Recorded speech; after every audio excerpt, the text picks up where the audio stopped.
Hello, everybody. Welcome, welcome, welcome to the stream.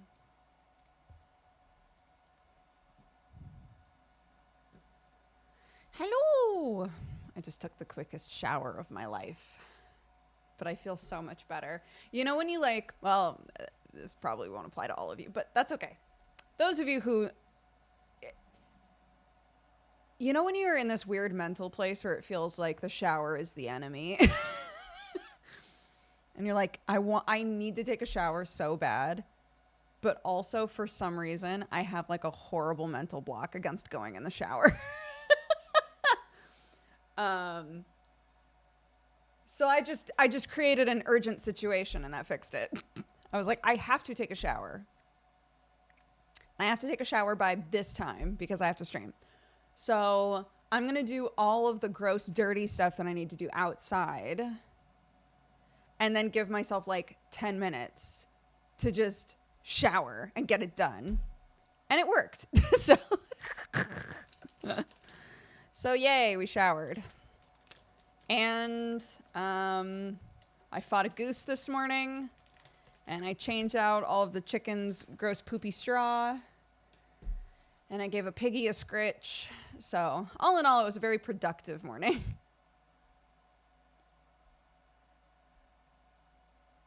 Did I win?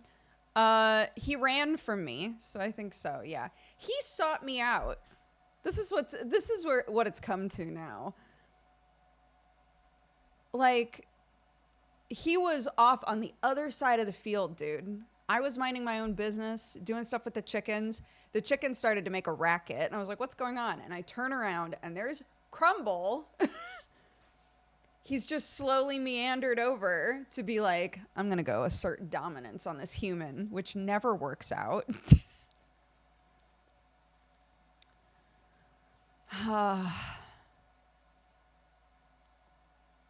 Target spotted. Yeah. Why? Why can't we just live in peace?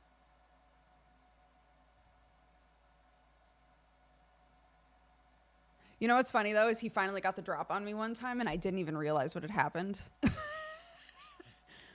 I'm normally so hyper aware of where Crumble is and what he's doing because he's so aggro recently.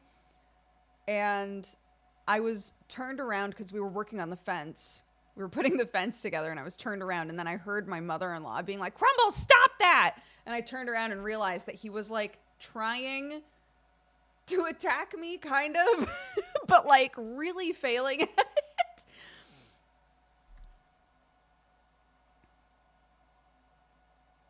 Yeah. Puny goose. Puny goose. Felt like fly. Ah, ah, ah. You know.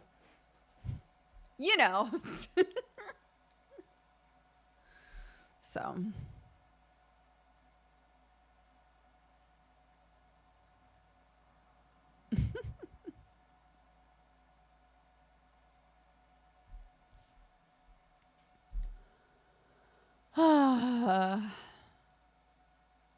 But the chickens have clean bedding. The goose knows that I'm bigger. The sheep are still very, like, freaked out by everything, which is fine. Clark keeps trying to approach them, and they let her get pretty close before they're like, no, and just start running away. They've got the most adorable little, like pan horns. They're so cute, dude. And little void faces. I love them. I don't know what demon made them, but they're so cute.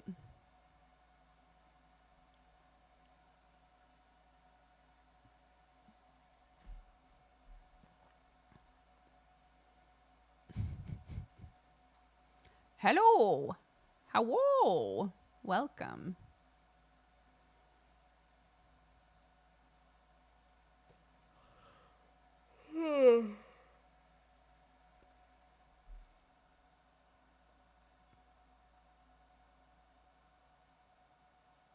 I started reading The Uncommon Reader because the plot you described sounded interesting and it's really light and easy to read. Yes!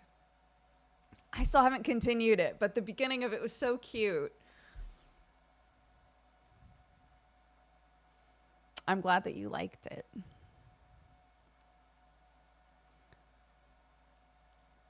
We do. We have sheep now. Yeah, we have 2 sheep. We have our 4 chickens. 4 new chickens, in case you were gone when that happened, too. A lot's happened in a couple of weeks here. How's Clarky holding up with Sam being gone? She... Normally, if one of us is gone, at the very beginning...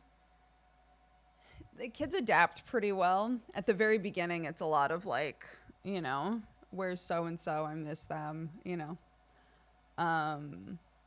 At this point now, she's like, when's Daddy getting home? And I tell her and she's like, got it.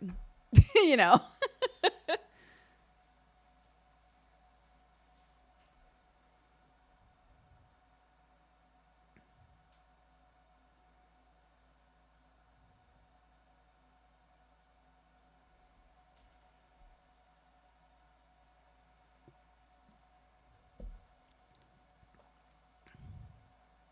Yeah, she's doing okay.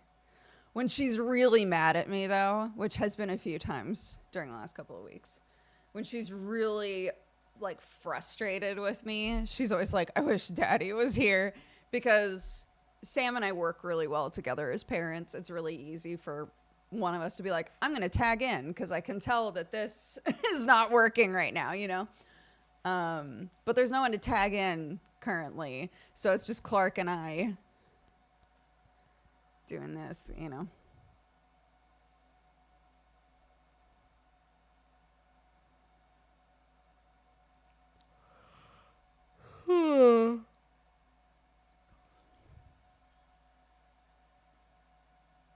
But I love her, and I make sure that she knows I love her. I tell her all the time.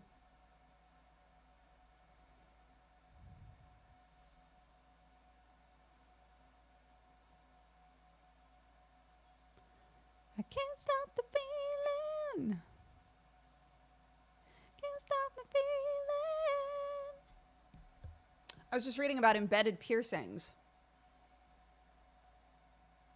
Because somebody made a video where they were like, yeah, anytime I get a piercing done, I immediately take out whatever the piercer put in and put a new piercing in. And it was a bunch of piercers like responding, being like, don't do that. Like, bro, don't do that. And I was like, and they kept saying, that's how piercings get embedded. And I was like, I have no idea what that means. So for some reason, right before this stream started, I decided to read a bunch about embedded piercings, and it sounds awful. So, I've never tried to remove this one, this one up here, but I don't think I've ever taken a piercing out before like a few months in. It's big bad. It hurts so much. No. From what I can tell, it's like your skin starts to grow back over the piercing, basically. Which is yikes. Which is very yikes.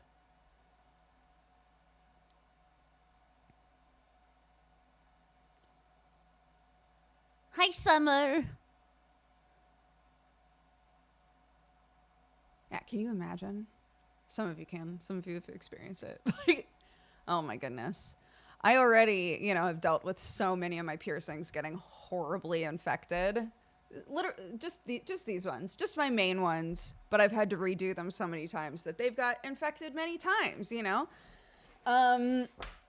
So whatever the piercer tells me to do now, that's what I'll do, dude. That's exactly what I'll do. So.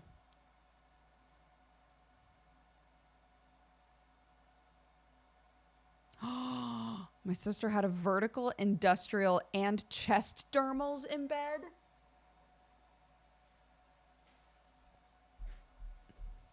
Ow. No, it's not an intentional thing. No, it's like your earring, you can't take your earring out because your skin's like grown over it. Yikes.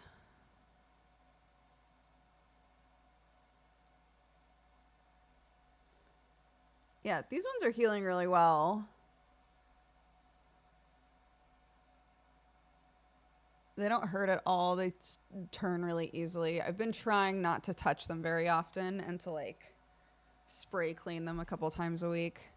I won't remember to do it every day, but a couple times a week, I will remember to do that.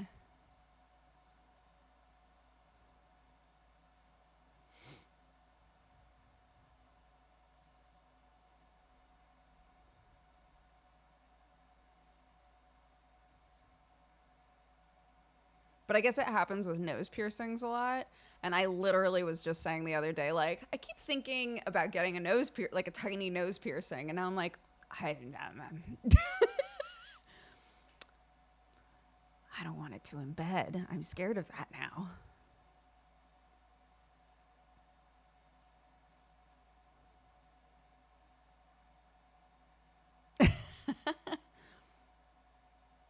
Those piercings never heal right for me. Yeah.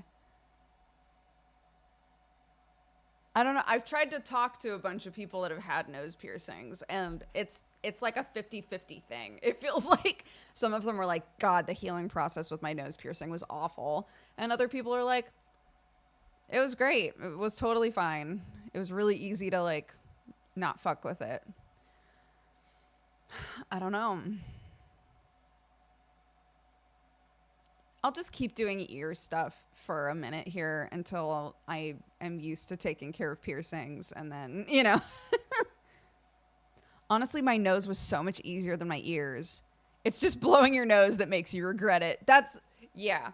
I was like, I'm definitely not going to do this while I have this like really cool nasal drip thing going on in winter. I'll wait. I'll wait. I'll keep thinking about it. I'll wait.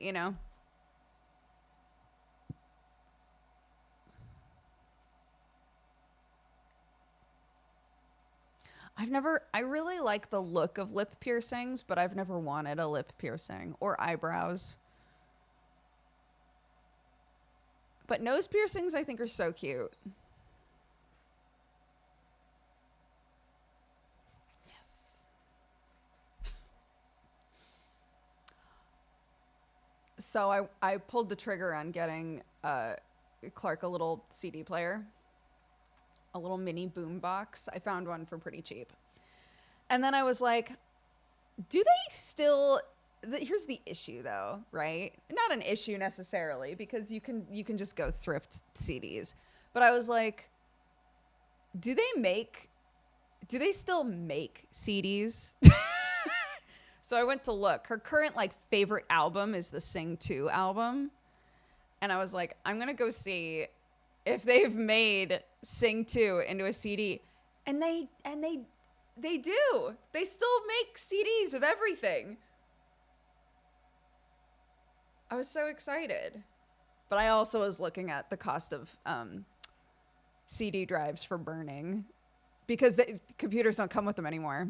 So you have to get like an external one. But I was like, I could burn her some CDs.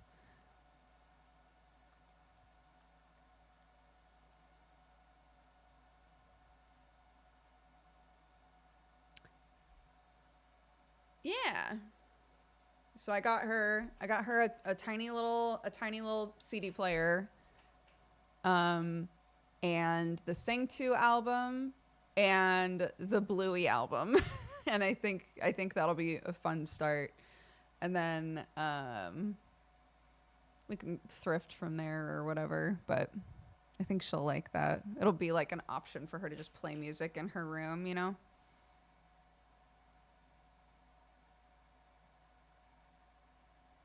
CDs are like the vinyls of her gen, kind of, huh?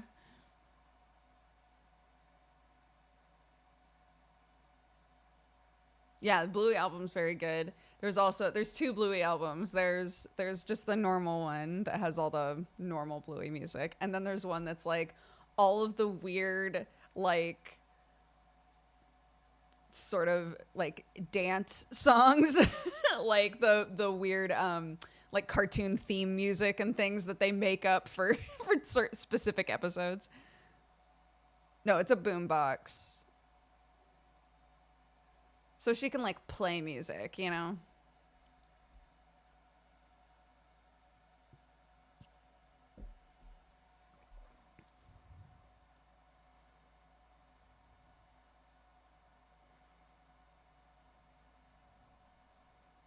But I think that'll be fun for her.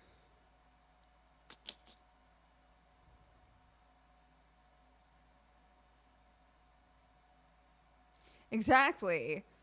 You know, how else is she going to have a memory like mine where my mom came in while I was listening to Skillet and was like, "This music sucks." I need her to have those memories, dude.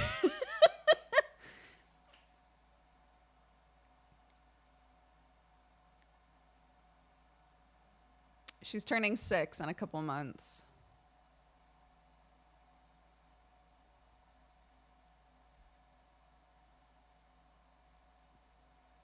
Nah, there's no place for tapes.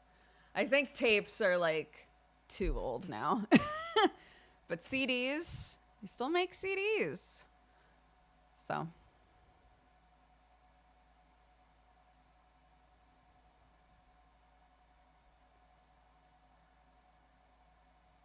my daughter's 15 this year. Every time I think about it, it blows my mind.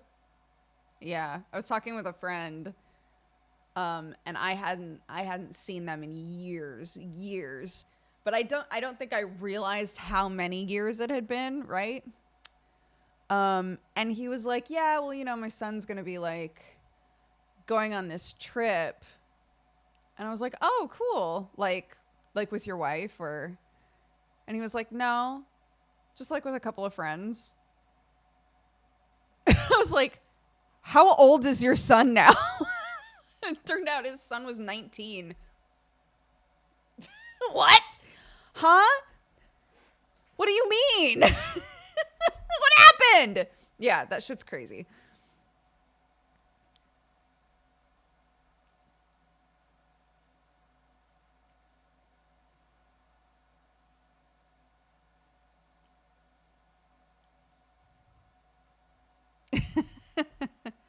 Every time someone asks that, I turn into dust. I know, dude. Yeah, she's so big.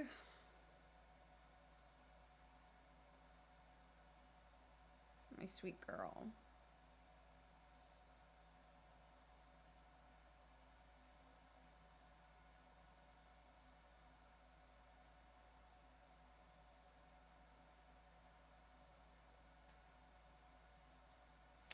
Man, I used to have so much trouble with tapes. I don't miss tapes at all, like cassettes.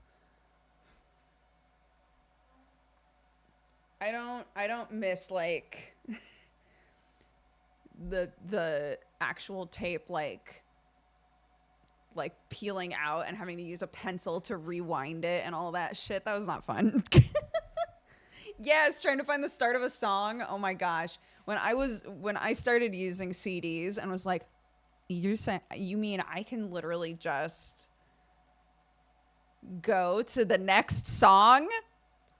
It was the same with DVDs. Holy shit, when I didn't have to rewind, be kind, rewind. When I didn't have to rewind a movie anymore, that shit was so life changing. What's the equivalent gonna be? I'm so curious what the equivalent of that is gonna be.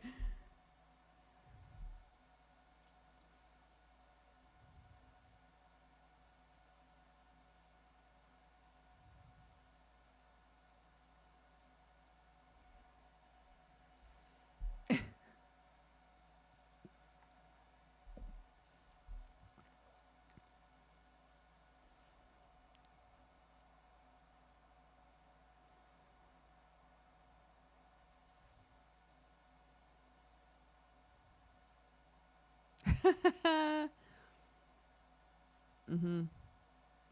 And now everybody's super into records. again. I have so many friends who are into records. Jessie and Jeannie and Kristen and like so many people super into records.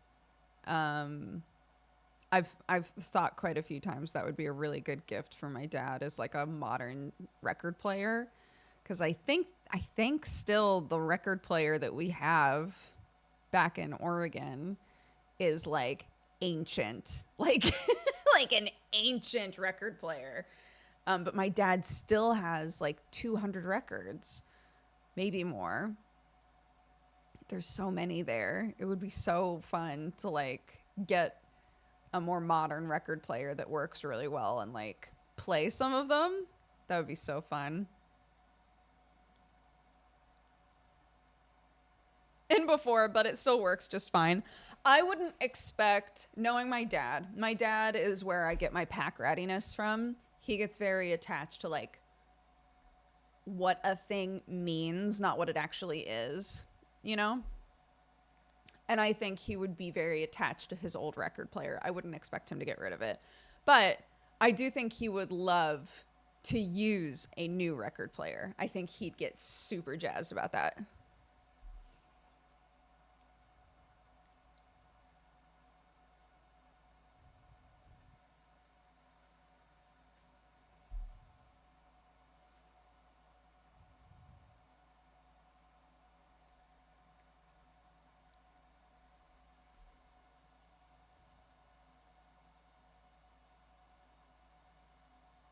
Records, yes. Records take up so much space. That is absolutely true and a huge issue, I think. Is it ironic to say a modern record player? I don't think so. People are actively making records, and the modern record players, um, they get electricity in a different way. They're built different. They're built in a more modern way.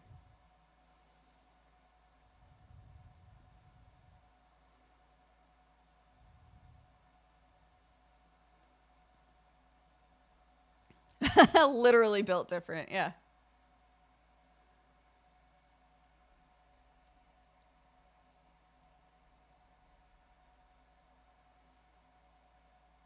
Your room looks so different. It's been ages since I was up early enough to catch a stream. Welcome. Yeah, I'm working on it, dude. I'm working on it. Slowly but surely.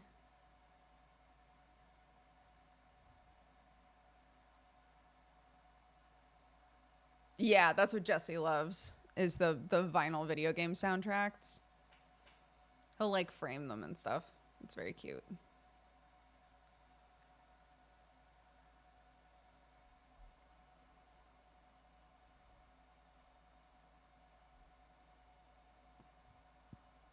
The room. Thank you. I've got like all of these that need to go on a wall. There's a thing being built for this corner right now. Um, I got some offcuts from the construction that was happening outside. They had thrown a bunch of like little squares of 2x4 wood into the skip, and I was like, I'm taking those. So I grabbed those to put the mushroom shelves on, and I need to get my bookshelf in here. So there's a list. There's definitely a list of stuff to do, but that's okay.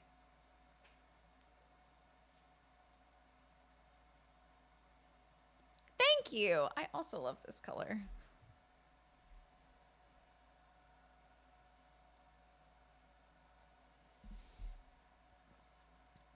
Bum ba-dum bum bum bum bum bum bum bum bum bum bum bum bum bum.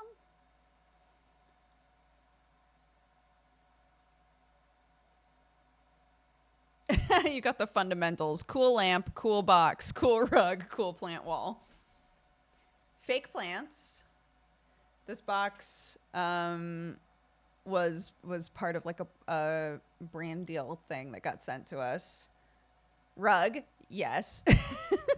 Lamp, yes. I agree.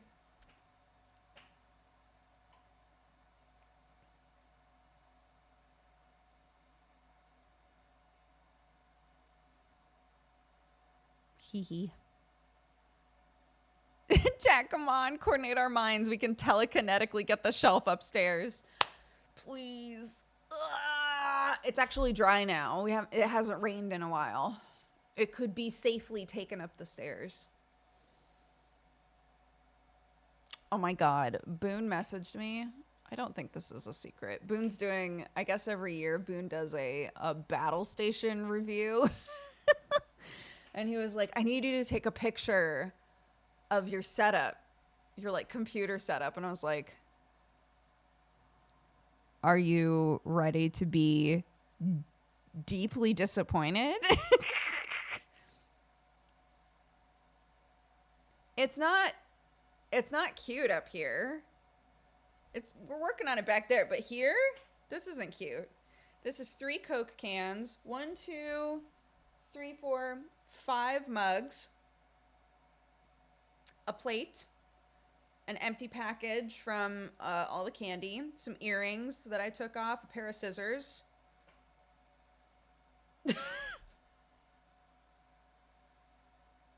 Is this what you want, Boone? Yes, that is the huge downside of not actually being directly connected to the house.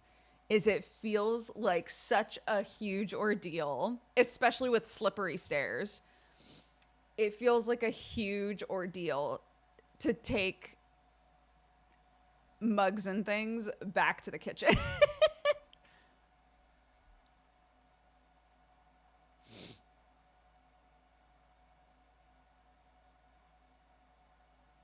Perfectly aesthetic. Thank you. Like I said, the plan is to have like a little coffee station over here, and I can just do it in that fun like zero wasty way, you know? Like when people are like, "No, I'm not directly connected to a water anything, but I still wash everything, and here's how. I'll just have like a little sink with a thing of water and rinse stuff out here." And it'll be fine.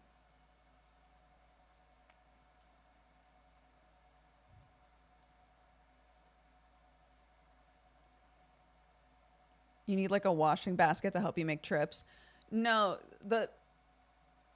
it's the stairs. The stairs are extremely scary to me. And if they're wet, if it's rained, they are slippery. So I have to have at least one hand free. And I can't be carrying something where I think to myself, I literally can't use my other hand, right? So this is the issue. No, there's not a toilet in this building.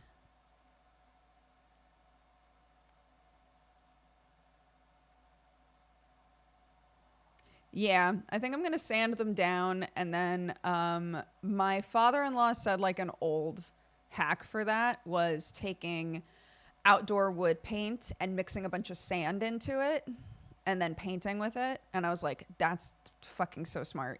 So I'm probably going to do that. And it'll just add like a natural grip to the stairs.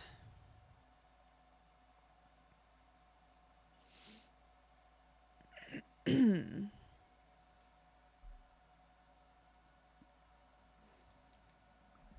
not building a roof over these stairs, Multi. That would be such a huge job.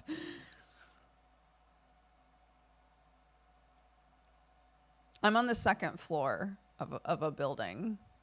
For anyone who doesn't know the setup currently, Sam and I are using what is technically a farm out building as our offices. We are like basically the same house, but both of us have to leave this building in order to get into the normal house, right? No, there's no toilet or anything attached to this. It's just a farm out building. And I'm on the second floor, so it's a bunch of stairs. It's like 20 steps to get up and down.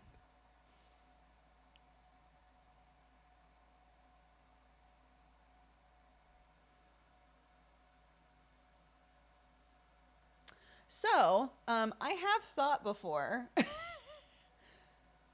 I think something easier than putting a little roof over it, aside from painting it, would be to just make like a little pulley system with a little elevator to lift stuff up and down.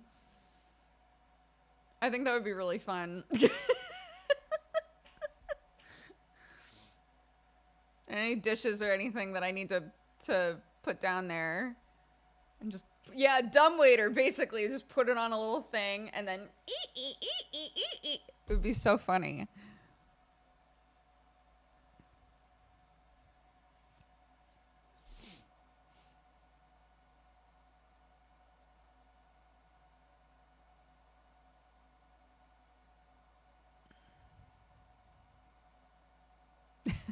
Study hall ideas.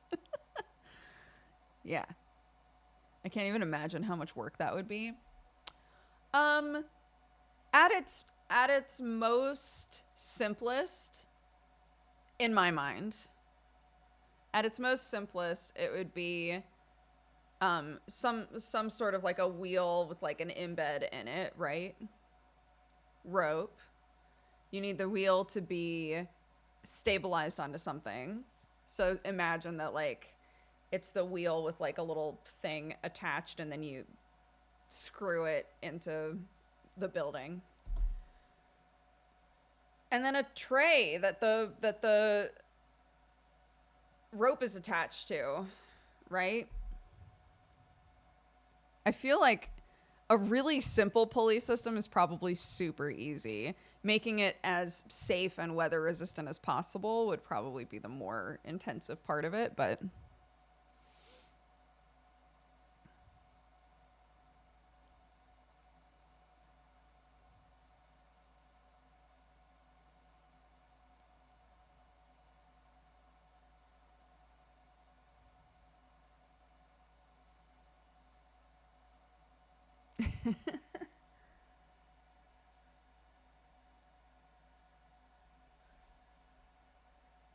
how long until you forget something in the basket? I would definitely do it once. At least once, yeah.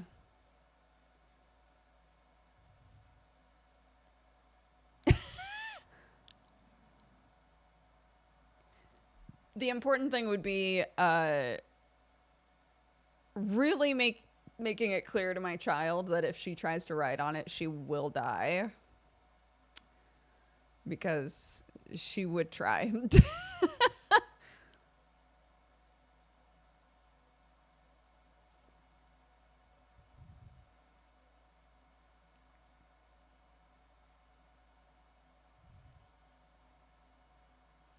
This is the death basket. Yeah.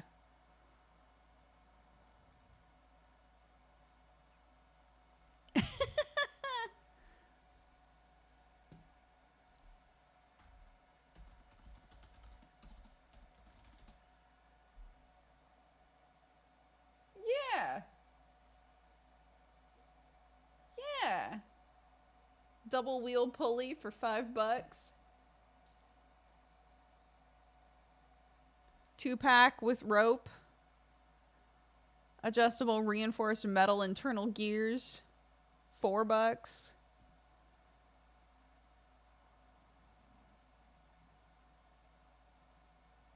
And then we can move on to doing that like that thing that people do when they have really high roofs. Do I have some anywhere that would work? Maybe. That thing that people do when they have really high roofs, where they have a pulley system to bring down their washing line, and then they hang everything and then lift it and it just dries like next to their ceiling.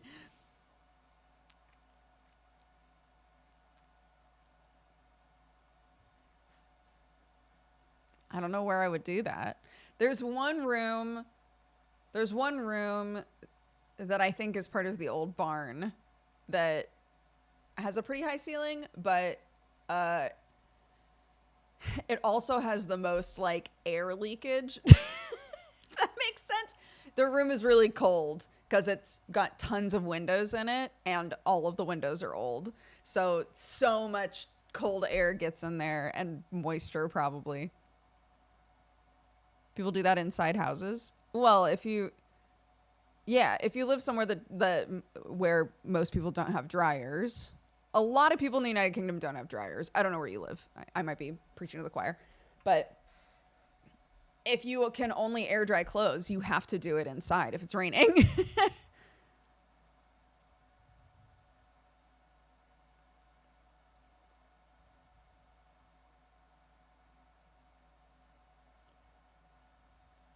So everybody's got like really fancy indoor drying racks. We don't. I'll be totally honest. The first place that we lived in when we moved out here, the owners sucked and they were so mean.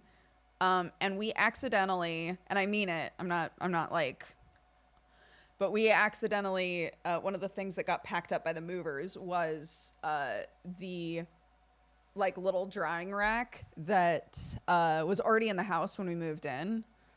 And they never asked for it back. And I was like, this is ours. This is ours now because of pain and suffering. This is ours. I've daydreamed about having one that is a bit better put together. But, you know,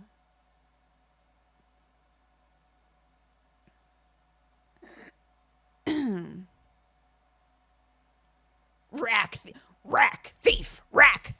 Yeah. Yes. There's a person. Oh my gosh, this is kind of along the same lines. There's a person who was like, my laundry room is so tiny and here's how I dry clothes in it. And it was them showing like the things that they have in the laundry room that basically lay flat up against the wall until they pull them out and like attach clothes. But the laundry room was huge. And the whole time she was like, when you have limited space, you've really got to work with what you've got. And the fucking comments were so funny. Because they were like, that's the size of my apartment in New York. You crazy? What are you talking about? Oh my God. It was very funny.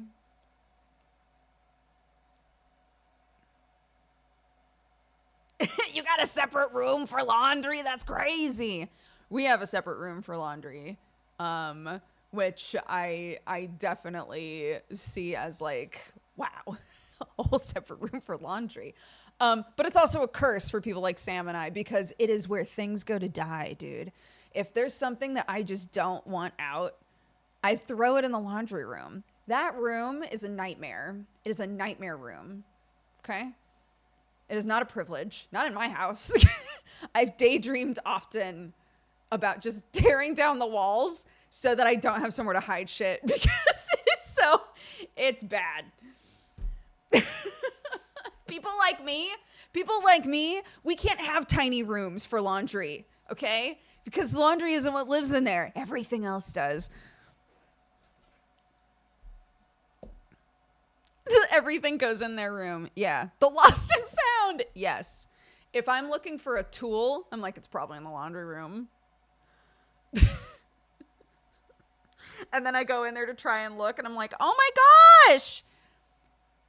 Here are Clark's elbow pads. Oh my goodness. And the wood stain that we used at the old house. Oh, and soap. When did I buy soap? Right? Like it's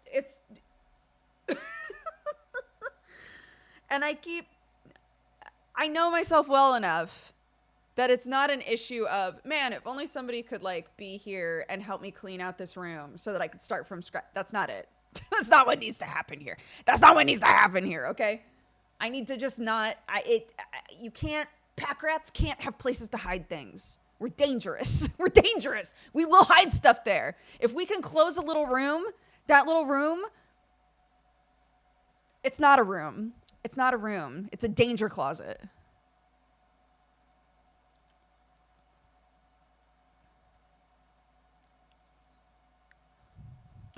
because of the square hole. Oh my God. Yeah. So time to knock the walls down. That's what I'm saying. That's what I'm saying, dude. It doesn't need to be a separate room. Here's what I want, okay? When you walk in, it's like there's like a little space with, you know, hooks for jackets and whatever, and then there's a little door into laundry danger closet, okay? And then what's meant to be the dining room. And I keep thinking this is legitimately becoming a farm now, right? Like, we're outside all the time. We're taking care of a bunch of fucking animals, you know, with love in parentheses, a bunch of fucking animals with love. We're gardening. We're doing all sorts of shit, right? Most of the time, if people are coming in the house, they're dirty. And when I was a kid, we had a mud area when you walked in. And it was nice because there was a very visually specific, like, this is where you drop your shit, right? Your shoes, you walk in, your shoes need to stay in the mud area. Your clothes come off and they go directly into the laundry, right? Like, anything that's gross, it comes off here in the mud area. And then you may proceed into the house. I would like to basically just get, if possible, get rid of the walls that are sectioning off the laundry area and just have all of that be like, this is mud. This is mud. This is where mud goes, you know?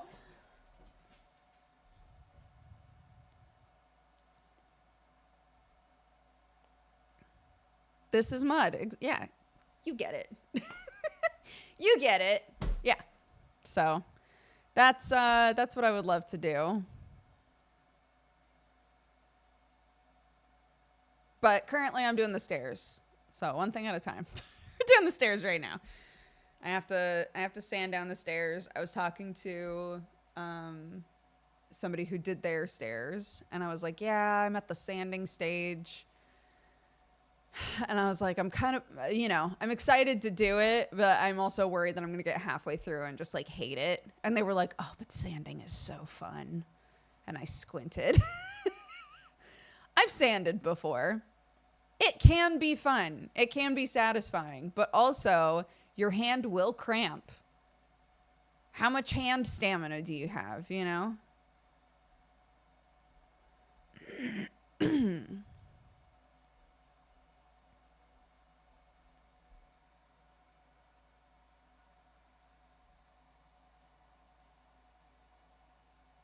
How do you keep mud in the mud room? A stiff rug before the rest of the house? Things that have mud on them don't go into the house. So here's an example. My mom is very allergic to animals just in general. So we had really strict like mudroom rules when I was growing up. So I would come inside from doing yard work or being with the animals or whatever. I would take off my shoes. I would leave my shoes in the mudroom. I would take all of my clothes off. And we didn't have our laundry in the mudroom, but it was a short walk to where the laundry was. I would take all of my clothes off, put them directly into the laundry, and none of the mud got into the house. Anything that is dirty or muddy either goes directly into laundry or gets left in the mud area to put on next time you go outside. I also had to wash my hands every single time I came inside, which I think should be a rule anyway, but it was a really strict rule in our house so that we weren't spreading allergens if we had been like touching animals and whatever.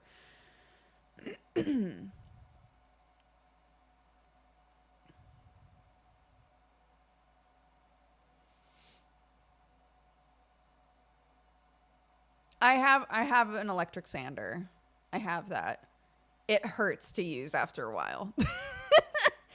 An electric one hurts after a while, dude, because it's doing this to you and you're gripping it, you know? Hello. Welcome. We're talking about home reno, kind of.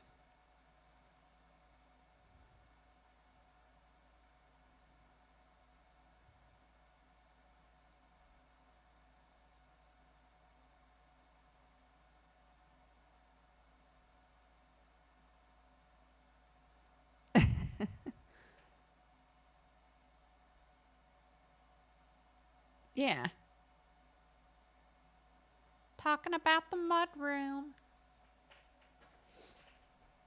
Gotta finish the stairs, put a new floor in the little like under the stairs area where all of our switches are. Those are the two things that I need to do like ASAP, I think. Oh, Ditto, I'm sorry. I'm glad you're here. And a pulley. Sure. A pulley isn't like super high on the list, but you know, if I'm feeling a little goofy.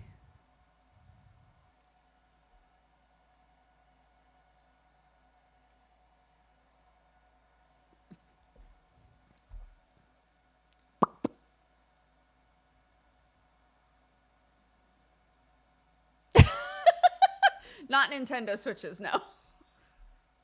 Not Nintendo Switches.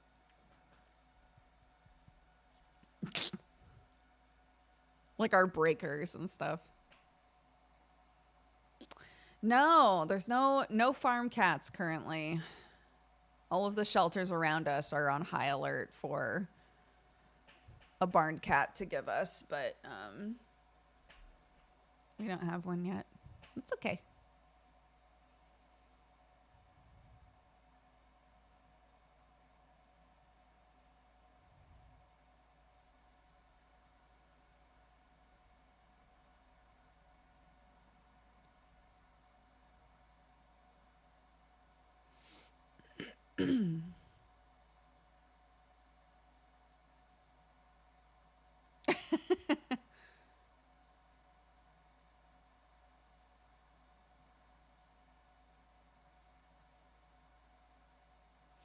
Um, I don't know. I have no idea.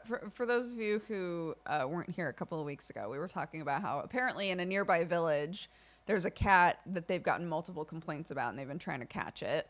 And so they were like, if we catch this cat, uh, from the description, it sounds like it would be the sort of cat you're looking for. We'll just have to, you know, neuter him and you know, make sure he doesn't have any diseases and stuff, and make sure he's okay, and then we can pass him on to you. But we never heard back about that, and maybe they never caught him. Maybe they caught him and it turned out that he wasn't actually that feral. He was just kind of a goofy guy, you know, and they thought he would do just fine in a home. I don't know. I don't know.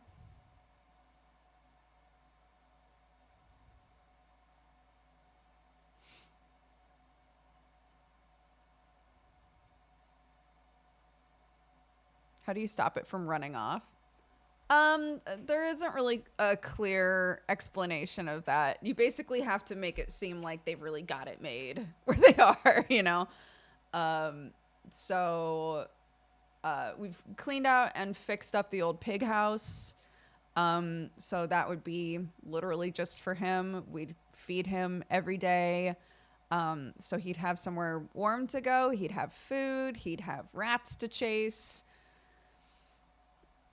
I don't know. That's kind of the best that we can do. But I figure consistent food is a really good start, you know?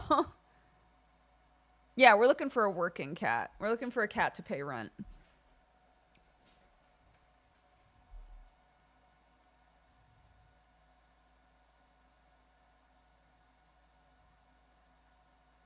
But essentially, sometimes shelters will take in a cat and it's pretty obvious that they are, because we want like an adult feral cat basically. We're not looking to like have this cat be our bestie or anything like that.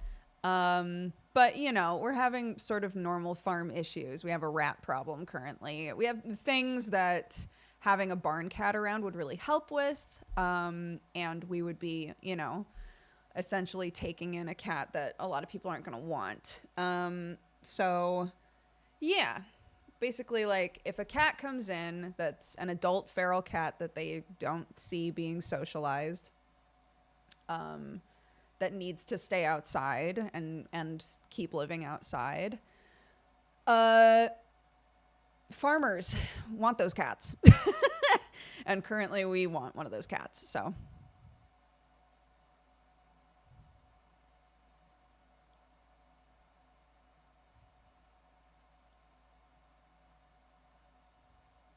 pays rent and rats. Yeah, exactly. Hot mess cat wanted.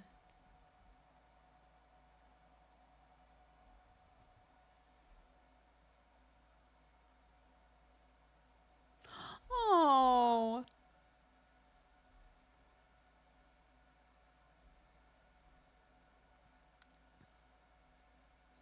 sorry. Sorry, I just got texted by one of the moms at my kid's school, and she was like, "Hey, my kid really wants to have a play date with your kid. Can we set something up?" And I was like, because it's a kid that like Clark talks about, but I can never tell if like they're like good friends really. So I'm like, oh,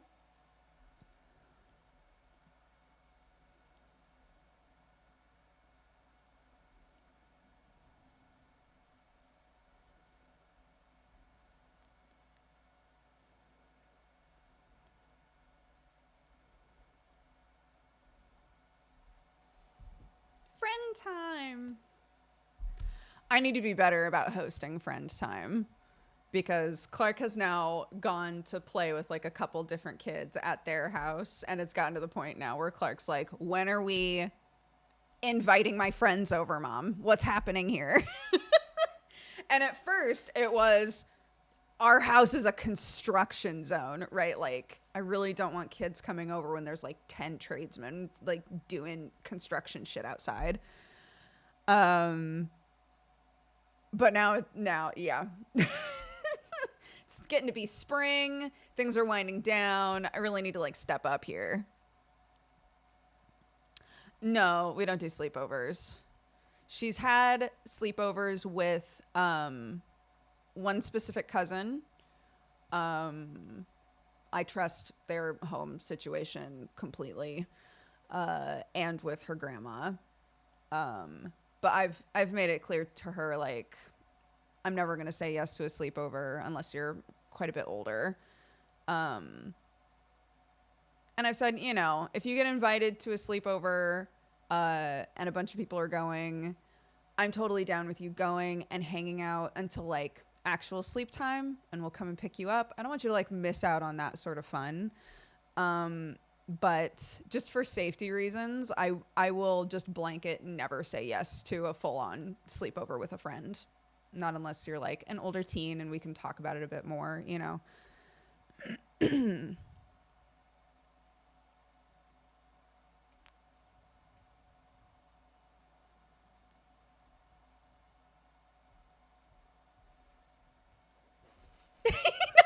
real. It's like, wow, you know what? It's overcast, but it's a bit warmer. Spring is in the air, dude. It hasn't rained in 2 days. Is it springtime?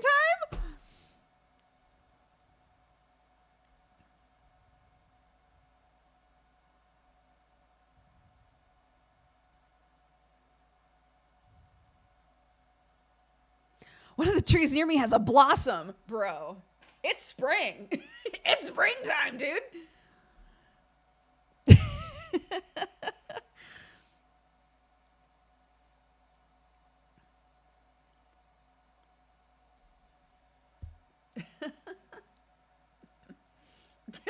Get the barbecue out. Absolutely. Clark was so pissed we got no snow. I was like, dude, I don't think we're gonna get snow most of the time. It's a lot like where I grew up. It was like every 5 or 6 years we'd get a little bit of snow, and that was it.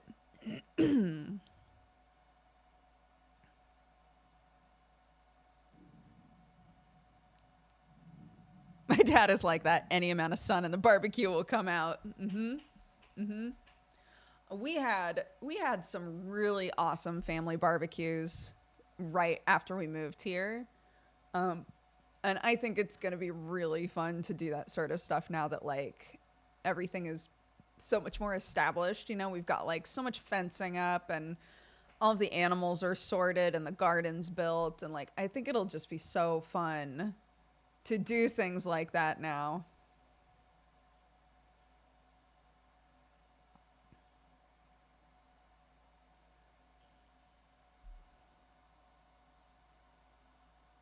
Yeah. Dude, I have a vivid memory. Um, I don't know how much Thierry has talked about her wedding, but it was one of those weddings where everything went wrong, and it was beautiful and it was lovely. Uh, they had planned for a beach wedding, went out to like their favorite spot on the beach. Thierry literally would spend every second on the beach if she could. She loves it. It is like her happy place fully. Um, and we came out there the night before the day before the wedding, and the weather was beautiful. It was just gorgeous outside. And they had gotten three little like one night sort of B&B like situations, or like Airbnb kind of situations. So there was one house that was like the wedding party, and then one that was the groom's family, and one that was the bride's family. And so they were just like three little houses next to each other, and it was really cute, and we had a great time. And the night before the wedding, it started to rain outside, and we were like joking, like, man, I hope it doesn't rain tomorrow, huh? And we kept looking at the weather, and we were like, it's not supposed to. It's supposed to be beautiful again tomorrow, so we're not going to worry about it. Spoiler, it poured rain the entire day of her wedding, and everything wound up having to get like done completely differently. I felt so bad. I felt so bad for her, but it was still a beautiful wedding. But the vivid memory that I have that this conversation just unlocked is it raining outside, and us all having decided to do a barbecue because it was beautiful. Because it was beautiful. So we bought everything to do a barbecue, and then it started raining, and Thierry was just like, move over, guys. I'll barbecue. I don't give a shit if it's raining. And she was just outside in the rain barbecue. And it was delicious. Anyway, if you don't watch Thierry, I love her. She's my cousin. She's also a streamer. And she is one of the most delightfully stubborn people I know.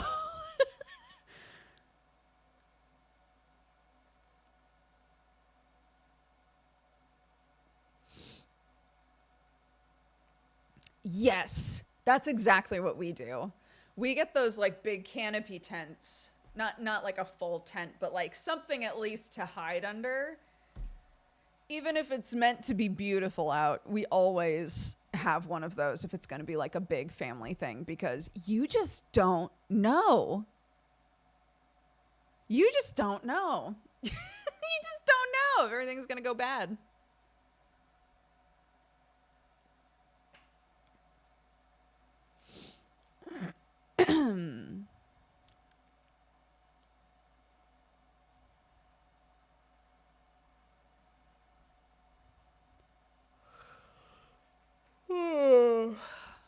UK weather do be pranking. Yeah. It's true. I'm excited about Geekenders this week. We're supposed to have little Sia on. Those of you who know her, she's awesome. She's so cool, and I haven't gotten to chat with her in a while. I thought of you while removing wallpaper yesterday. It was horrible. Tolosi.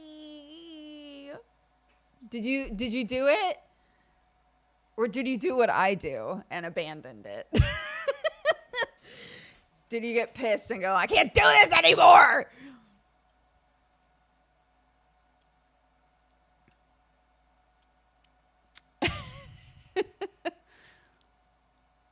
The marquee thing flew away on my wedding, and we still had a good day and just laughed. Dude, I tripped down the aisle on my wedding, and my dad and I just laughed because you know, What are you going to do? You tripped. I did use a spray and it took the first layer off like butter. Interesting. I might get down with a spray, dude. That's now 3 different people who have been like, are you spraying the wallpaper down with anything? Because that would really help a lot. Sam didn't see it, I don't think. So basically, the area for the wedding was like kind of nestled in like a little woodland sort of area, because of course it was. And my dad and I were coming around the corner, so everybody could like sort of see us between the trees as we were coming around the corner. And it was right as I was about to come around the corner that I tripped on some mud. And my dad and I were like, lol. I didn't eat shit, so it's fine.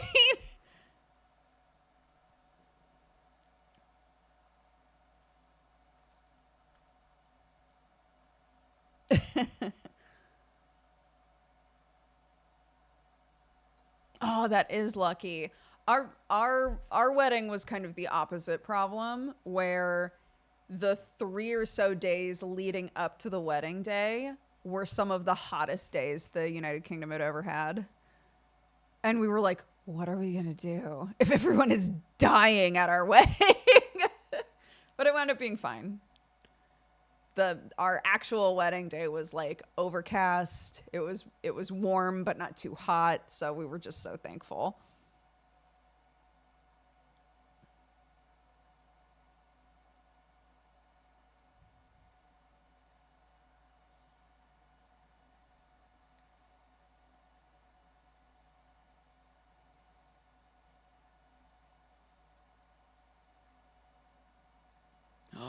My friend's wedding was in the roofless ruins of a church. The rain held off until we were indoors, and then the heavens opened. Oh my God, the timing.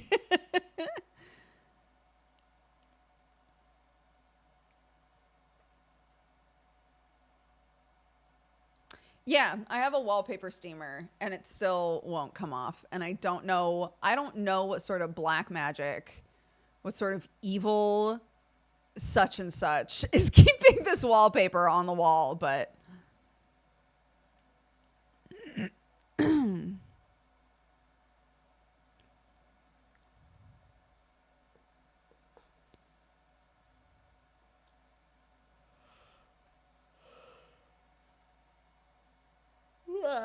goodness.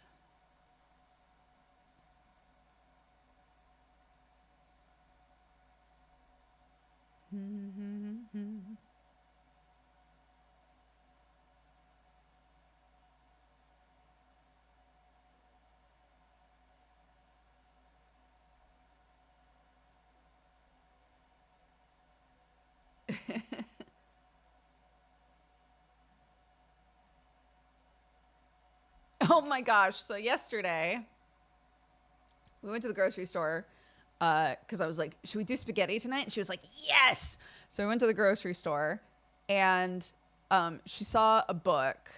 It was one of those books that comes with like little action figures and stuff. And she was like, oh my gosh, can I get this? And I was like, well, I'll make you a deal. I need you to do 2 things for me. And then, or just like 2 things just in general. And then we're good. And she was like, okay. I was like, I need you to put the chickens to bed tonight. She was like, okay. And I was like, and I want you to choose a vegetable that you've never eaten before. And we'll have that with dinner. And you have to try a new vegetable. And she was like, got it. And she was actually so jazzed about it. I really struggle with the idea of like bargaining with my kid to eat new foods.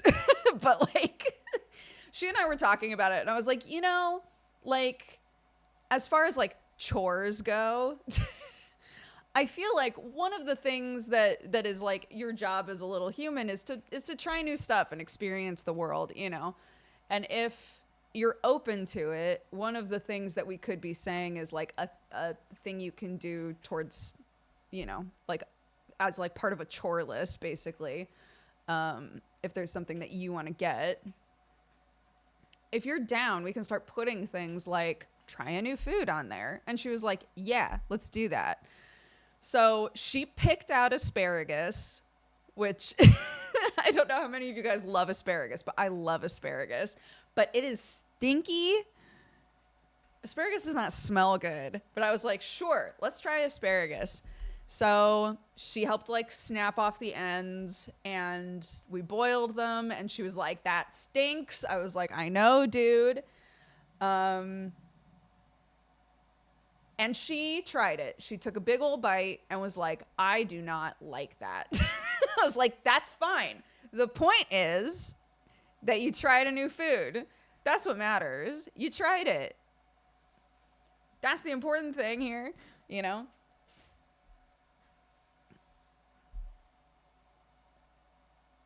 And it makes your pee smell funny. Yeah. I wasn't going to tell her that unless she actually was like, this is delicious and ate a bunch of it. I was going to have to warn her, like, FYI, your pee might be like neon green and smell awful later.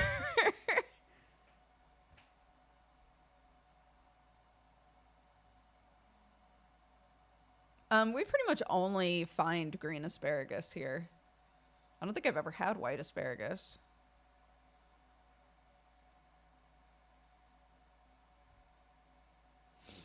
The pea thing is what made me want to eat asparagus as a kid. That's so funny. Yeah, I'm wondering if next time I think maybe a more accessible thing to do is say here's a vegetable that you have tried and that you generally like. Let's try cooking it a different way and see if you like that. Like she loves raw carrots, but is super weird about cooked carrots. She won't eat them. And I'm like, but there's so many ways to cook them. As a person who also hated cooked carrots as a kid, like there's so many different ways to cook carrots, you know, and like different things you can do with them. So,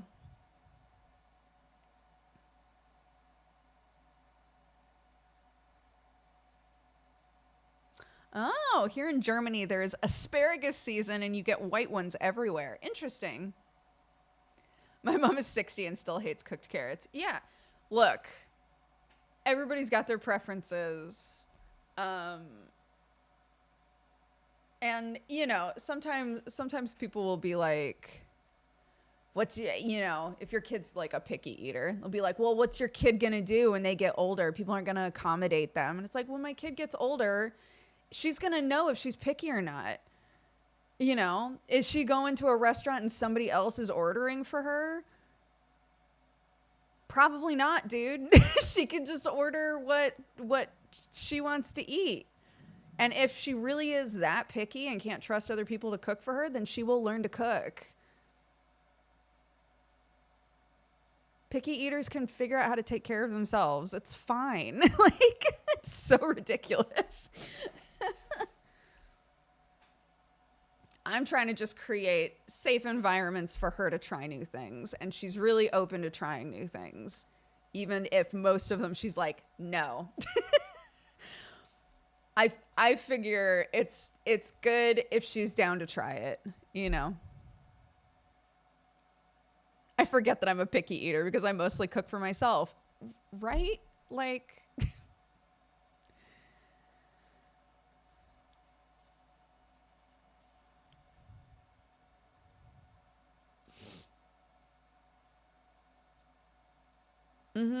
there are plenty of things that I hated eating when I was younger that I love now. And honestly, you know, I'm I go through stages where I worry about it more or less, but the older that Clark gets, the less I worry about that stuff. So, lima bean. Clark loves lima beans. Isn't that weird? She loves like straight out of the can beans, like rinsed beans.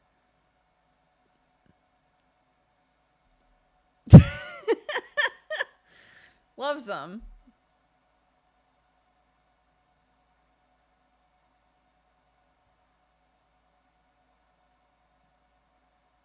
The Bean Lord. Yes, a little Bean Lord.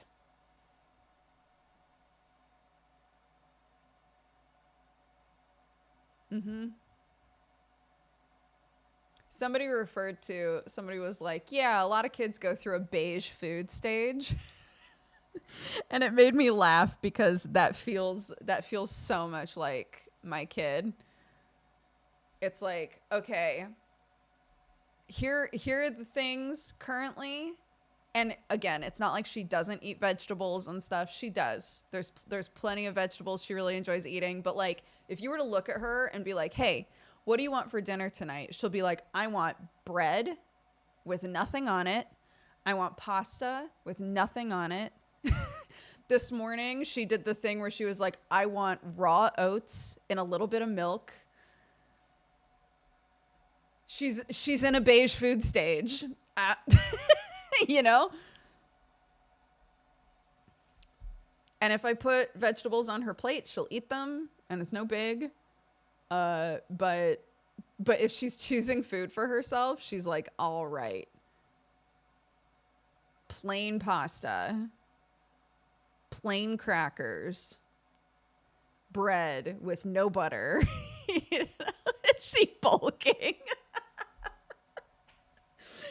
Is she bulking? Dude.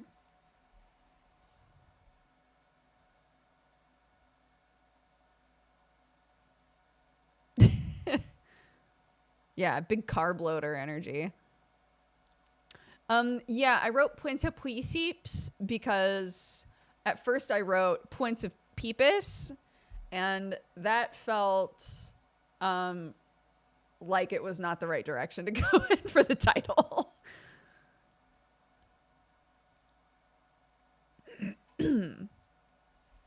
Yeah, the way that my friend put it, that I think is a really good way to put it, is everything is an acquired taste. And I was like, damn, dude. Damn, dude, that's so real. He was like, if you're a little kid, literally everything is an acquired taste.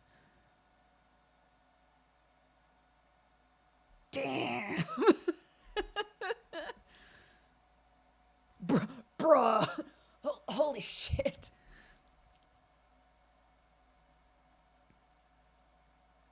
Yeah.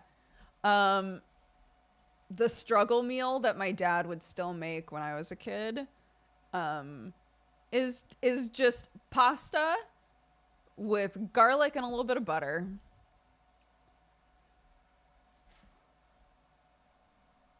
You know,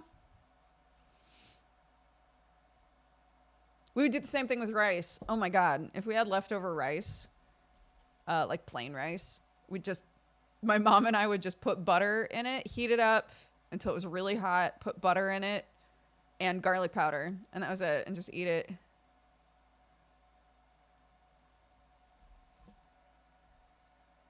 Honey?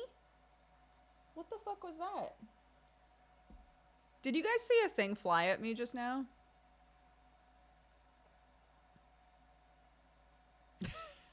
No? Okay. Are you sure?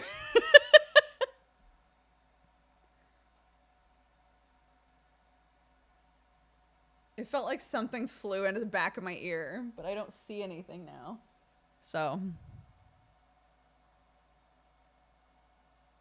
it's not fried rice. You're not frying anything. You're putting plain white rice in the microwave and then adding butter and garlic powder.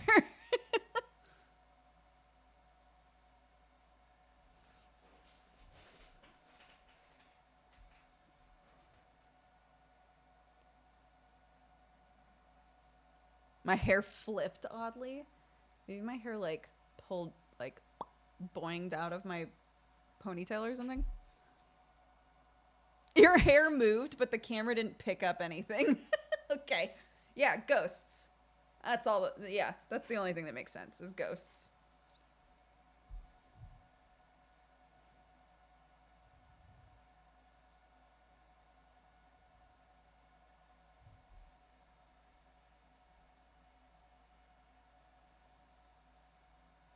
Look at that volume.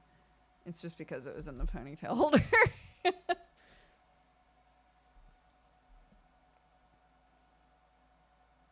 Da, da, da, da.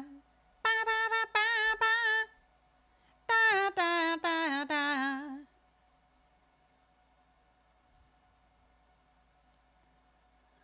I haven't watched the last season of Hilda.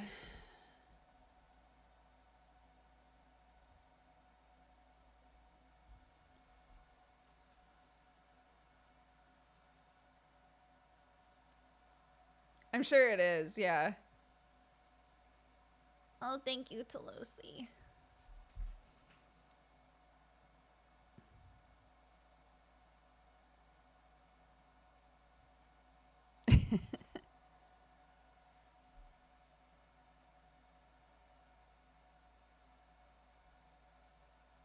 It's good. We have there's a book that's kind of like a Hilda monster manual. We have that. We read that for bedtime sometimes. It's cute.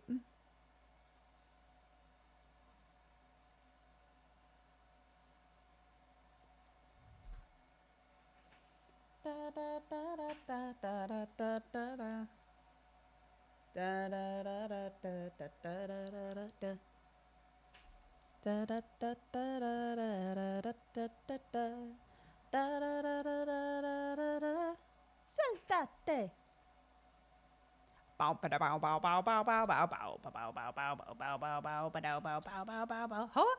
Suéltate.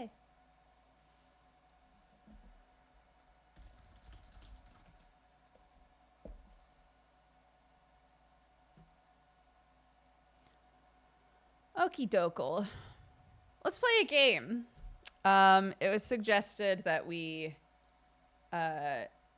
just keep playing Prince of Persia because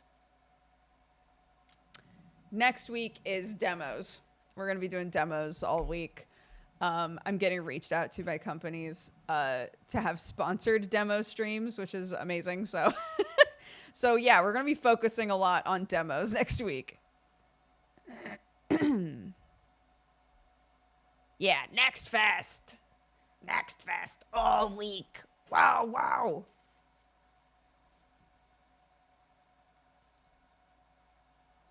Da, da, da, da.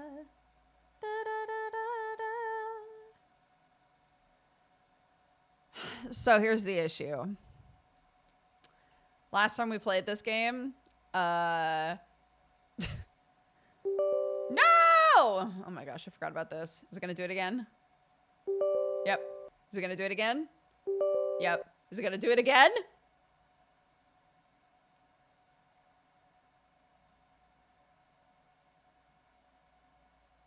Come on, coward! Okay. Last time we played this game, we ended at a boss fight. And I don't remember the boss fight, so I'm gonna have to relearn it. Which is not cute, but you know, we do what we can. Yeah. Beepy boopy. Oh! I know why. Hee hee hee hee.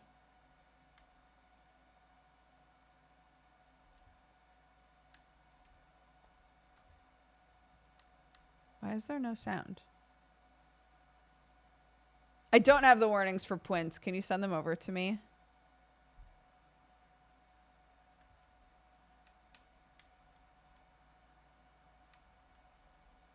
Why are there no sounds? Can you hear anything?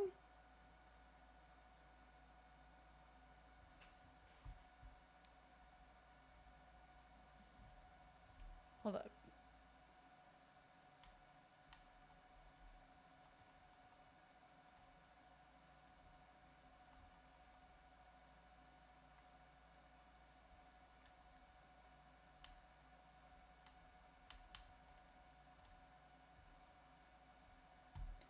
Uh-oh.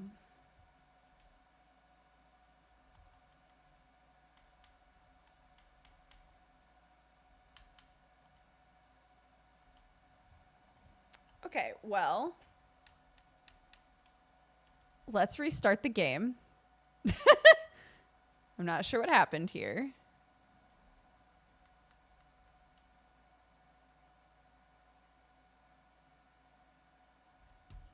Okay. Yeah, it had, yeah, in the, what am I trying to say? It had sound when it was opening up. So I don't know why it suddenly wasn't having sound. But that's okay. Edit. Thank you.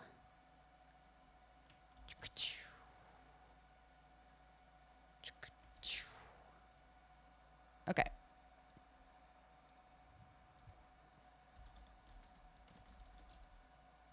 I can't be with no one but me. Bam ba bam bam bam bam bam bam bam bam bam bam bam bam bam bam bam bam bam bam. Oh, oh.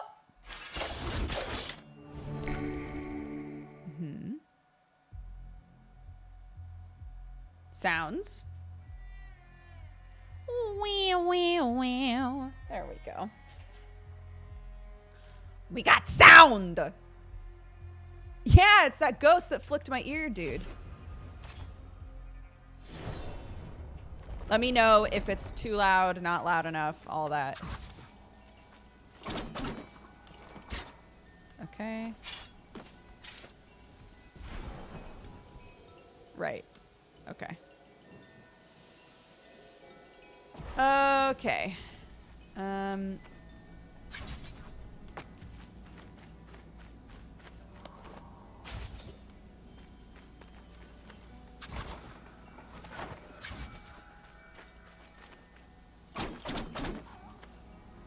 Okay.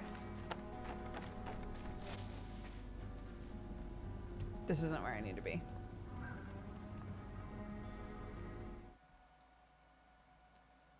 Where did I put myself? Like here or something? No, I think I was up. Like here? I don't know. All right, boss fight.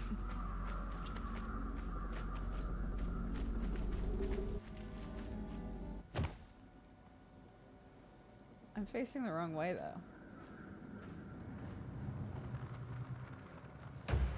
Aren't I? Don't leave so soon. Yeah, facing the wrong way. It's fine. I'm gonna face the wrong way for this fight because I'm always in need of new servants.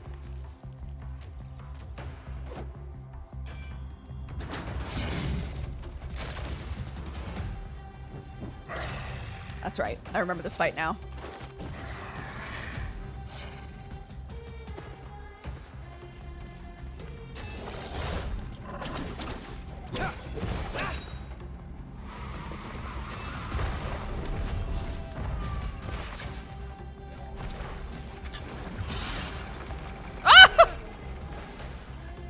This world belongs to me. Ow.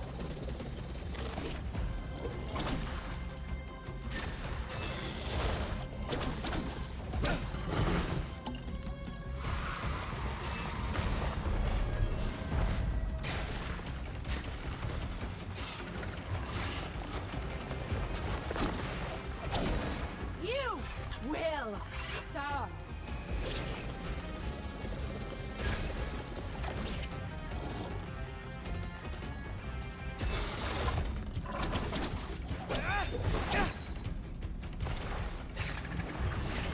Ow.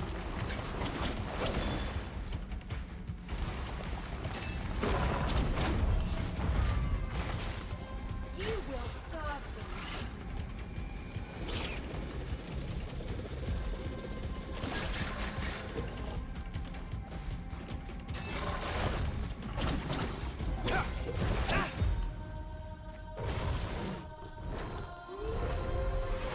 Okay, I'm gonna try to just focus on blocking. Nope.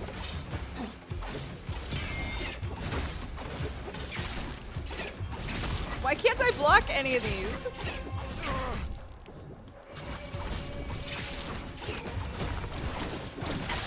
Why can't I block any of that?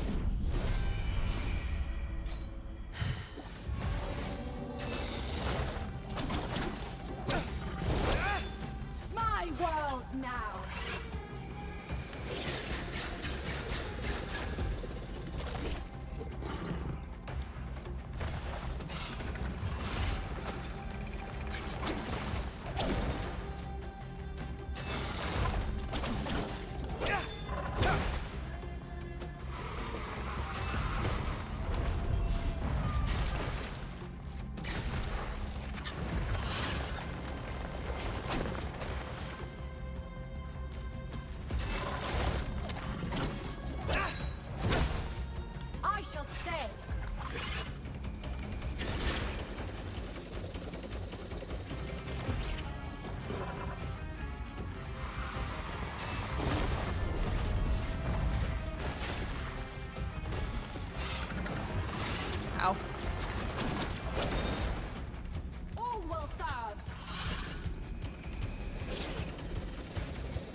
Okay.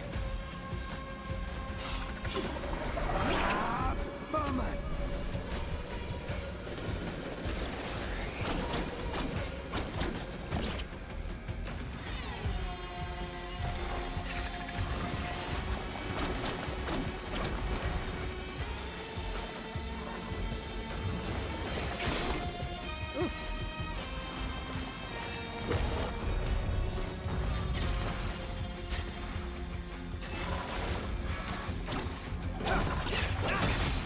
Oof.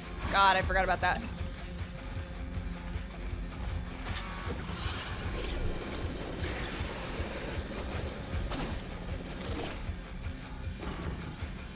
This world belongs to me.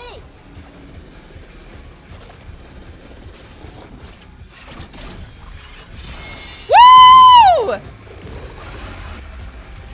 Yeah! Let's go. That was sick.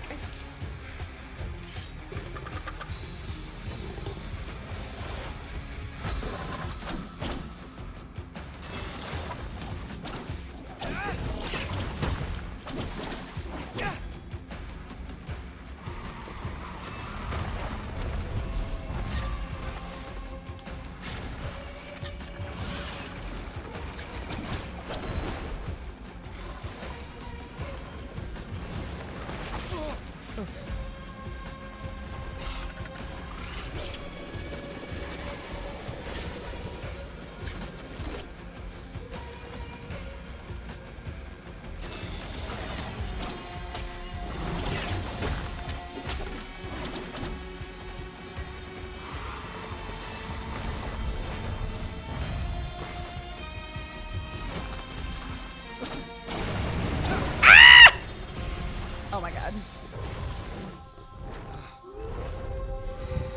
You will serve.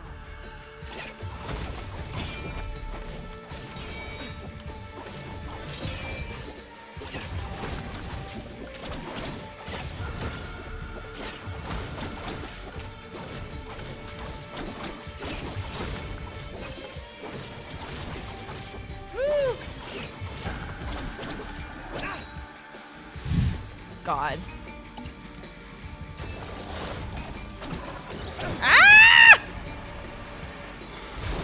I haven't gotten this far.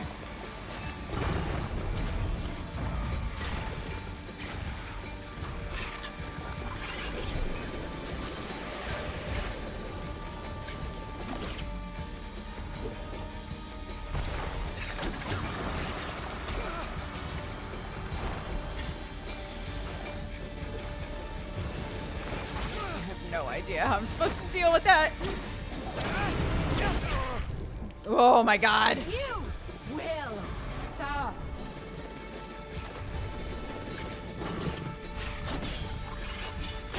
No. Okay. That was the best I've done so far.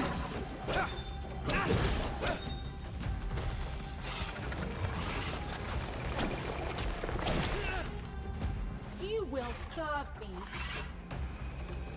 No, I'm okay. That's okay. We don't gotta be doing all that.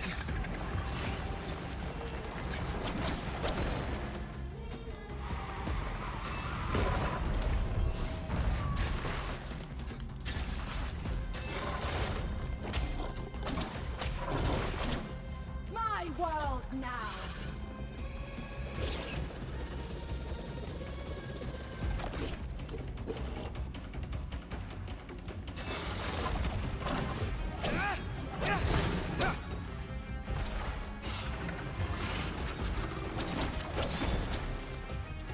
I shall stay.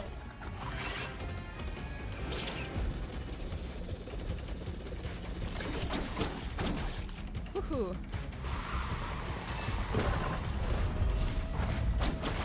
Oh, nope. Trying to figure out where these, like, other opportunities are to hit.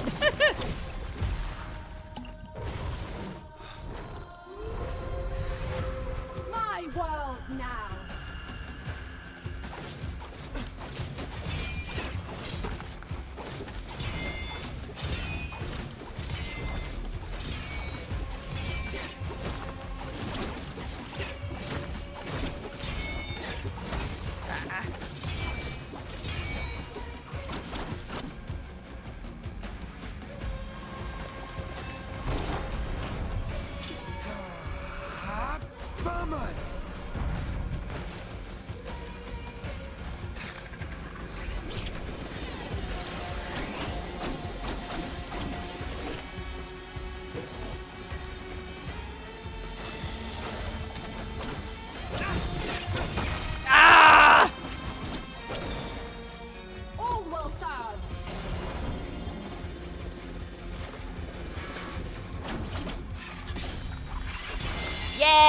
Here we go.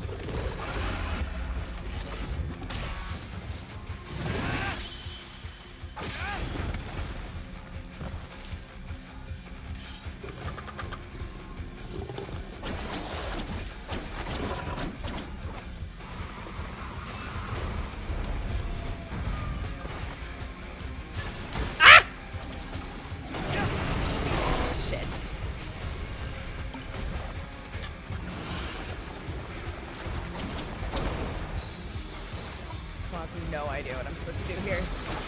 Ow.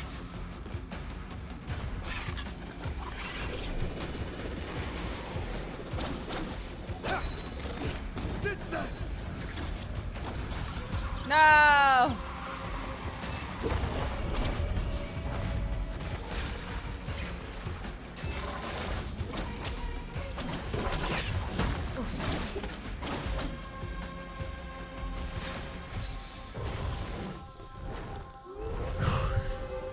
You will serve.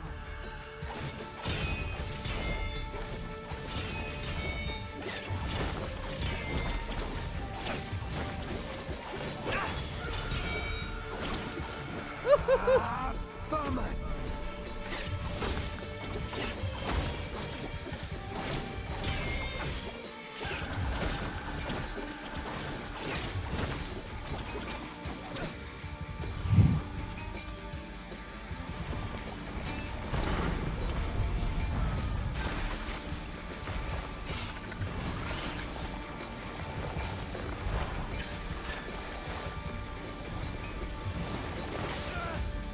This world belongs to me. Ah! No! Fucked up. Woohoo!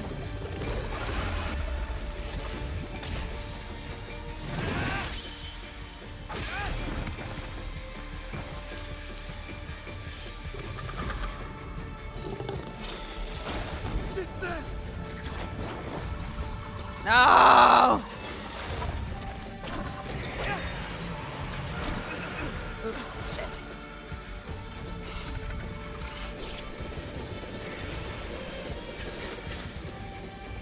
Oops, nope.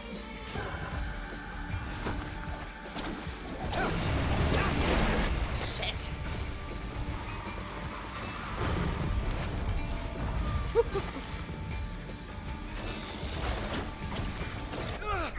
Fuck! I forgot that he barfs at you now.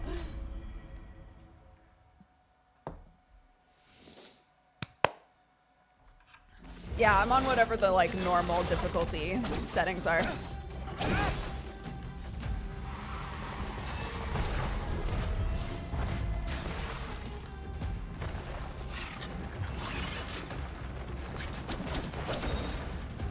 You will serve.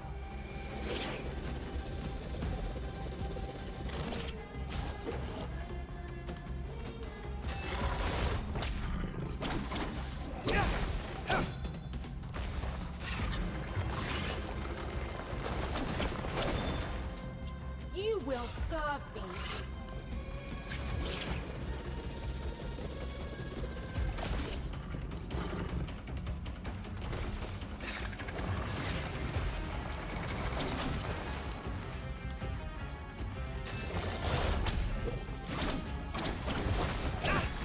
Ow. No! Oh my god. I hecked up there. I hit the wrong button.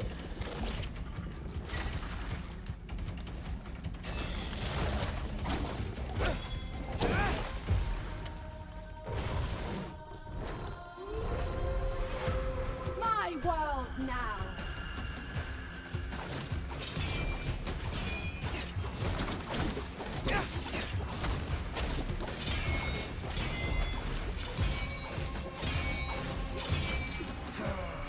Ah, bummer!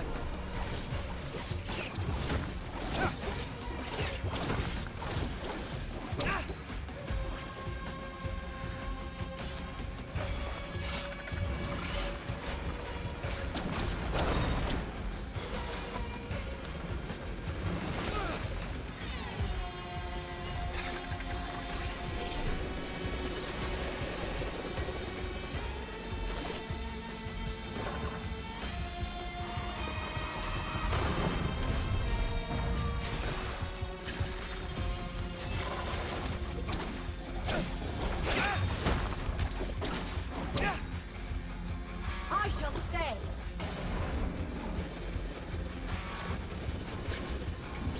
We love a good dog, though, you know? Fights with a good dog are so good.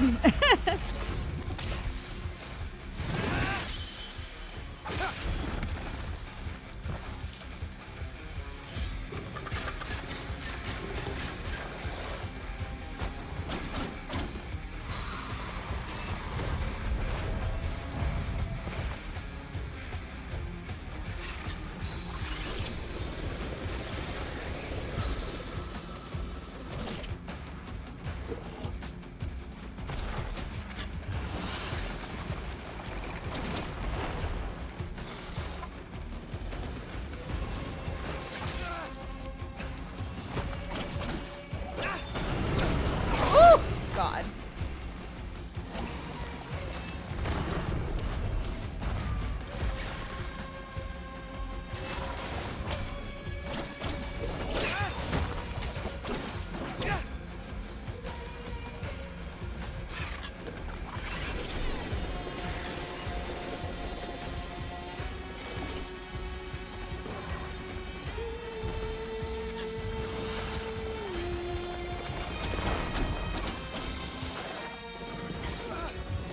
I think you maybe need to get on the other side of him, like, earlier. You know? You will serve.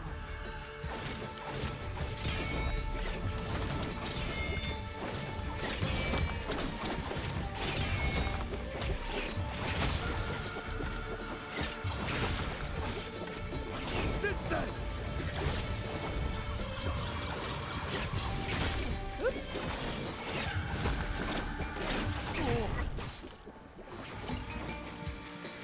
That didn't go as well. It's okay.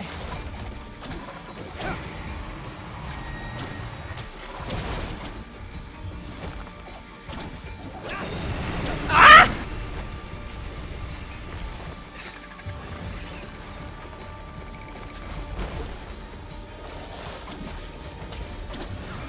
Okay, that was better. That was better. Still not ideal, I don't think, but it was better.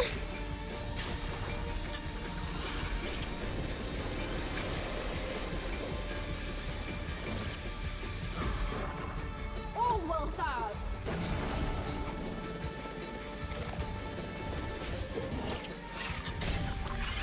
Woo! Yeah, this is a really cool fight. I like it a lot. I don't mind getting stuck on a boss fight if it's gonna be cool, you know?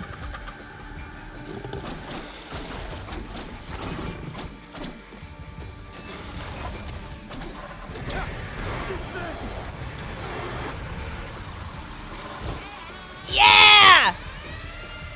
Yes!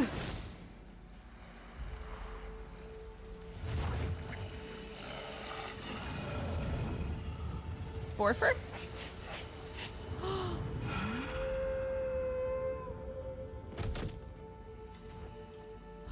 Oh, have we freed him? Did we free the dog? I'm gonna cry.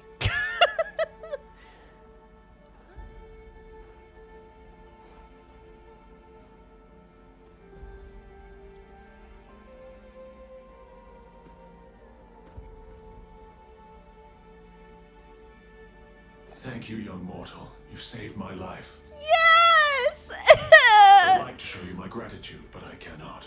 What do you mean? You have triumphed over 1,000 foes, yet there is one place, deep within you, that remains beyond reach. A secret, one you cannot avoid forever. Only you can unlock it. Thank you again, Sargon. The forest and the Soma tree are safe. Now I can return to my peaceful life beneath its branches.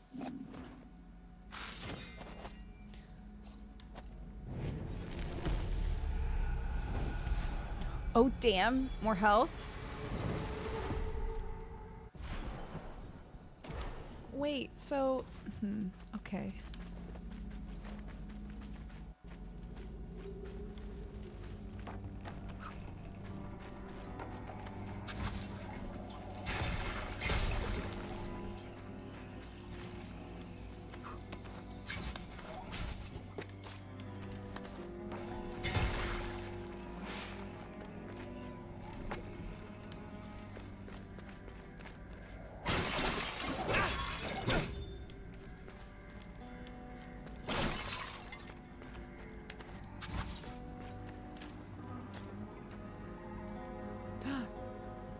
we go.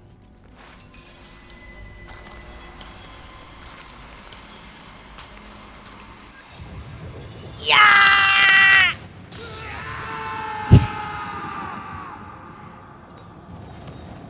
It always makes me laugh.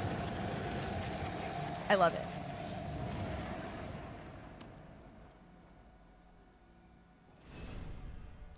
Open a rift to trap items, projectiles, and enemies into another dimension.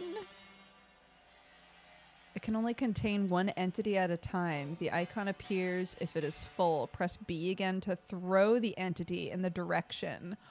Oh. Throwing an item will give it offensive properties. Oh, I see. Okay, interesting.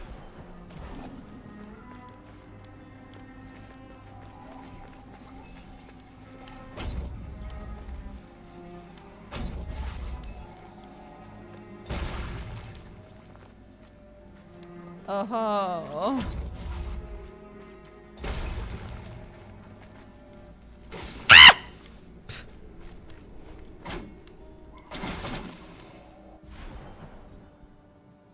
Okay. Oh my gosh. There's so many places I can go now. Oh my god, stop.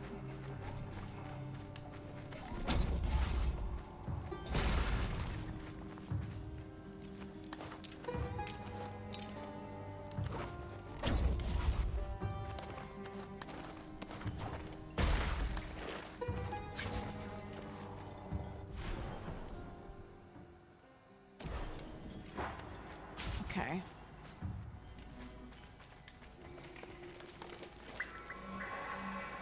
Hot damn.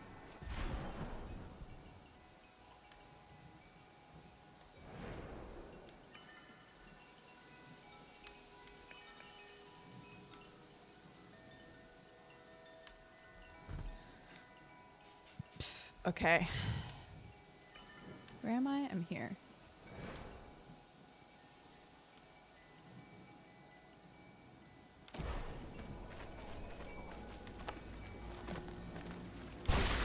Ow.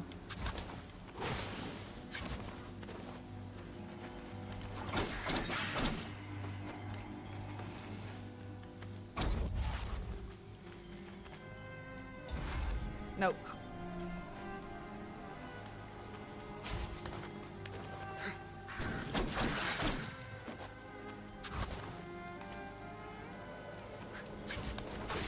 No.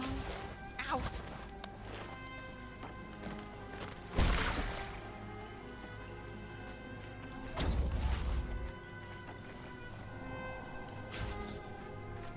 What?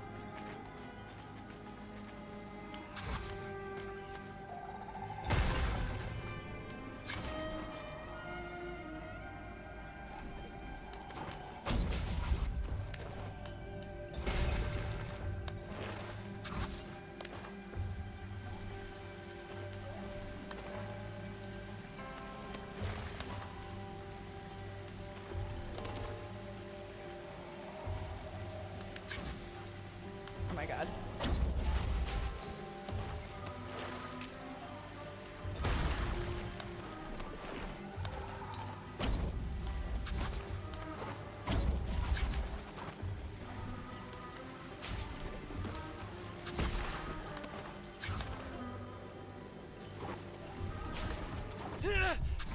Whew.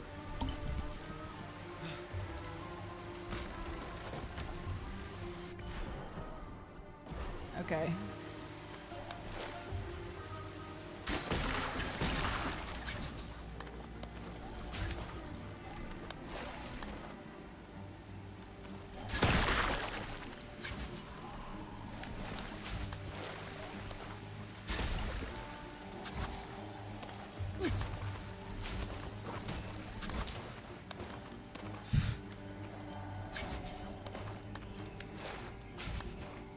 Okay. Okay.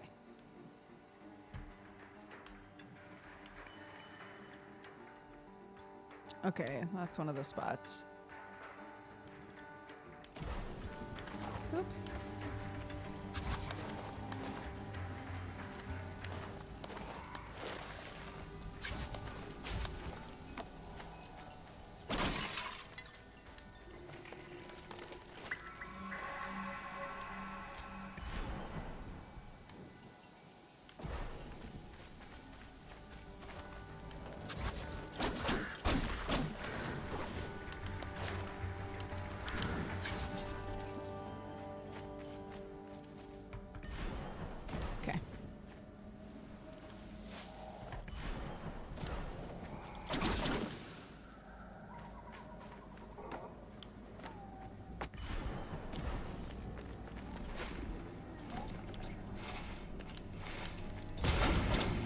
Oops. No! Oh my god.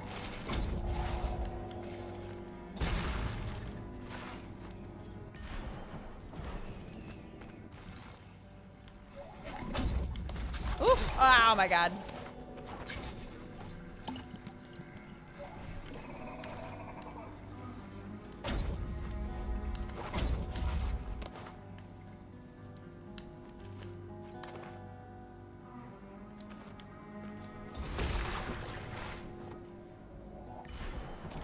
What is this?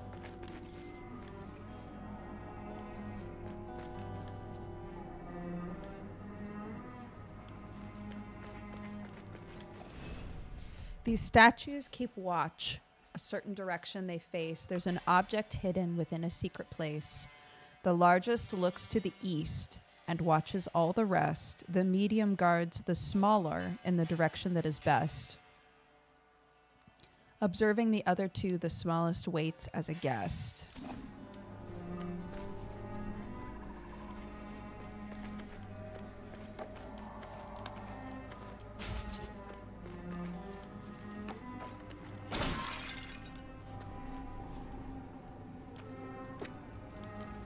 Okay, I can't change that one. The largest looks to the east and watches all the rest. The medium guards the smaller.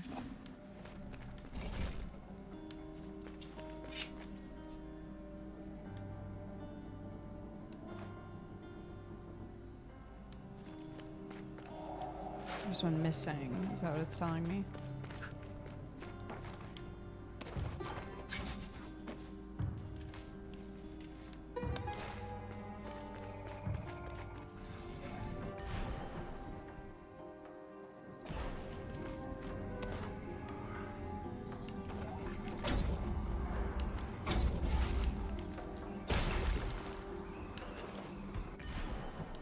Oh, okay.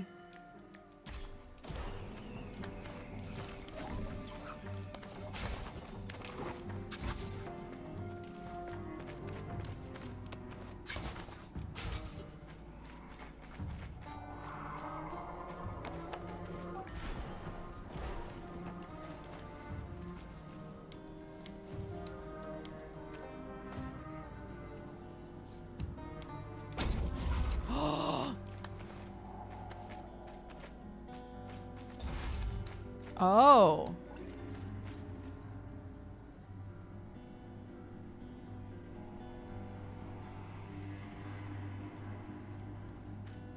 I see.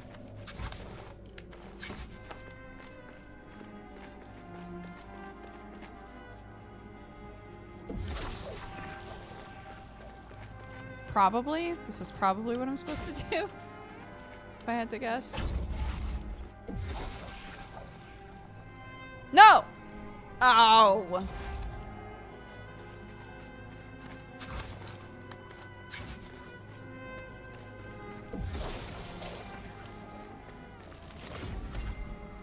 It undid it once I came in there. Okay.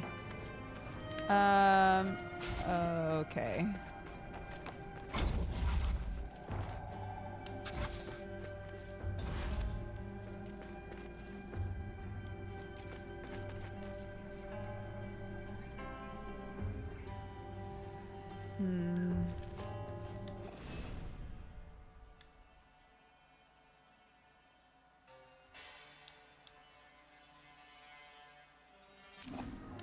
So these are both small.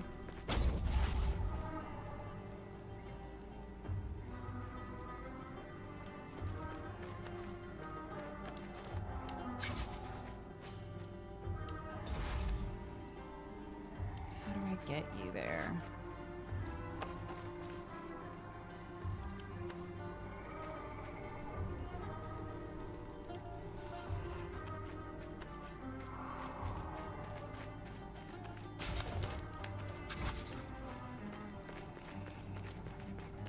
Like this.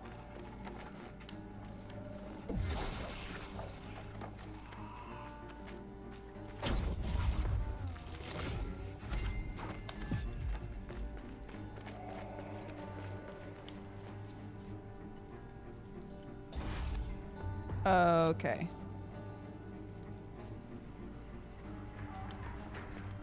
The largest faces east. I think it said. I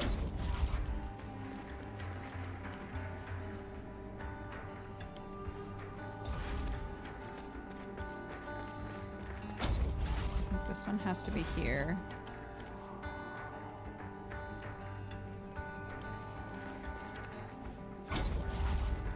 No.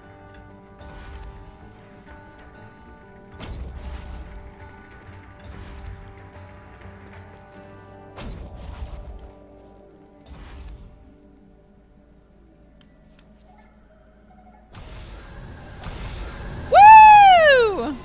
Oh my goodness. Thank you.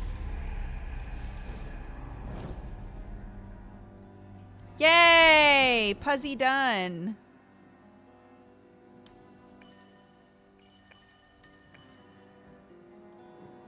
Okay.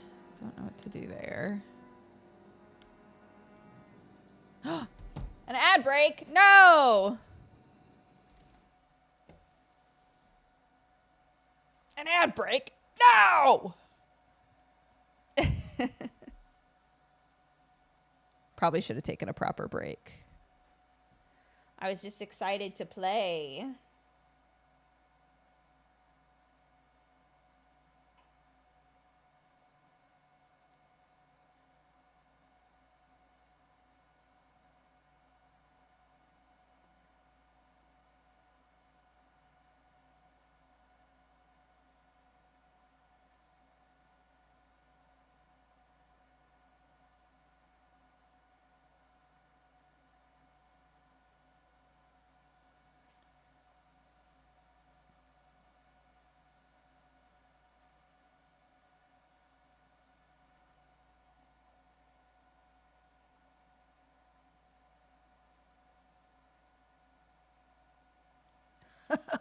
Your clumping litter is out for delivery. Yeah, it is.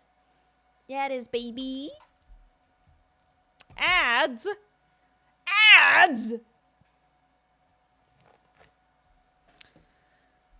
How much time is that going to buy us? We'll wait till they're done. And then it'll tell me.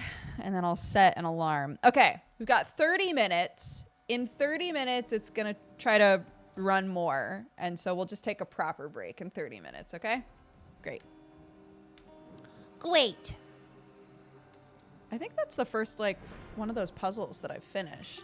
I keep running into places with those little, like... Do you remember I found one early on in the game and I was like, it's like an altar of some kind. But I'm realizing now there's one of those in front of, like, optional puzzles.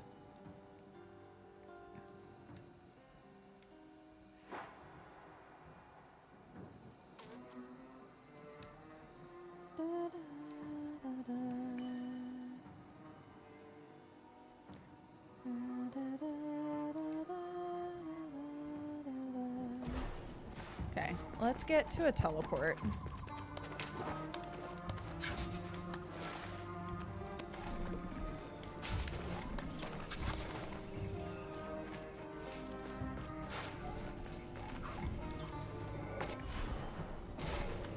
Oops. Hee hee.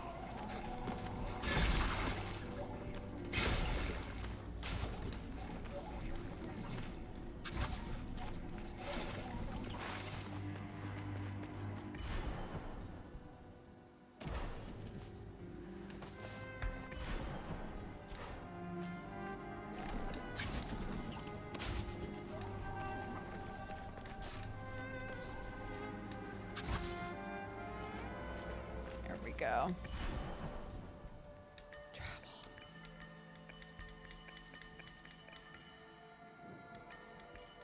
Let's go to the Haven. Let's chat with everybody. Let's see where everybody's at mentally, you know?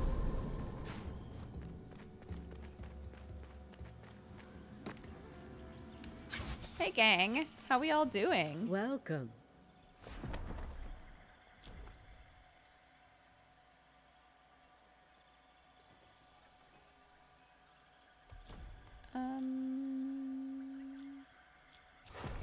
My shop is always open. Oh. No new dialogue. That's okay. Hi, Sargon. I hope you find what you're looking for. I hope so too. Take advantage of memory shards as you look for second chances. You never know. The fact that it's giving me an opportunity for a new hint means that I have made progress as far as the game is concerned. The game's like, you should be able to progress now, which is good. That's good to know. Where's my dad? There he is. Good to see you. Don't lose sight of what matters.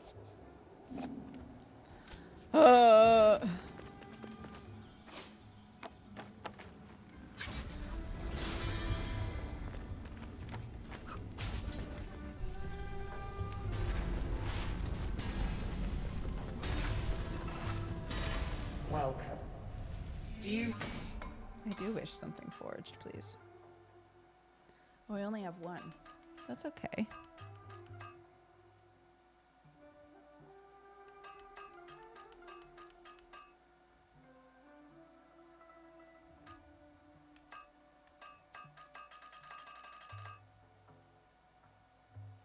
Okay.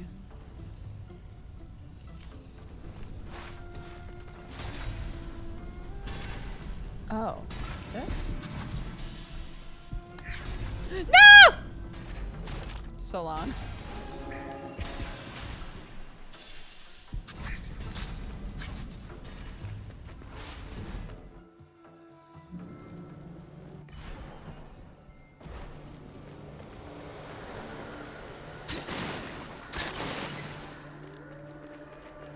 Oh, right. Right. I can't progress without knowing what to do with those. Okay. I couldn't remember.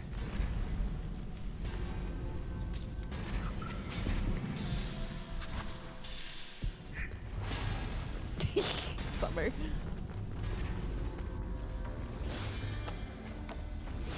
Thank you, Queen.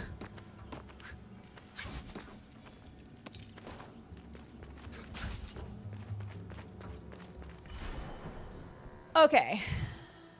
I guess I should just look around at... Okay, these are both gates, if I recall correctly. That's a jump.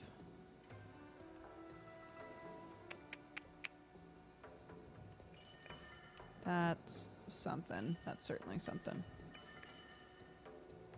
Okay.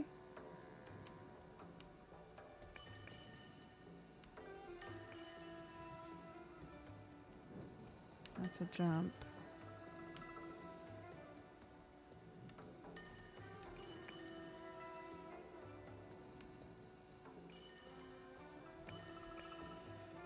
This, I need to get here.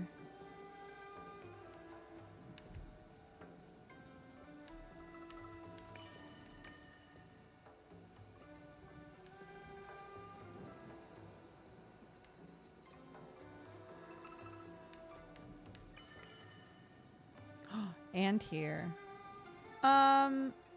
Okay. Let's just like revisit this side of shit then.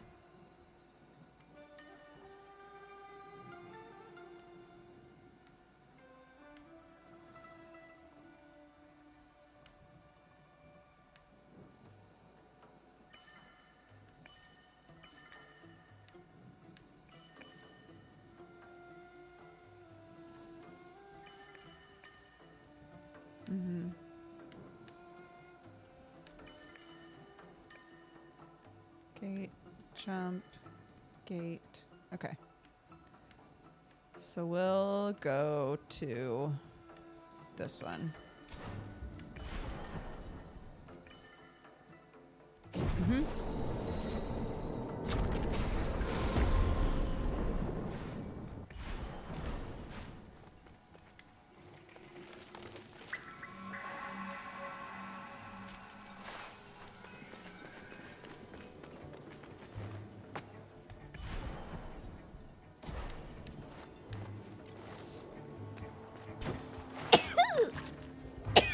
Oh my god.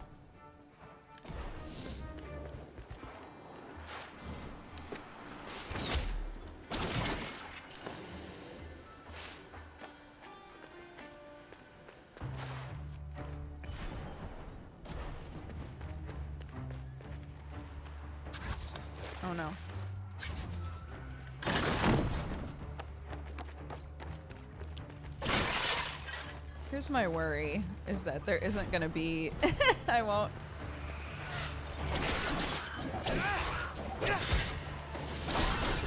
Ooh.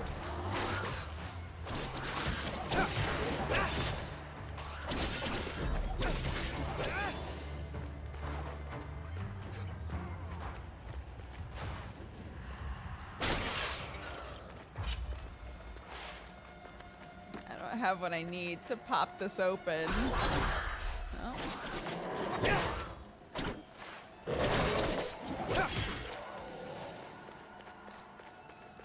Shoot. Where can I go to get one of those? Possibly up here?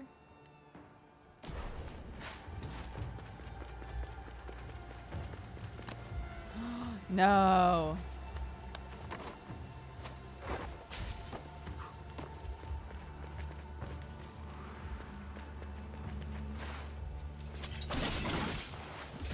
Oh my god. Oh, hey, cool.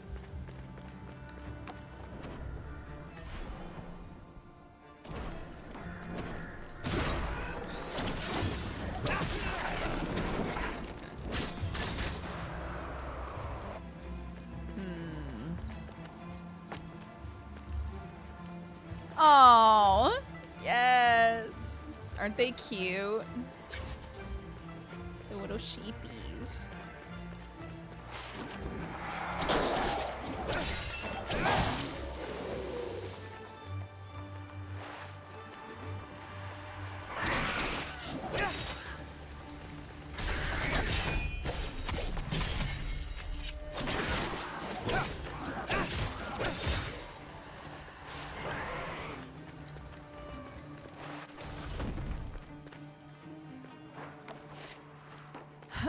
Okay. I have to find one of these purple such and suches.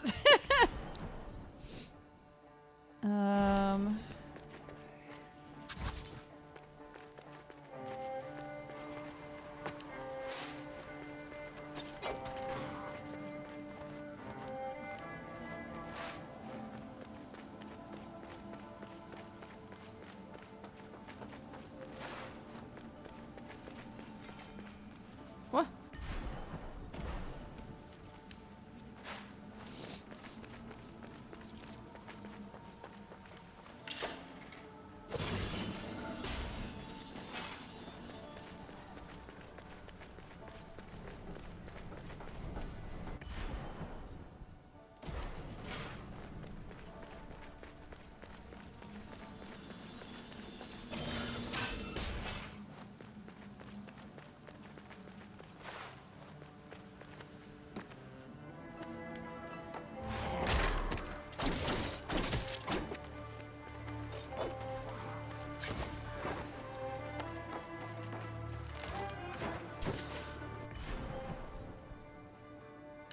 This is so annoying.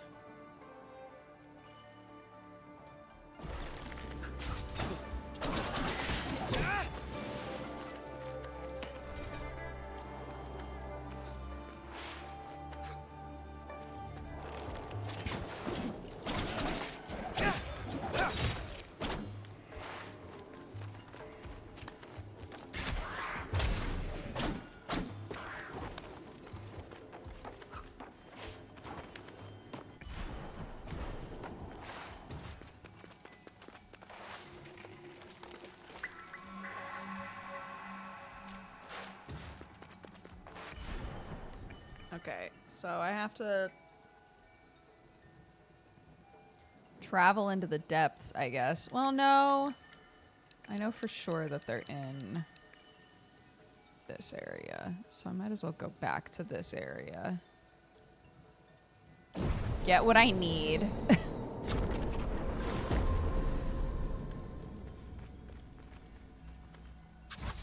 Look! Oh! The forest has regained its balance. Thanks to you, we are rid of this creature. She came from another world to dictate her laws to us. An opportunist. But Mount Calf is not saved. It remains a prison. She is not the perpetrator who disturbed the flow of time. There is something else. Something deeper. Ooh. Increase the damage of dodge attacks. Look. Oh, it's so cute. Oop, nope. Haha, not you. Okay, let's see.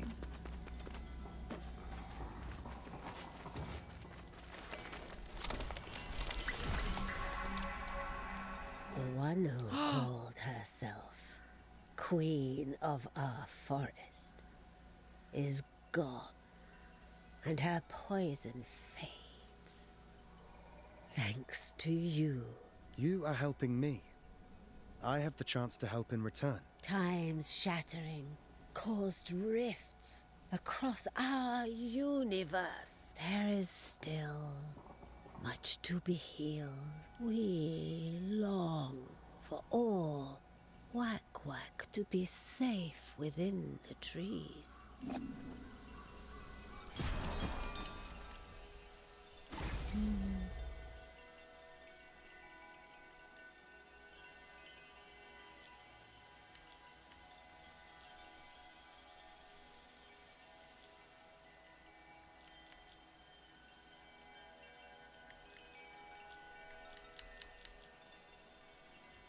Sure. Stretch as far as my roots can reach.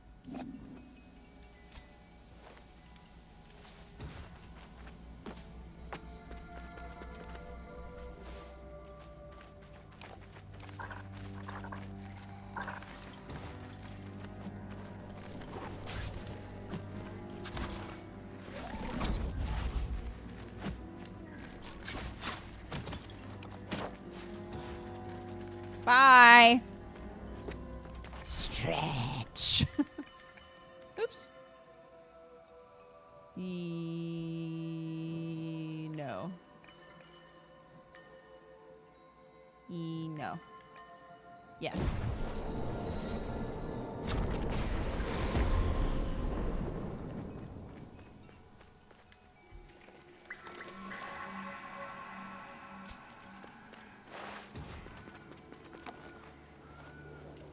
Okay.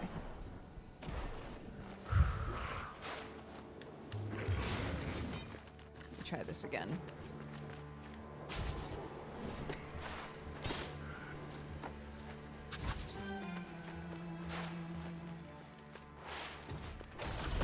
Oh, thank you.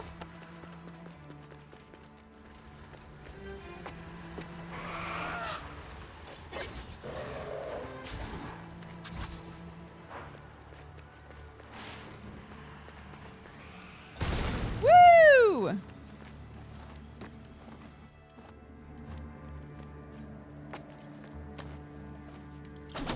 Oh, God, I was about to be like, don't do this! Not to me, not again!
Lots of cool stuff in here.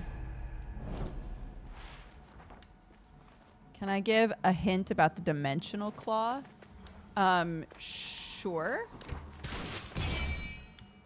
Oh.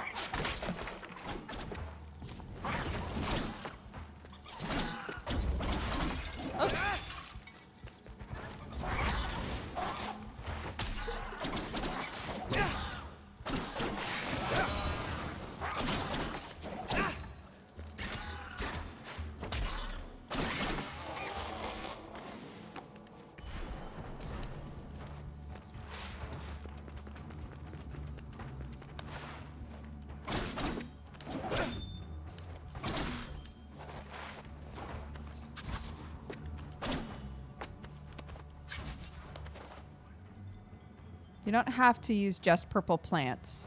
It can be red explosive barrels or bombs that enemies throw. Oh, that is very good to know. Thank you for telling me that. Because I was like, God, I have to go and get a purple plant every single time. Thank you for telling me that. That's very helpful.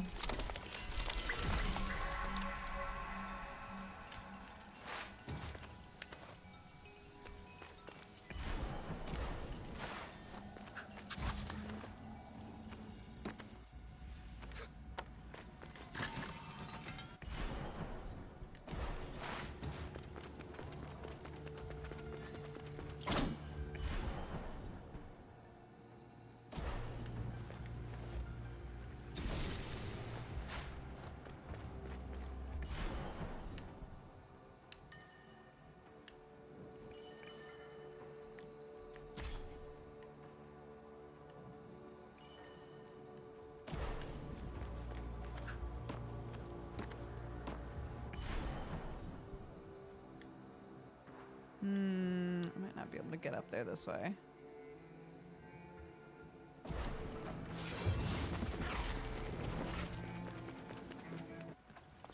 Oh! Stay sharp. Princess Anne can't be far now. Something is not right here. We must proceed with caution. Sure, Menelaus. Why is it doing this cutscene again? I'm serious, Orod. There's a strange presence here. I can feel it too. There's only one way to find out. This is the cutscene from the beginning of the game. Let's go then.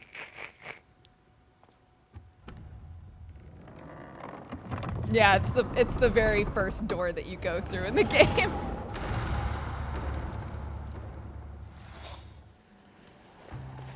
Okay. Anyways,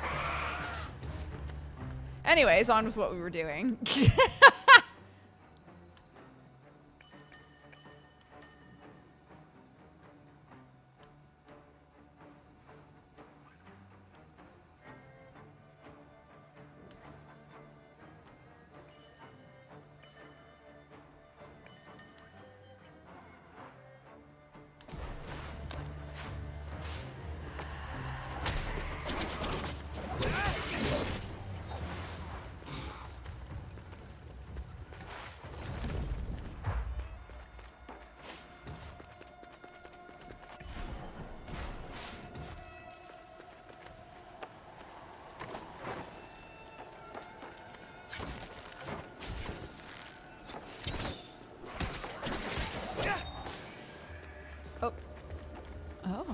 I'm all full up. I'm all full up. Uh-huh.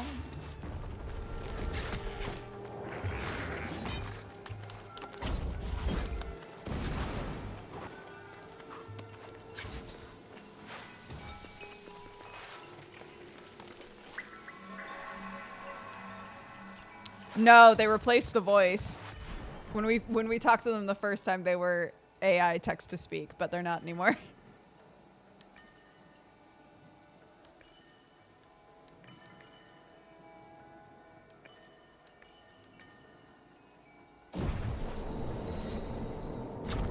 And I was really alarmed because I was like, oh, an interesting voice for this. And now it's like a gruff man voice. Like, yes, hello, I will help you through the darkness. I was like, huh?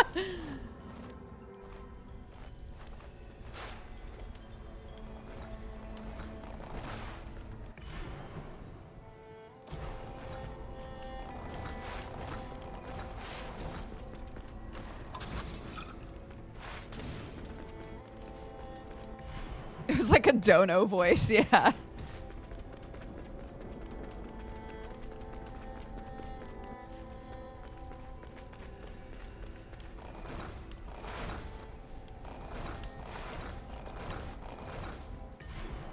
Goodness.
Okay.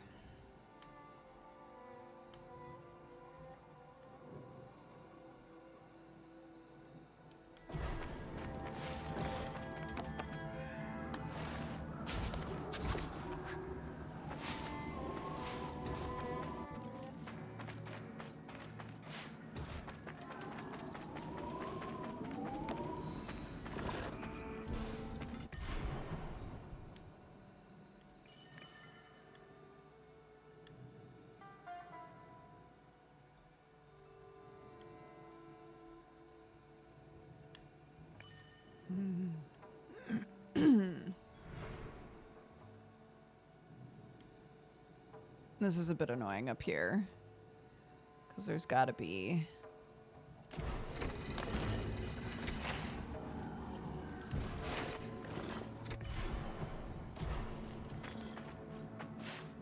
There's gotta be a teleport up there somewhere.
Okay.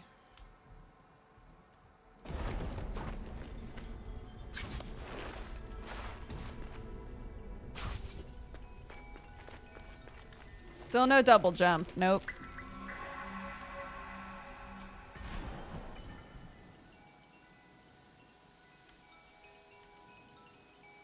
Double jump's gonna bust his shit wide open though, dude.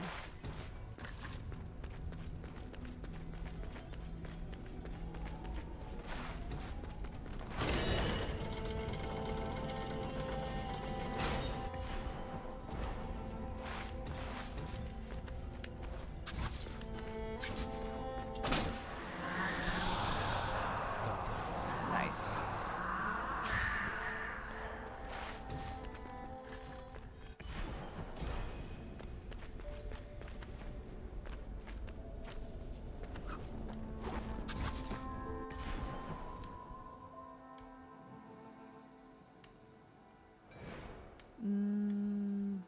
Sure, I'll go up.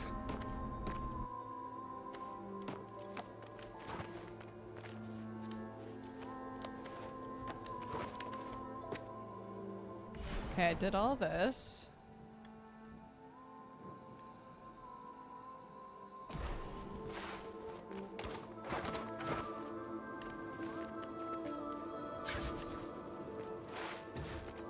No! It's been 30 minutes already? I hate it here.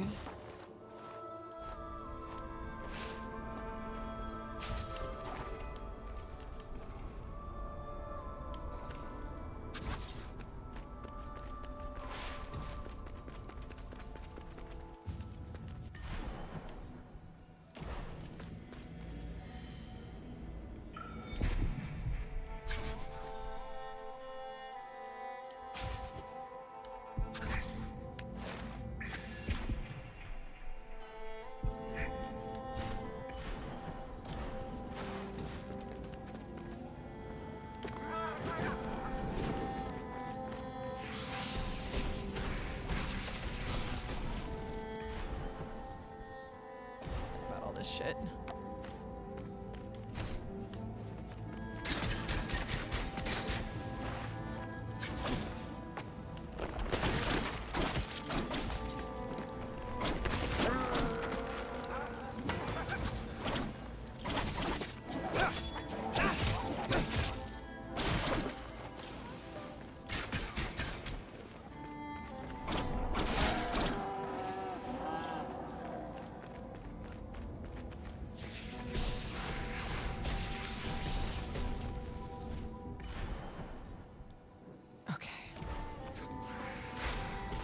Oh my god.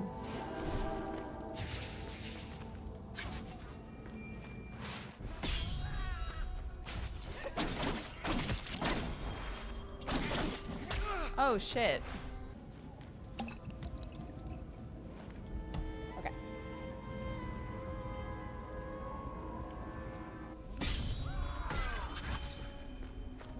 That means that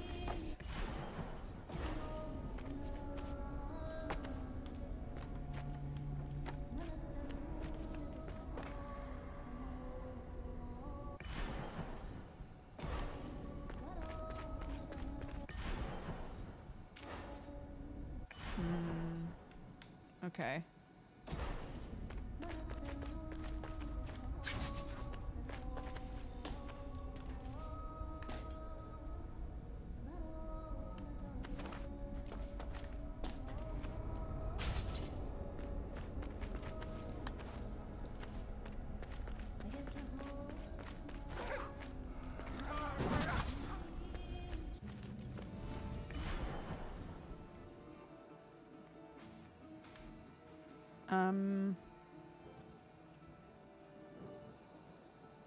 I should have marked it.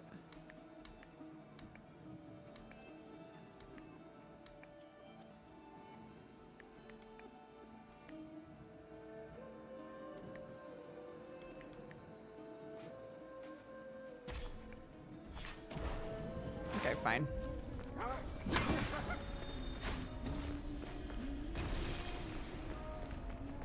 I'll just take a picture.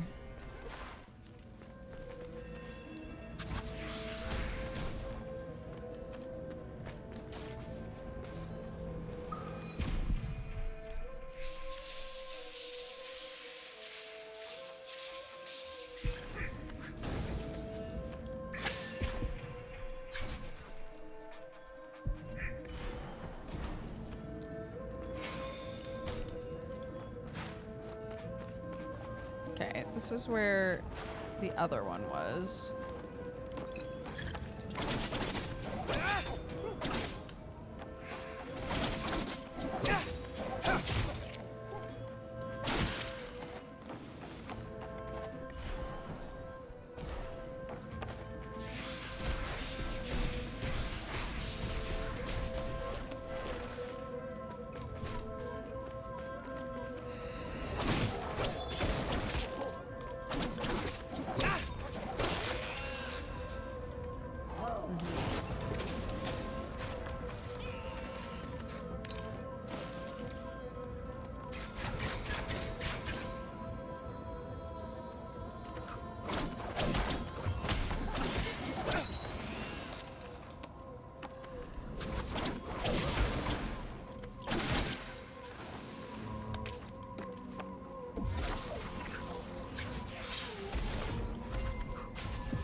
So I have to go up this way to get over there, but...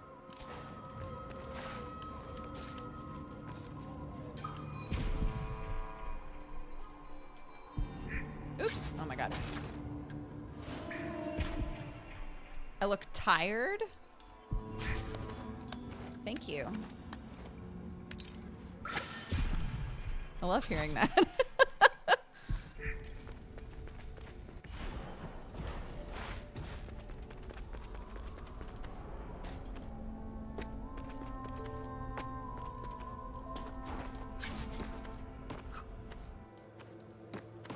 Yeah, I don't know if you heard, but a ghost flicked my ear earlier, so I'm going through a lot right now. All right.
Haha. Ha ha ha.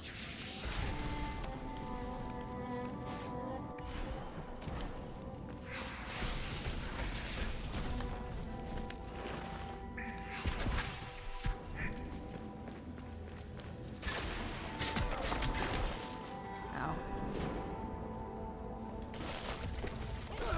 What the fuck? Fuck, no, no, no! That sucked ass.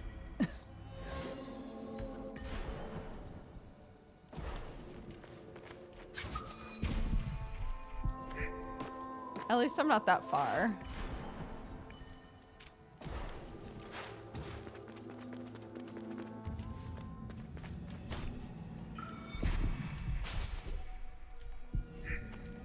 Yeah, well, imagine how annoying it would be as a ghost to be like,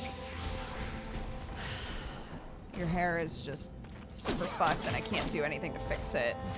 And being like, wait, I can fix it. All I have to do is terrify a person. And like, who gives a shit about that, you know?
Is there something up there?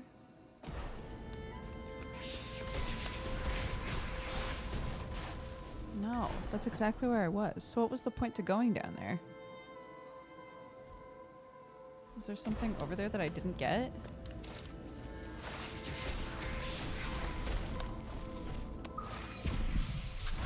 Yes, here we go.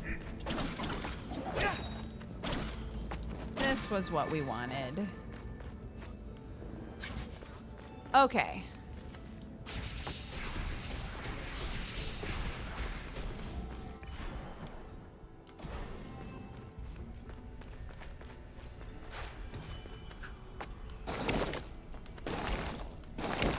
Oh my god.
Research status compromised? Yesterday was an amazing breakthrough. All I need now is harvesting Athra from a wak-wak tree to stir it into my project. When I did, I sensed a great disturbance, a roar and a shock that resonated through my bones and soul. As a man of science, I didn't let it keep me away from experimenting, but since then, the more I mix up the brew, the more the previous homogeneous liquids become heterogeneous again, as if I was mixing them in reverse. It has undone all the work of these past weeks. I can't work like this. I will have to ask questions. I bet it's all about that strange phenomenon earlier. Thankfully, all the mixtures I didn't touch since then are intact. So many years spent on this can't go to waste.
God damn it.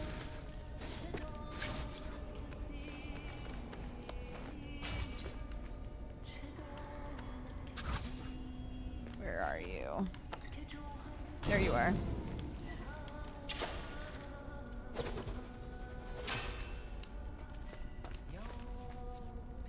do I get up there?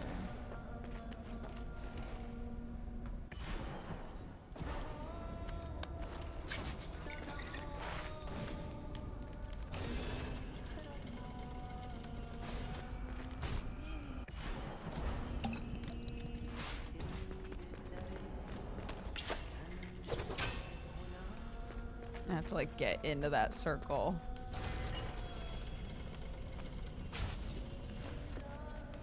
Wait, but this is where I was before.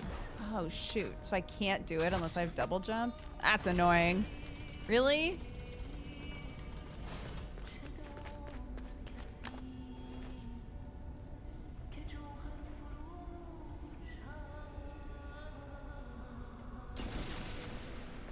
Okay, well, let's remember where she is, I guess.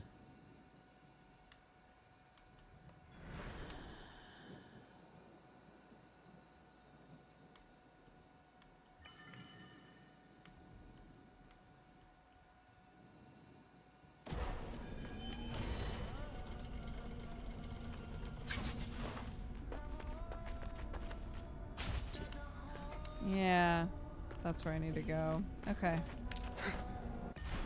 Okay, well. What are you gonna do?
a video came up for me that was like, reminder that it's almost Valentine's and nothing's gonna hit quite as well as a baby cow does.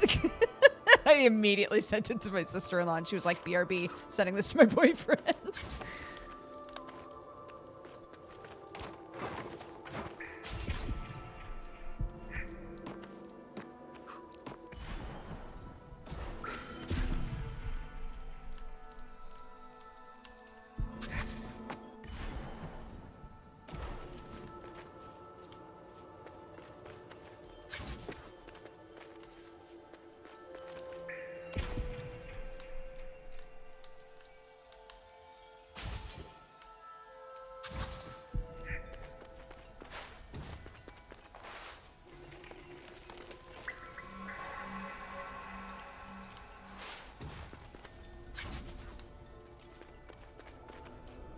What was in there? Can't get up there anyway. Well, my sister-in-law lives on our farm, so if suddenly she has a cow, then suddenly we have a cow.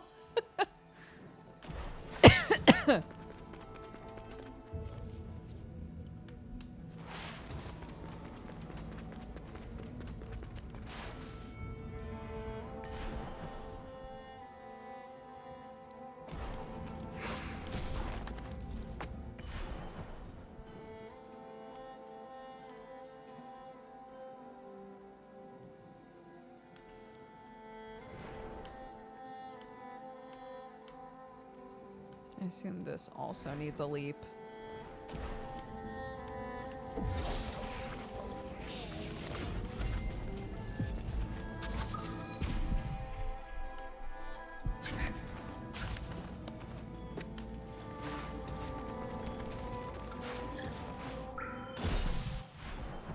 Oops. Yeah.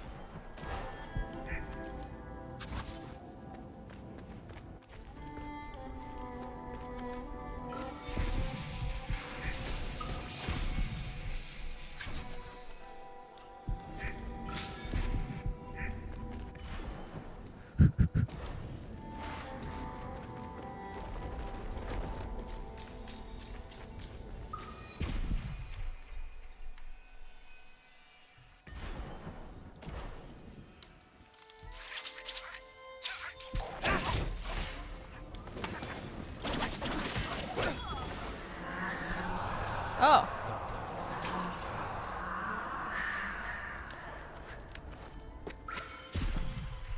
I gotta go back in the prophecy room, dude.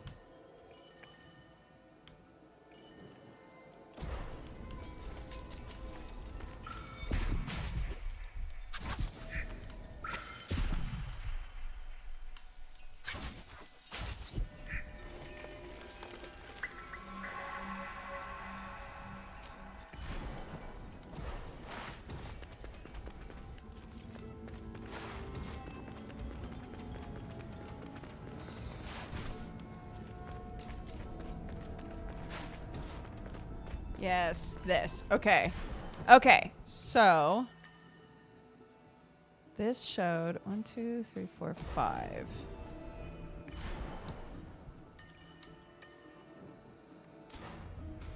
Yes.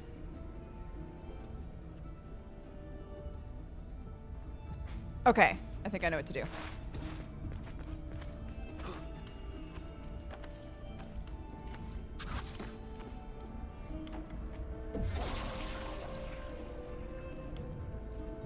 Okay, ready?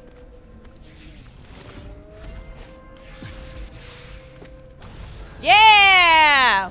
Woo! Sick.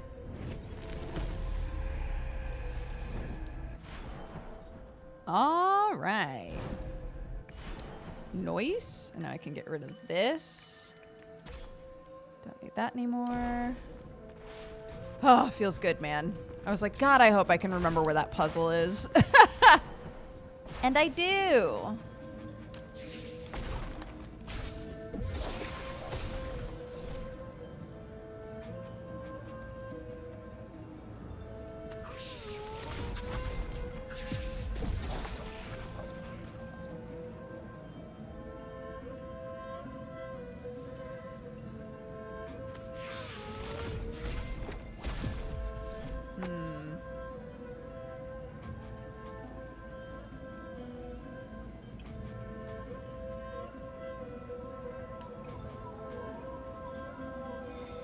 feel like I need a double jump there.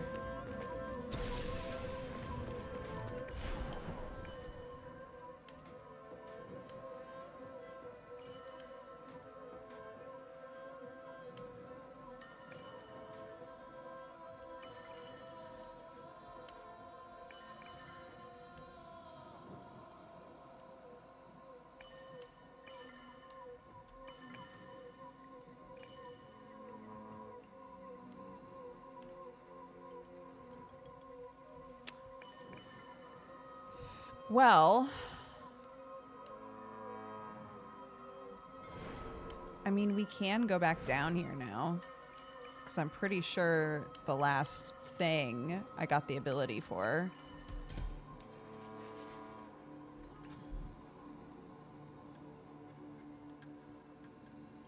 And a lot of the stuff that's blocked off here, I think, is yellow doors. Okay. Where am I right now? Literally right next to a teleport, baby! As the Lord intended.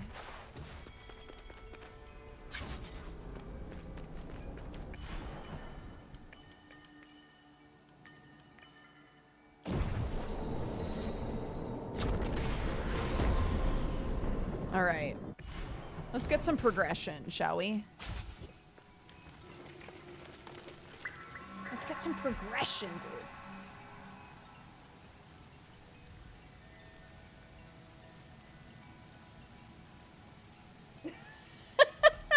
I sent Sam a picture of the sheep, and he was like, they have ram horns. And I was like, yeah, they're really cute. They're like little tiny ones. It's very cute. And he was like, if they charge one of the kids, I'm eating them.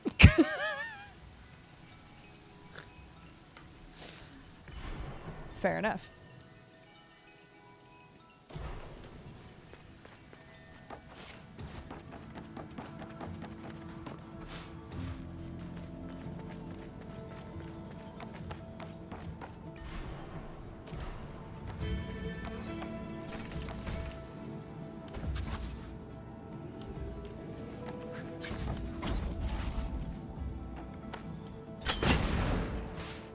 Hell yeah, dude.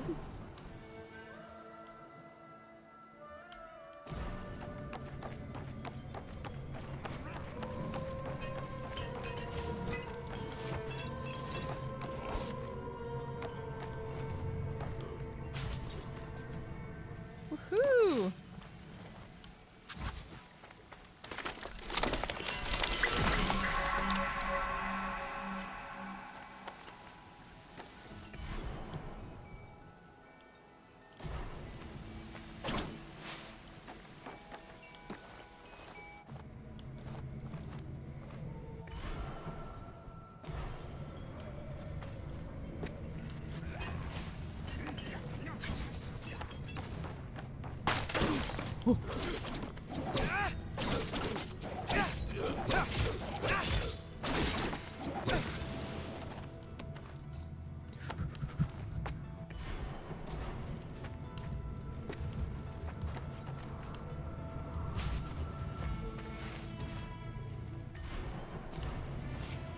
Fight, probably.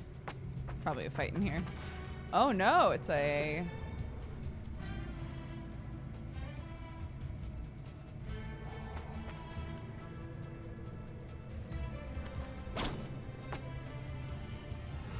Ratty! Welcome to the cat gang. Thank you so much.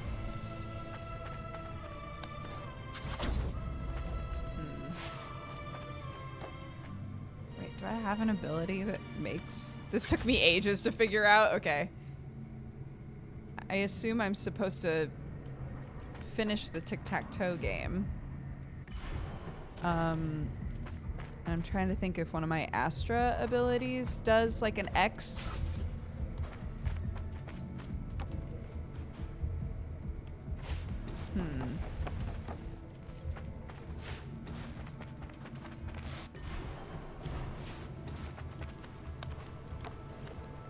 Wait, I should take a picture of that. Hold on.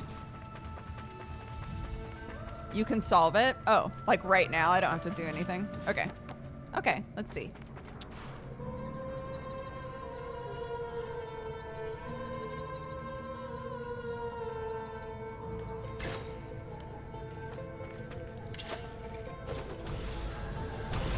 Oh, there we go. What the fuck? Are you for real?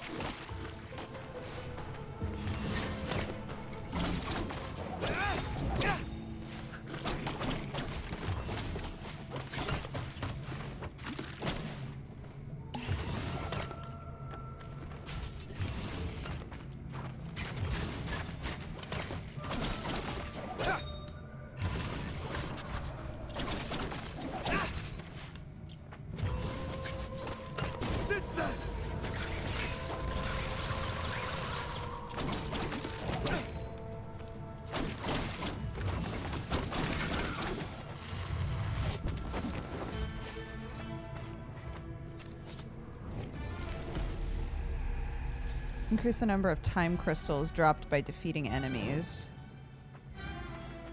Ads are coming in a minute. Thank you so much. Let's take an actual break. Yes! Let's take an actual break. Okay, I'm gonna go get some coffee and go pee and stuff. You do the same. I'll see you in a minute. We're gonna run some ads so they stop bothering us. Rude.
It wasn't very good.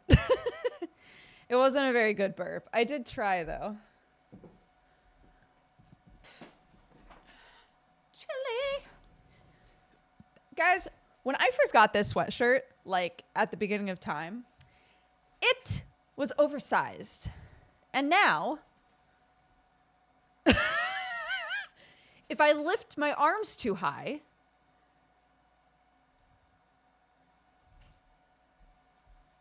so I think it's finally time for me to rip my sweatshirt apart and have some fun with it and like add a bunch of fabric and shit. All right, let's go.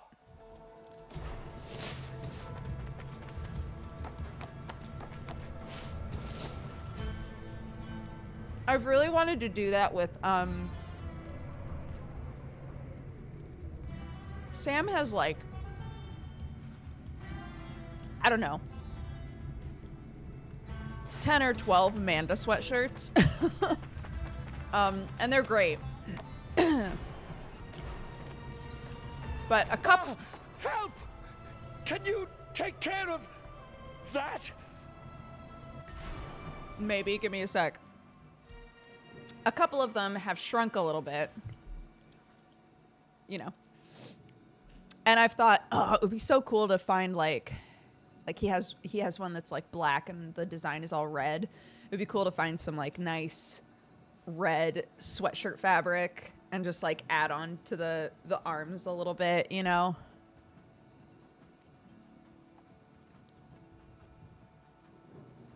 But I'm worried I'll fuck it up. But if I mess around with mine first, you know.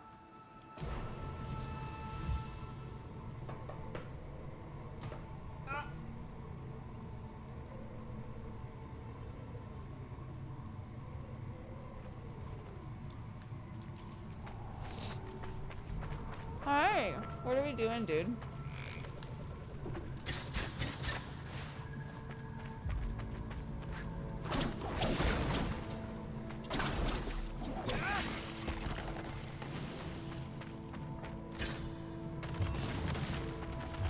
Oh.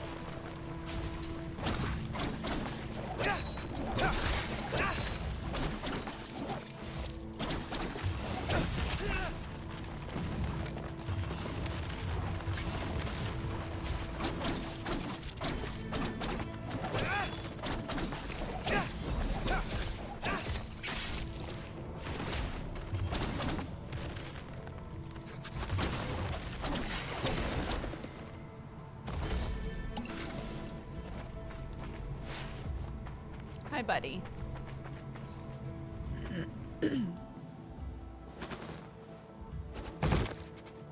I won't ask if you believe me yet. Well, I don't know that it matters. For what it's worth, I think you're very brave. Ah, I see the moon is having an effect on you. There! The shine comes from another piece.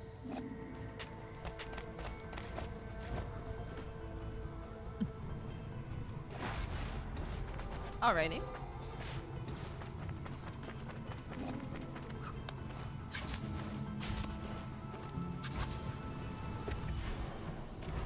I can't get up there.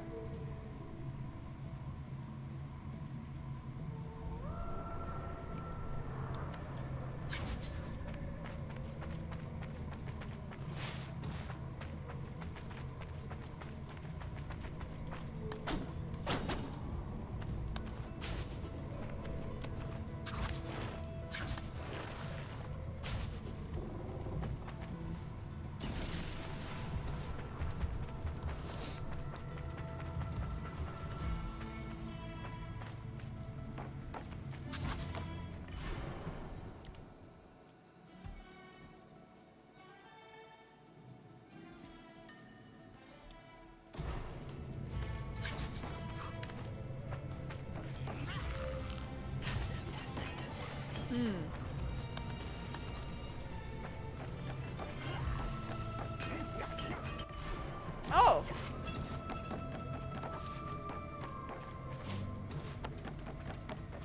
Never mind. Just kidding.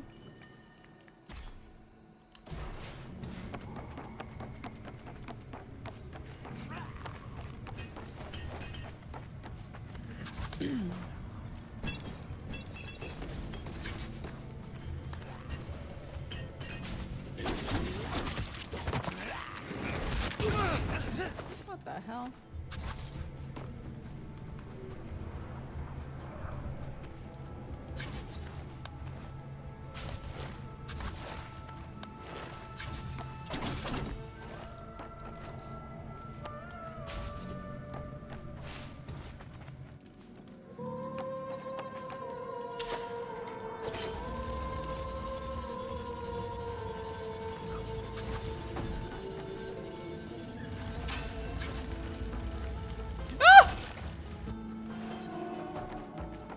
Try again.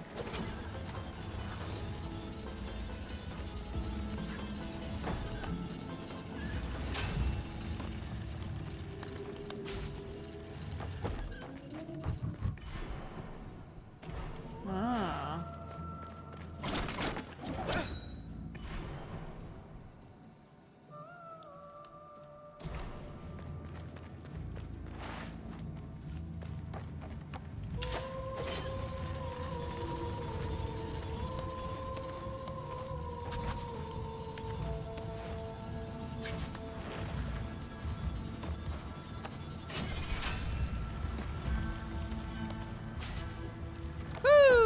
Nice.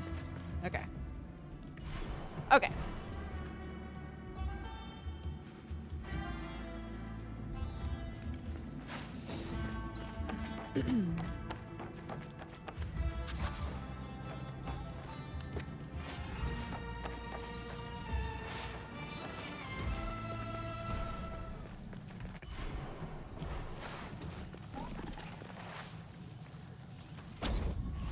Oops.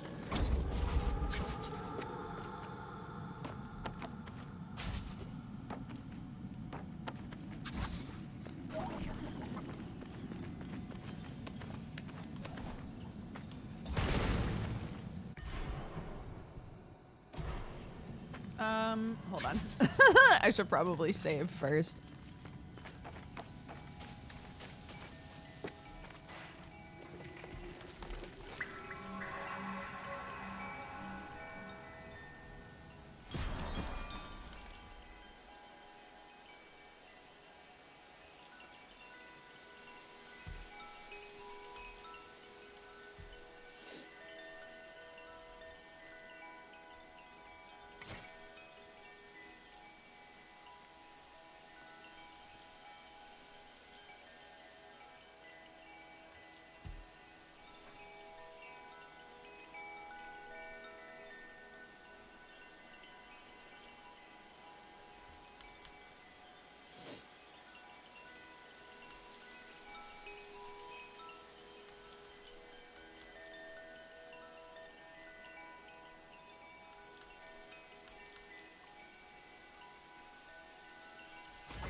Ready?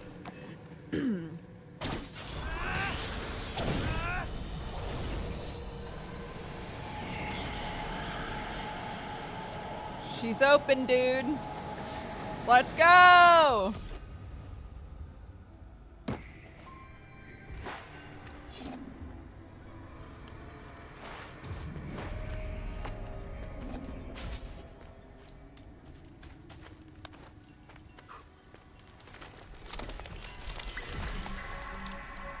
Story progression.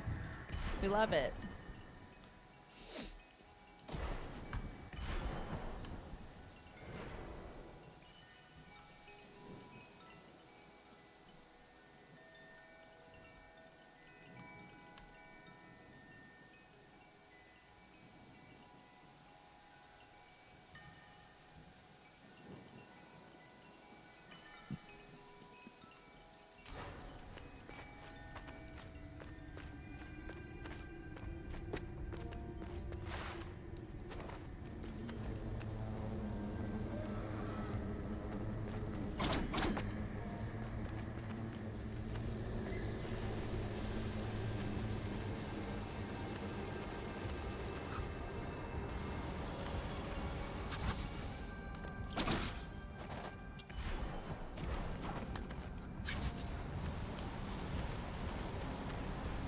Oh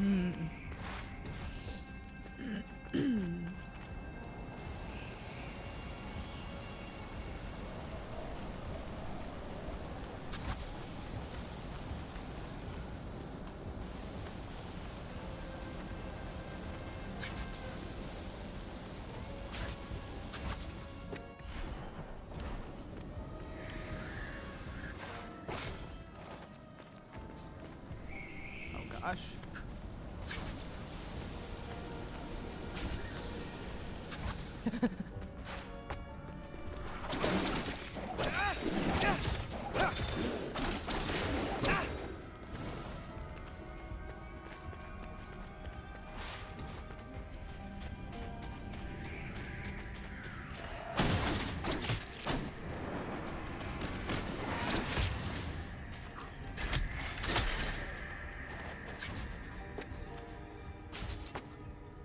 No!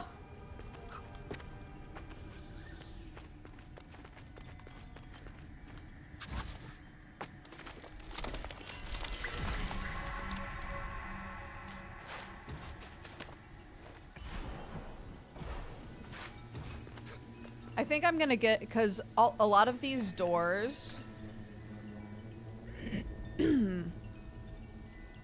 aren't like solid doors, they're grates. And there have been a couple of puzzles that have seemed like they could be fixed if I could go through grates. I think that's gonna be something I'm able to do at some point.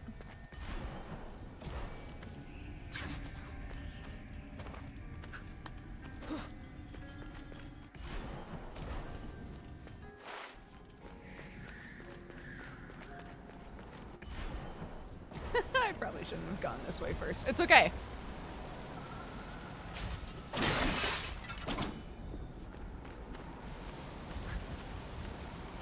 This looks like a puzzle room.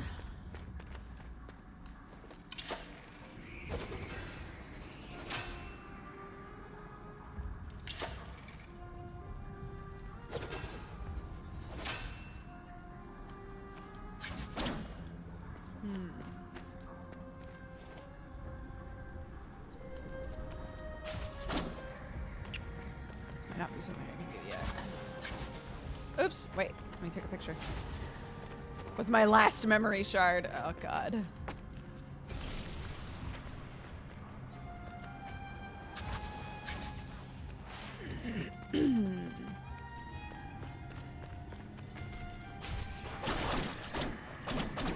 Oh, ow.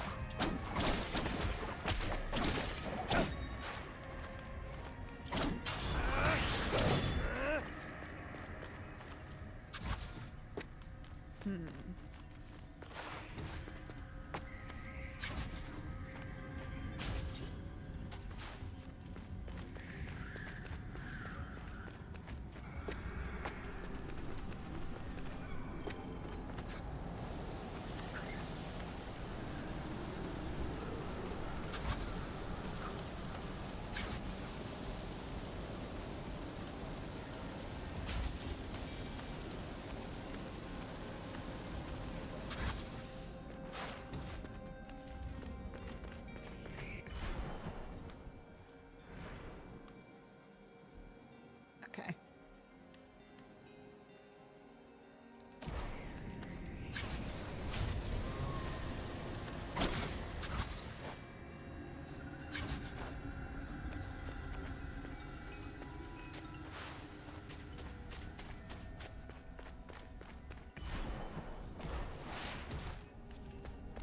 Wait.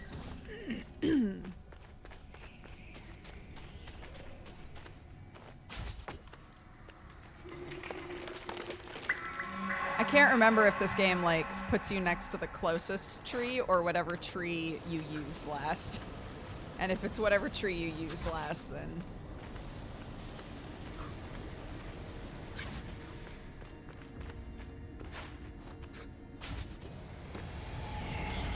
oh, okay.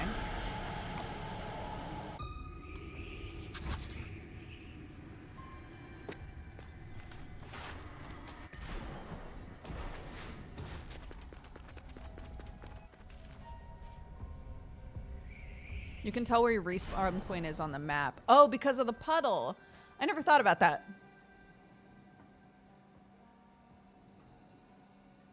I'll be totally real with you.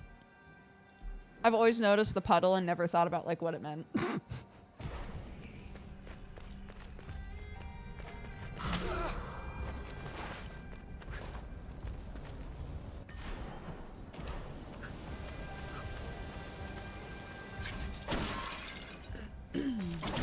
Ow, dude.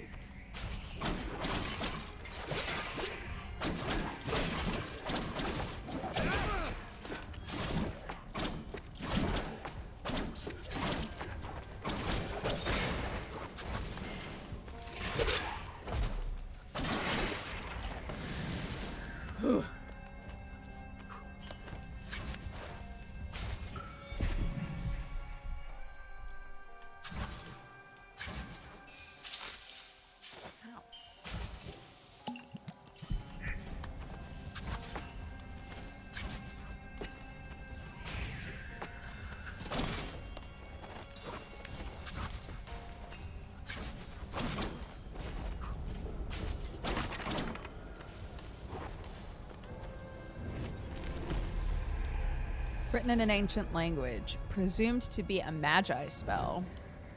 Okay. Less description than we normally get.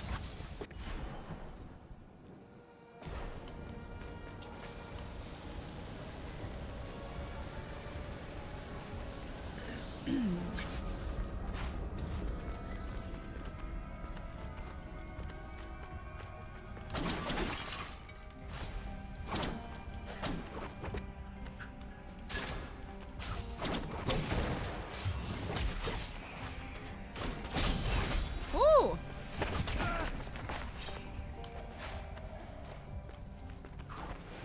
Oh, fuck.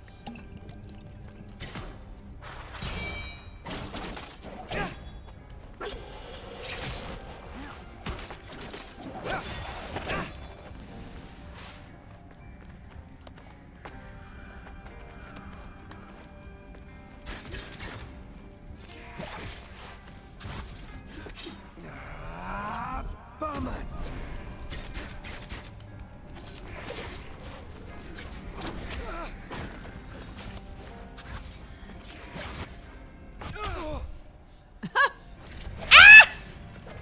Bro!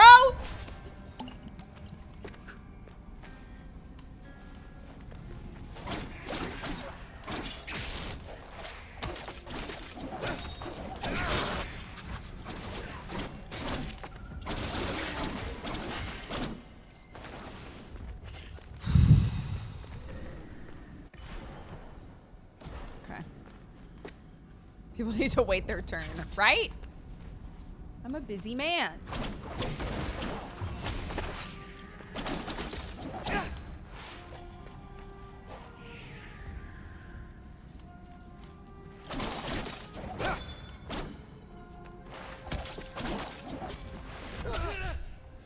No. No.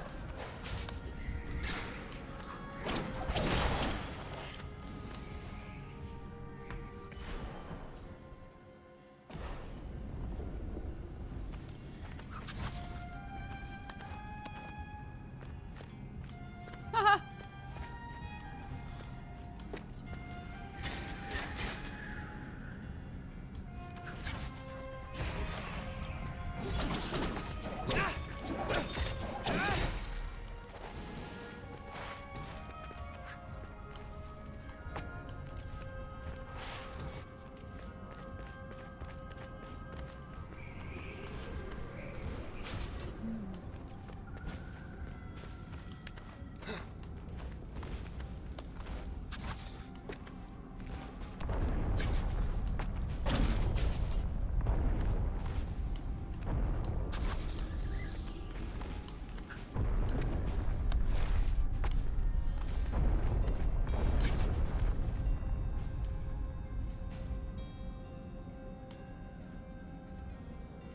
Oh, I see. Interesting.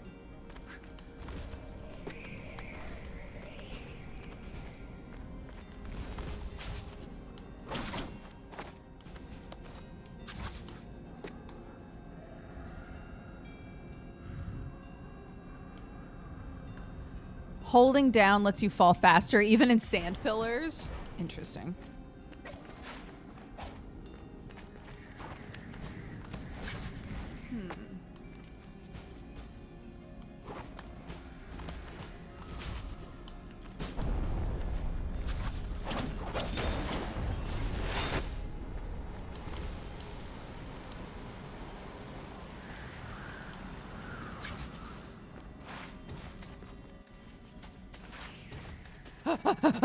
A tree!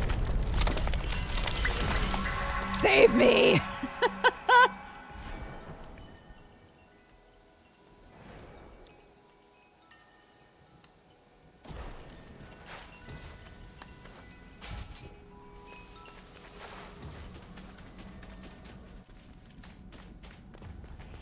Okay. Now I'm ready to fight people. Maybe.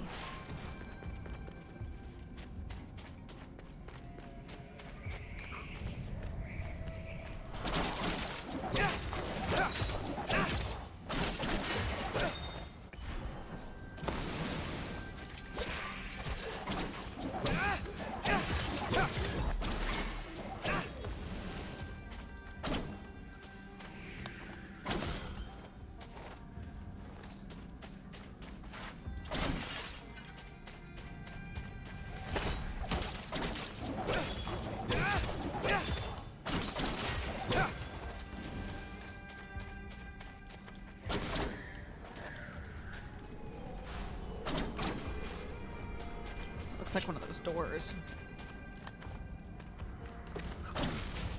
Oops.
Whoo! Okay. Anyway, what did I miss?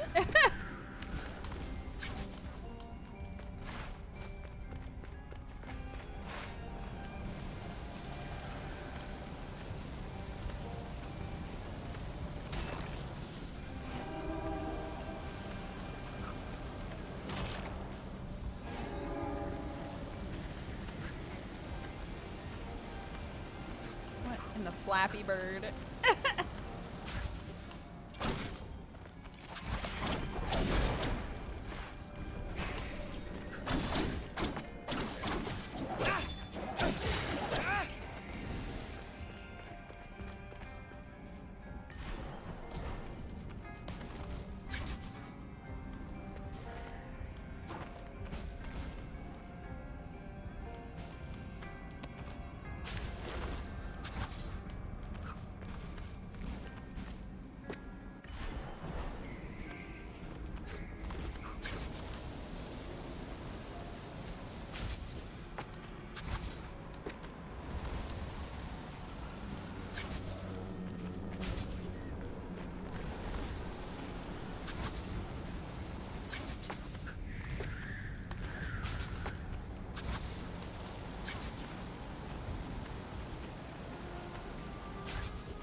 Oh my god.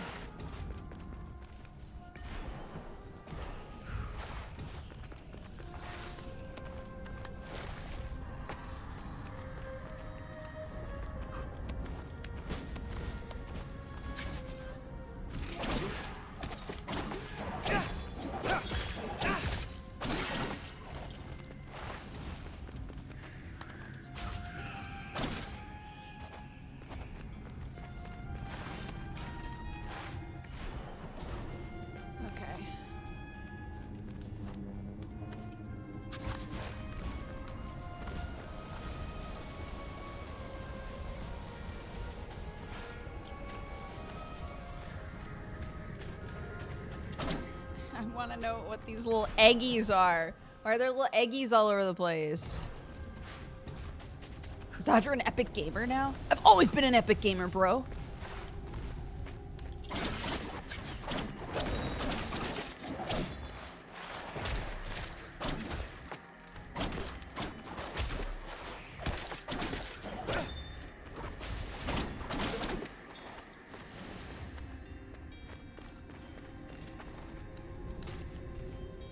Yeah, what are these?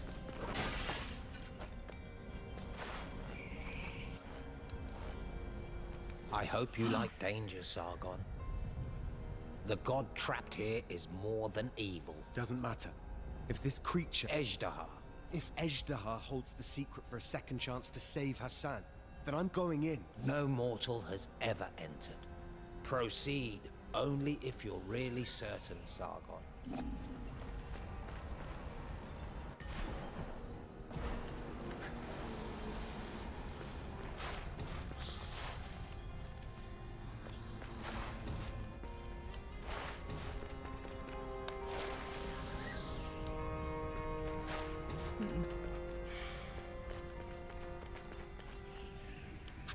There we go. You scared me. Oh. Sorry. Don't anger the Simorg. Such a god sends you into the sands up to your neck. I imagine you'd have to be very evil to have such a thing done to you. I don't talk to them who are going to be eaten. I'll keep my eyes closed so I don't see you die. Hi.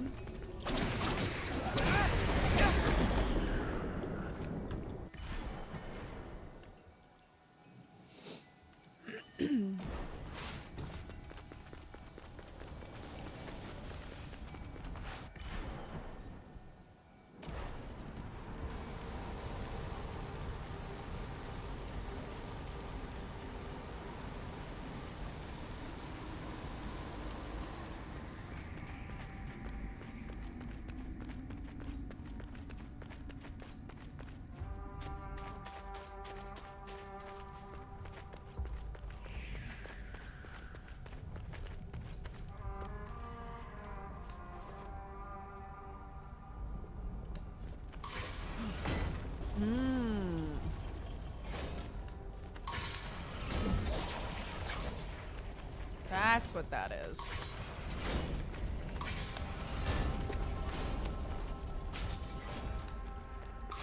Oh.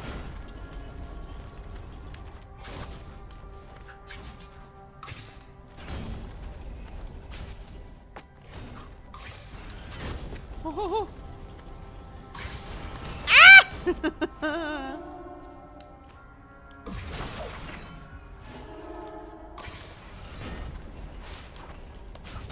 Oh shit.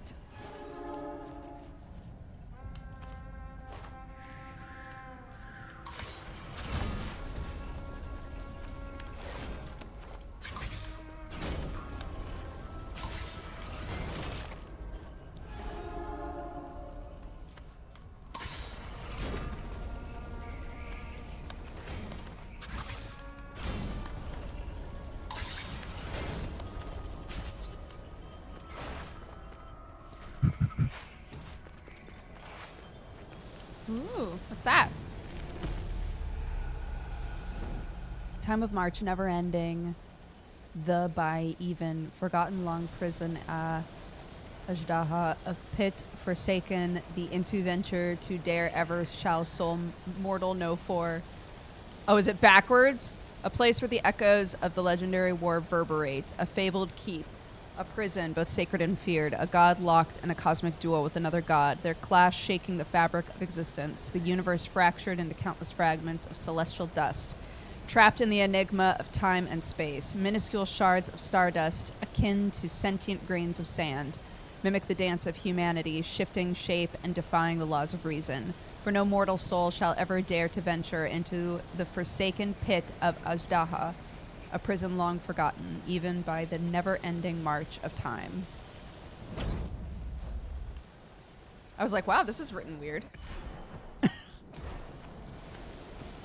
I thought maybe it was trying to like get across that we don't know that like we're trying to translate it, but that's not what it was. That's not what was going on there though.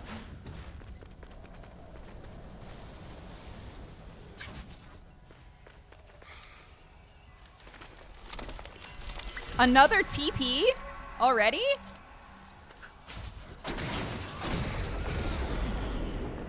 You know we love a TP.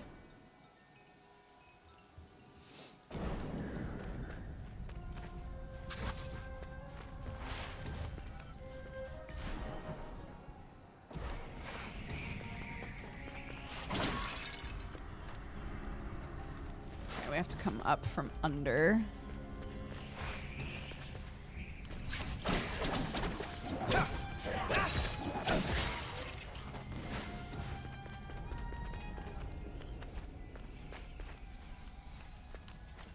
Oh, that's where my friend is.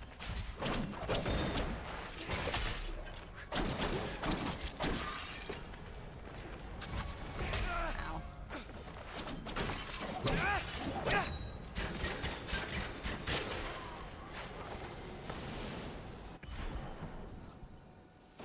I'm wondering if those like projectiles, those weird little like arrows that keep getting shot at me, I wonder if I can use those.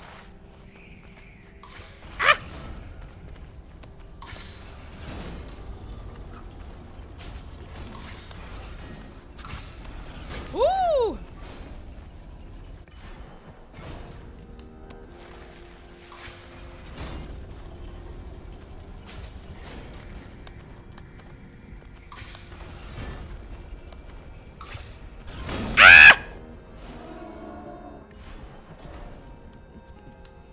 It's fine.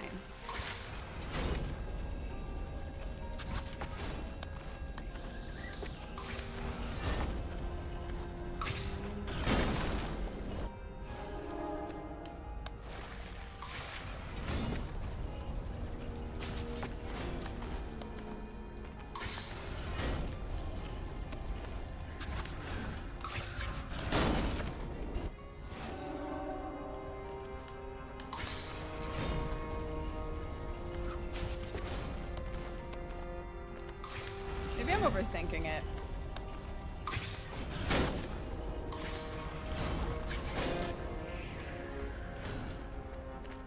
Oh.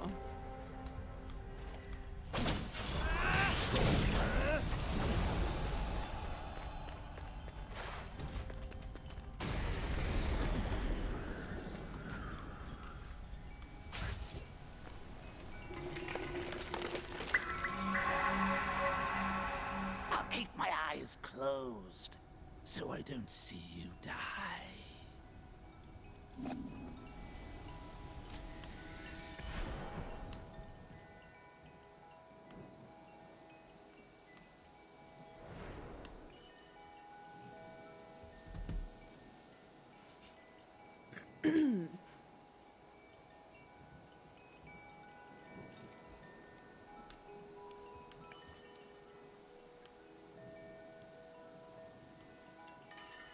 Puzzles have numbers on them.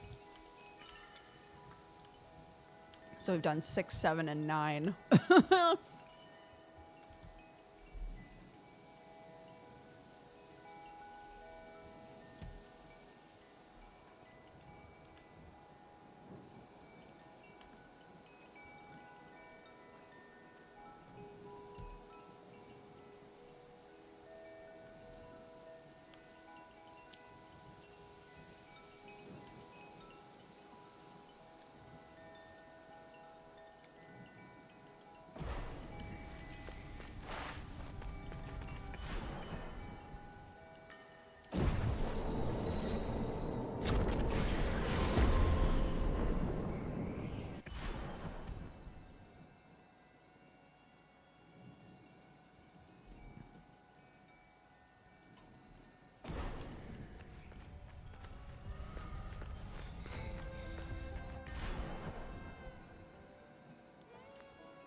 I probably have to blow it up, just like the doors. I think it's probably like this.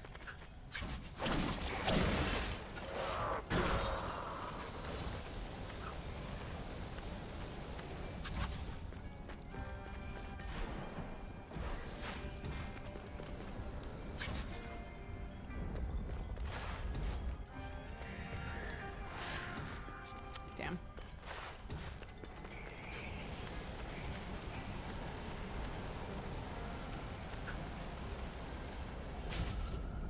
Oh, I could try that. But it also needs to be, like, broken. Oh, it's gone now. What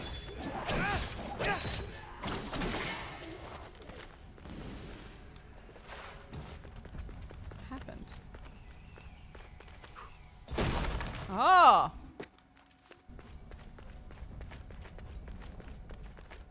Hi! Hi, Sargon. Hey, buddy. Lend me your Eye of the Wanderer. I'll add the information I've gleaned about this area.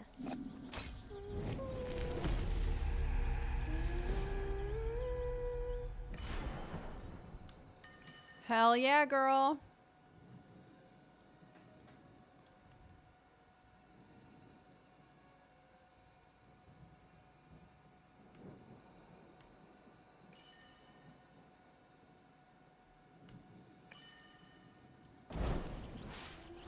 Oh.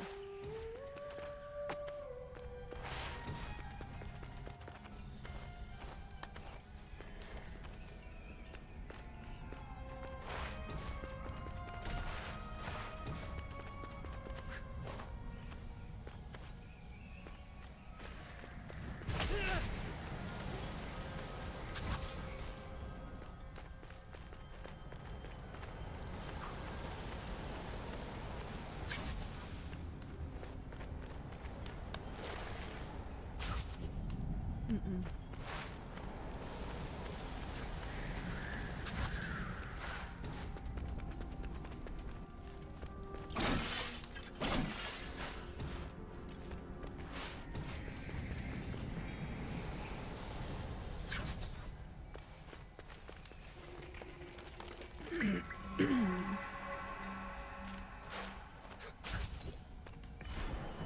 Saying now why they give you this.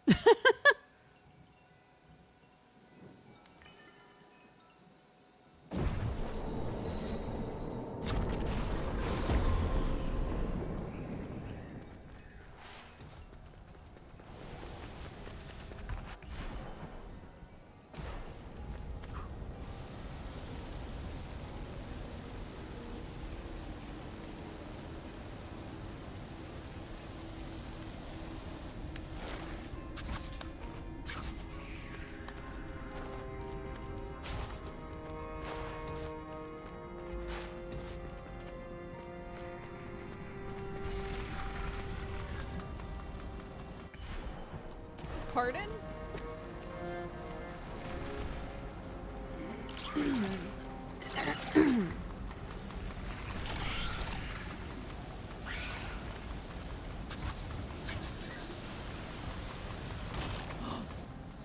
Oh, too fast.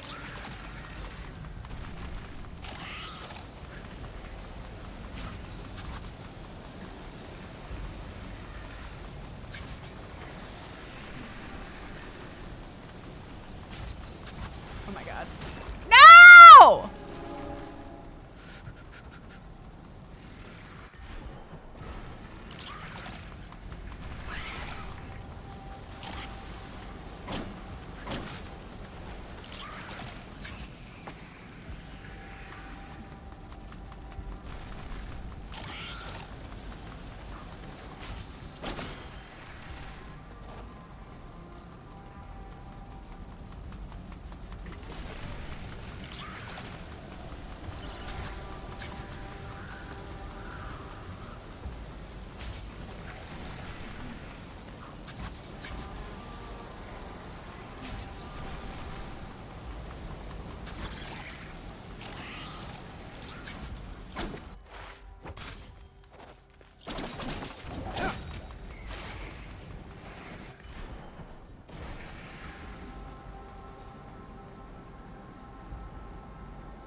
Okay.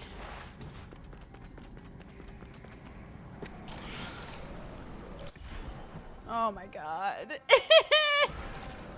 Got a few rooms of this, it looks like.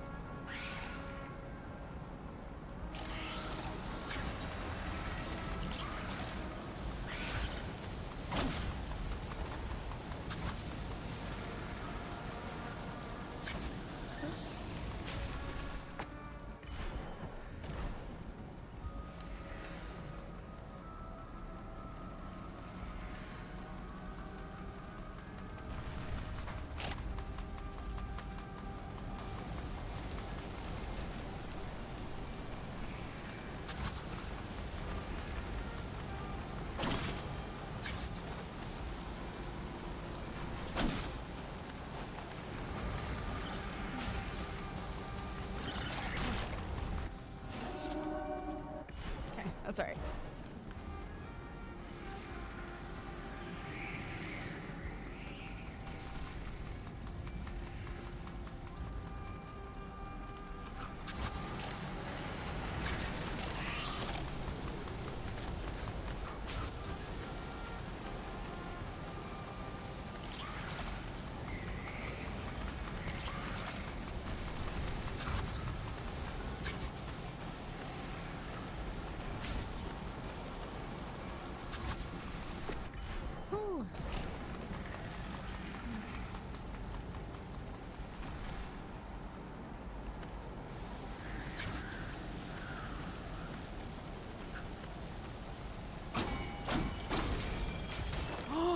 No!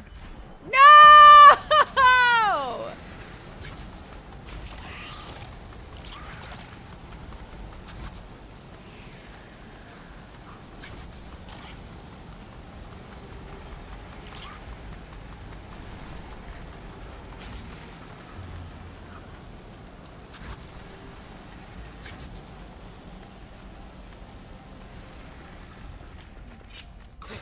Whew.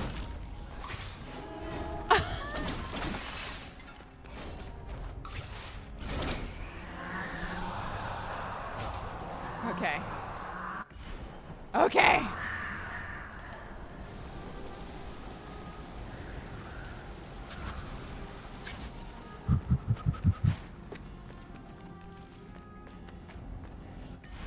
Okay, okay, okay, okay. I still love the game. Yeah, I'm having a great time with it.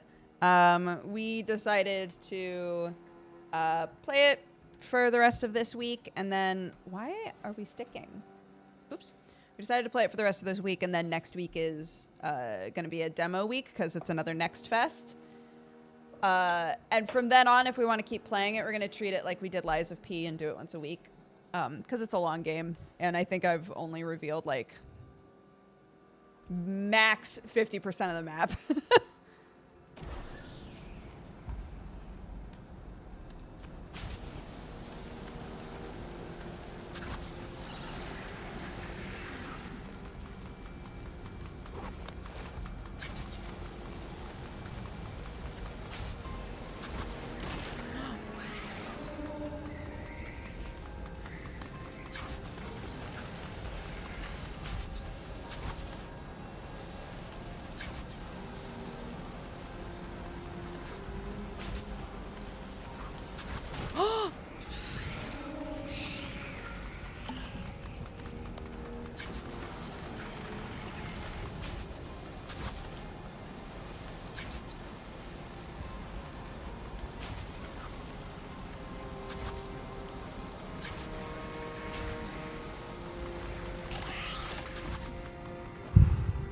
Got it.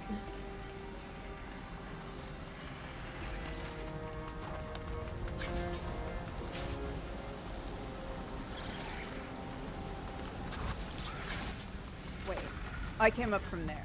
Okay.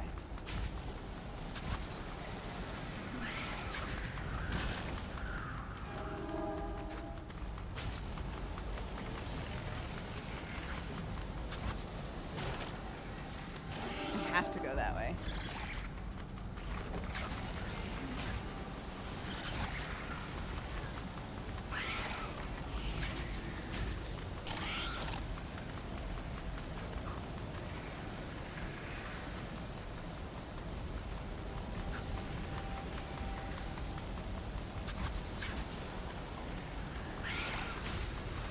Oh my god. Get me out of bug hell, dude.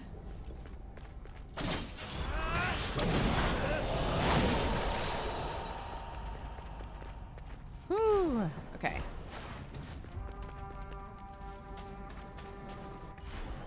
Freedom!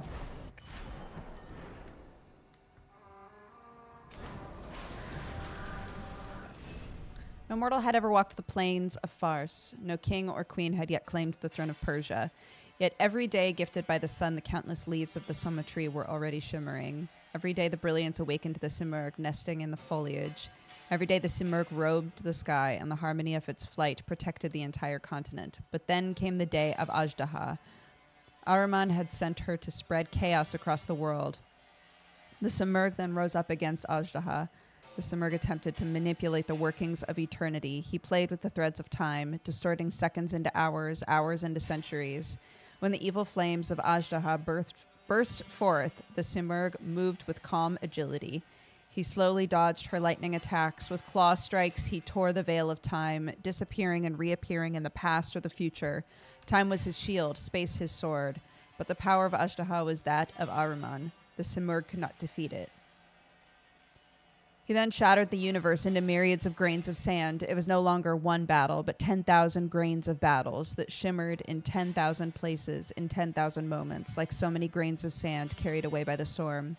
Ajdaha could not retain the same power in every universe. The Simurgh struck simultaneously in the past, the present, and in all the different possible futures. The battle lasted a second and 1,000 years at the same time, perhaps even more, maybe 10,000 times less. The power of Ajdaha was divided.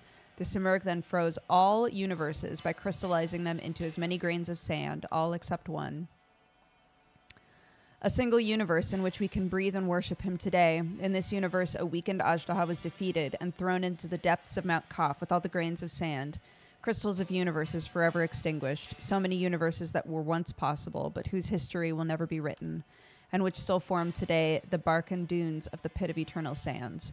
Since that day, the Simurgh, guardian of time and destiny, has held Ajdaha captive under his gigantic claw and protects Persia from the calamities she could cause. No mortal must ever enter Ajdaha's prison. Cool. Nice. I wasn't going to. But if I was, just out of curiosity.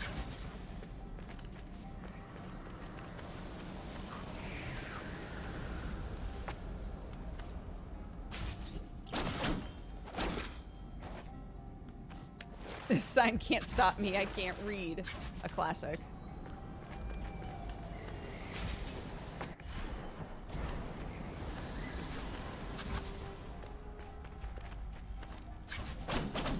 No! A door. I hate doors.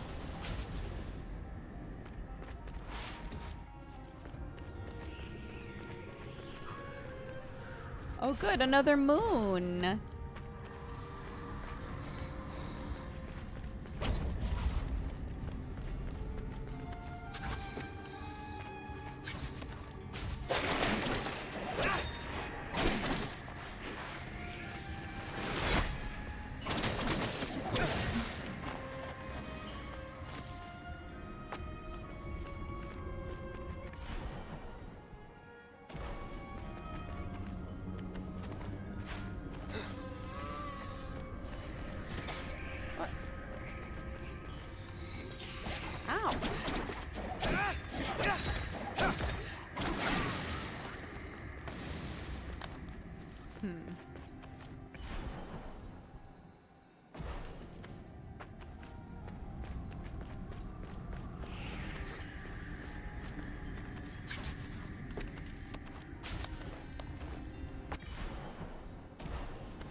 guess I might as well. Just go back down.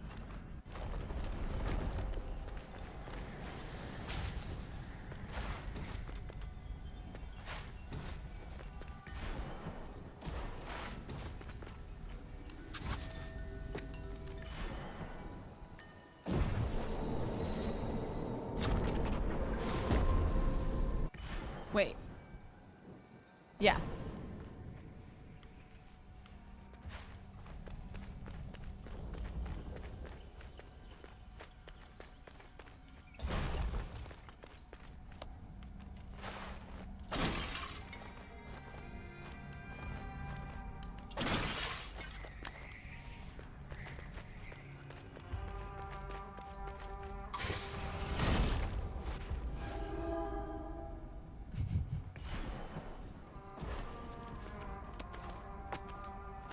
I think maybe I should have saved first. Hold on. Hold on. One sec.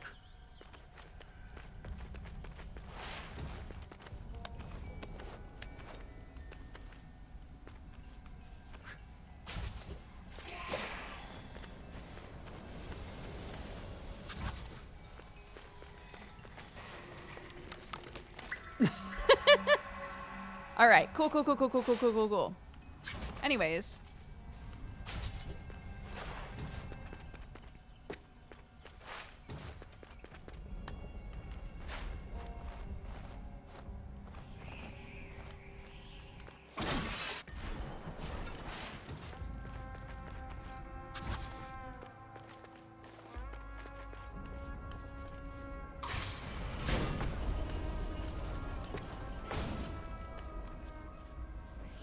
Wait, what am I trying to do here?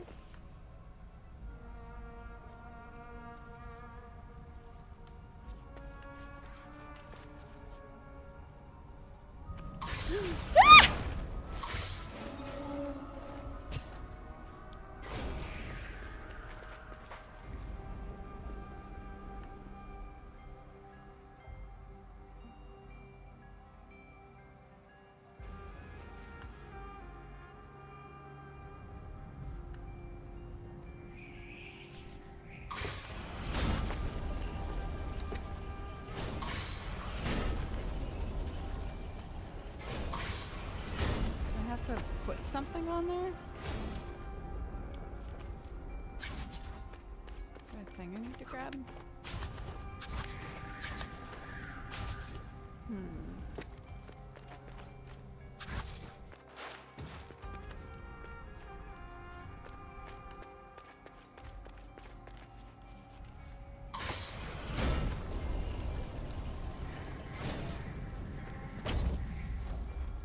Picked up any of this stuff? No. But that looks like a switch, right?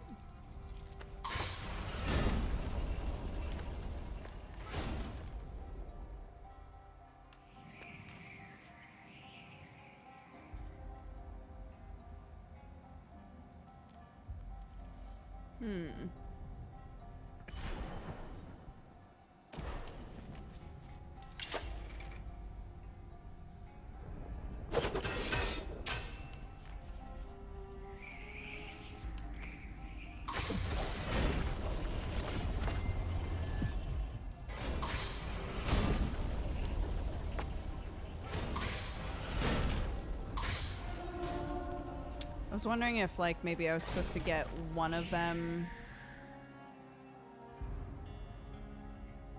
If one of them comes out and not the other, if maybe,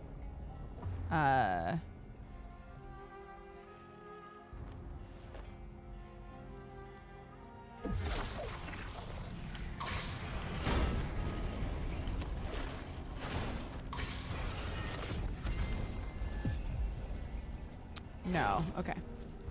I thought maybe if one came out, it would go a little bit further and press down on the thing. And maybe like the two of them butting in the middle wasn't working.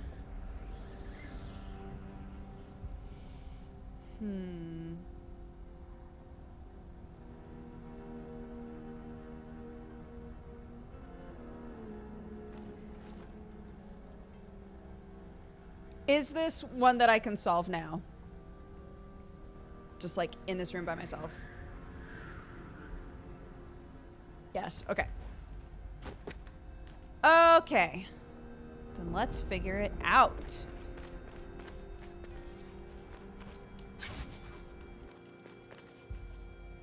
That one's facing more like this way. That one's facing this way. I don't know if that matters.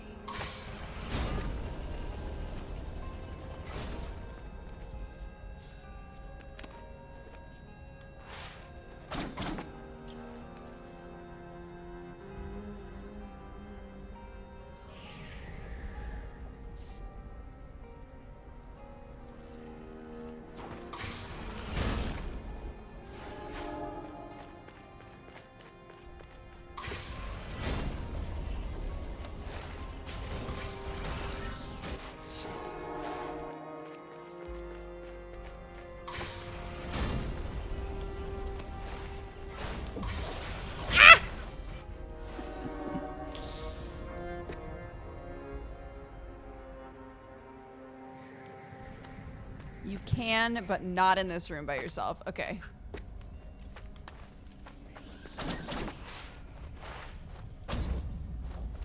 Okay, can't pick those up. Hi, Sargon. Hi. What are you doing here? This is one of the most curious of places. So many gods were flung across time out into the sands. Can they make their way back without a map, I wonder? Will they come back the same as they were?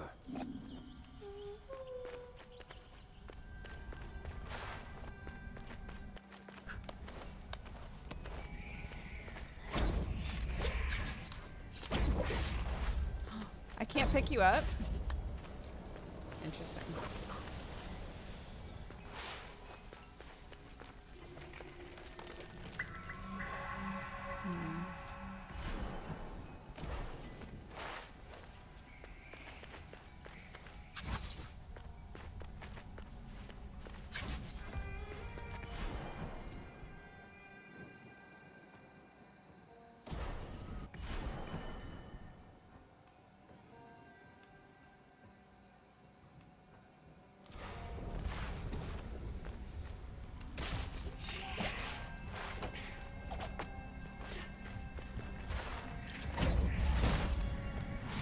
No, did I already throw it? No!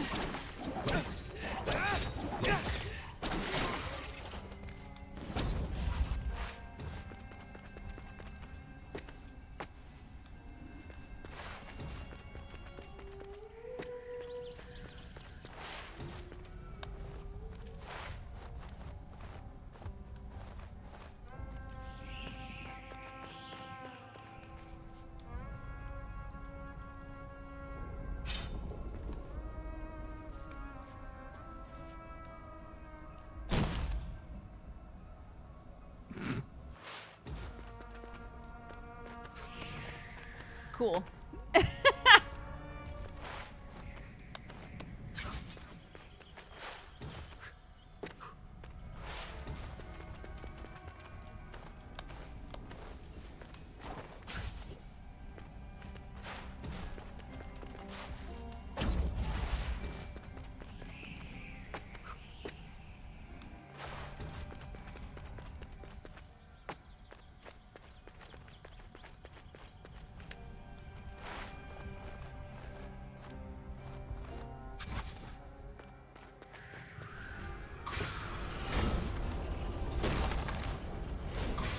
Okay, that was not it.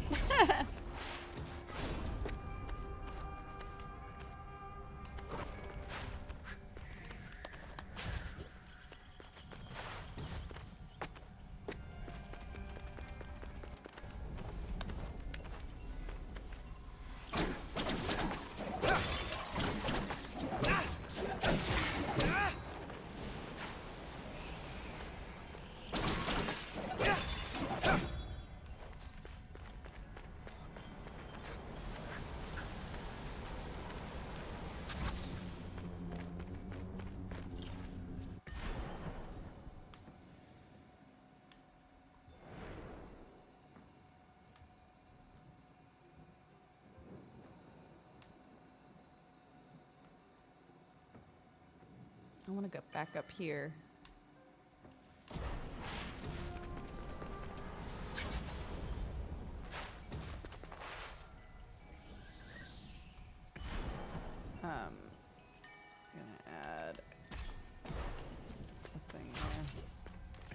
so I remember.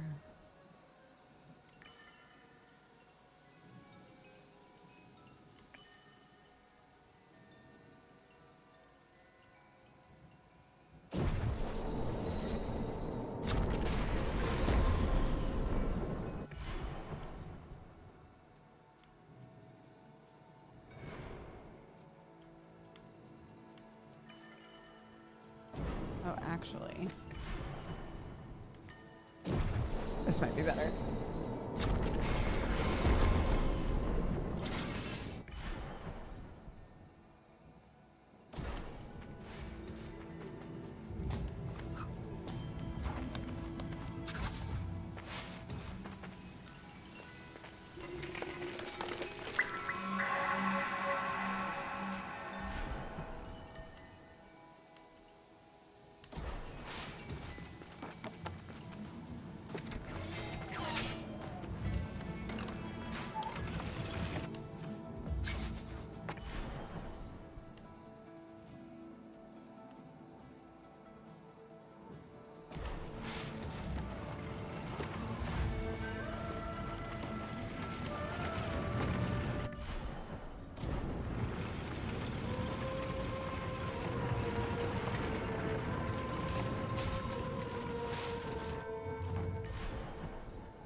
Sick.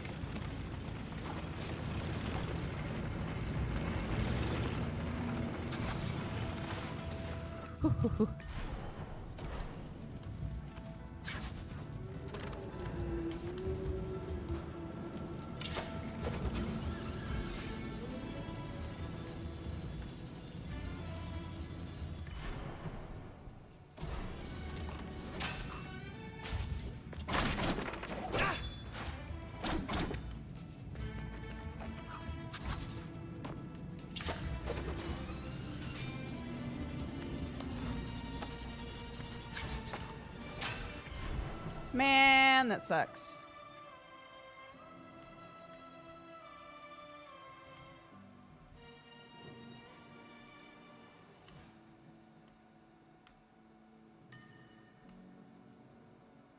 Okay, never mind. I thought that would be better, but it's not.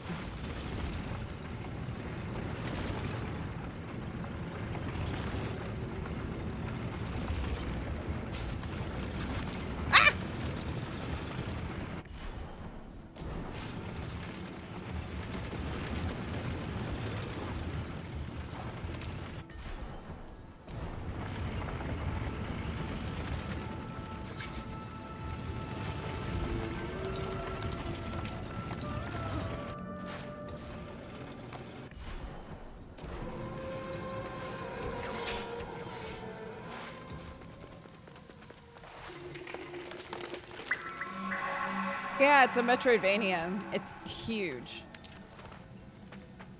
And super fun.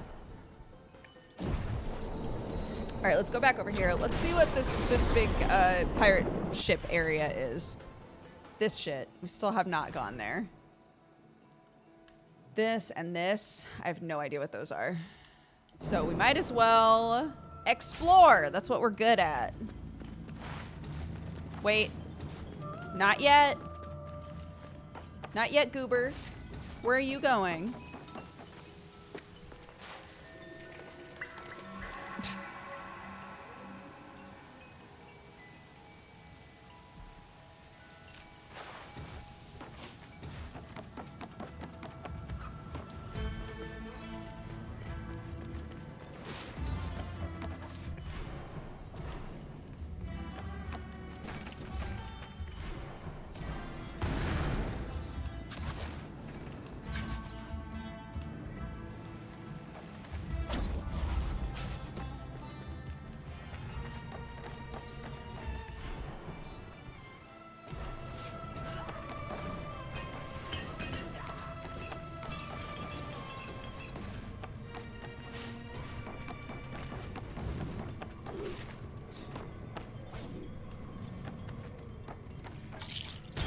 Ow.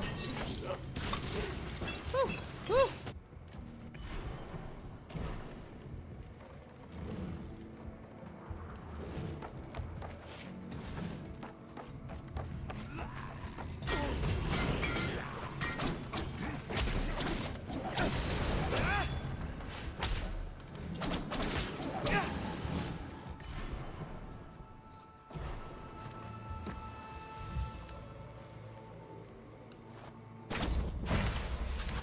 Nope.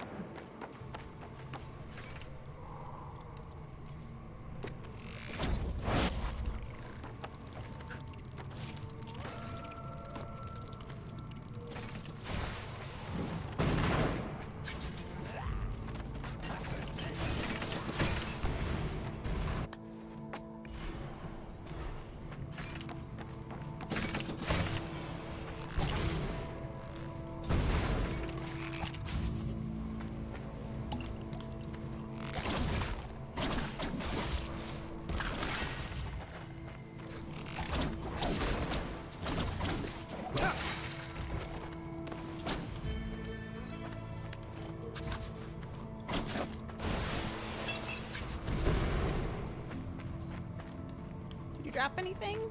No.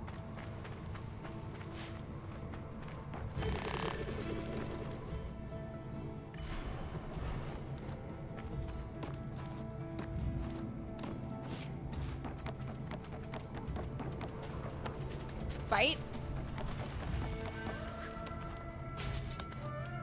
No. Prophecy. God, I still haven't checked the prophecies. I found so many. Oh, the ship area has a side quest that has the potential to bug out currently. Okay. Good to know. Thank you for telling me.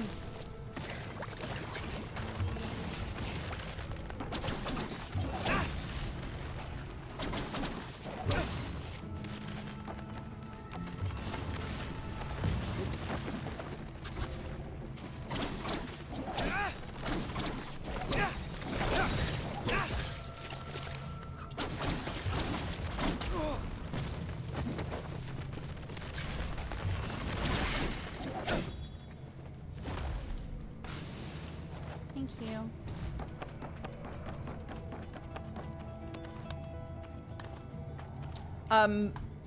Not bug out in like a game breaking way, right?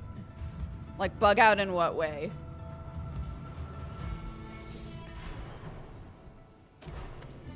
If that's not like spoiling too much.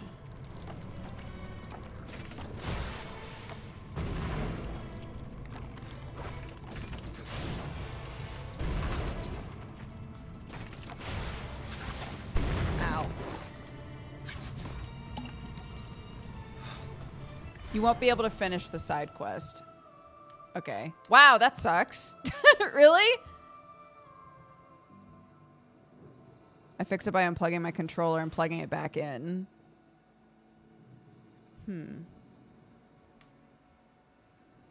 Interesting.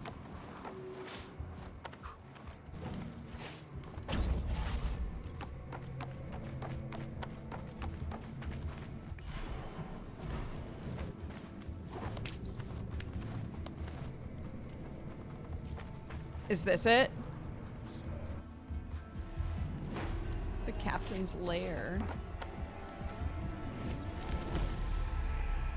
Hoist the sails, we pirates, we set forth on the tide. To the kingdom we shall venture, where the treasures do reside. No loyalty to the king, we scoff at his command, but his golden land we'll take with a cutlass in our hand. Yeah. With cannons loud and cannons proud. Sorry, it's too much. With cannons loud and cannons proud, we'll storm the fortress gate, demanding wealth and beauty, a pirate's rightful fate. We'll dance amidst the spoils as the kingdom's walls fall down. For we're pirates on a mission to conquer and to crown. So sing me, pirates, sing with voices loud and strong, a pirate's life of freedom, where we'll forever belong. To the kingdom we shall journey with mischief in our eyes, to claim our women and riches under stormy pirate skies.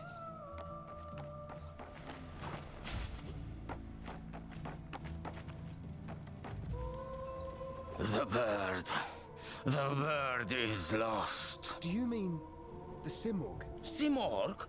No, my bird is no myth. Your bird has some value to you. I'll tell you what value. My men were on the brink of mutiny. A violent storm dropped the sickly parrot on deck. Gold around its neck. The storm passed, and the bird healed. Island to island, it guided us to treasures, returning with gold pieces and jewels. Pretty sick bird. I never changed. I just realized there's a whole stream I've been looking off.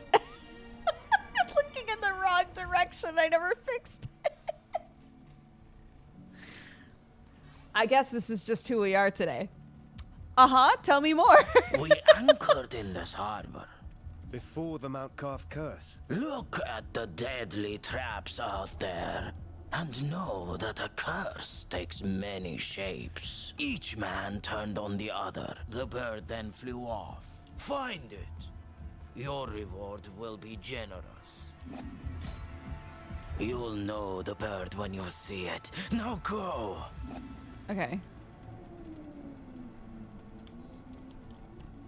Is this the bug? You can't move.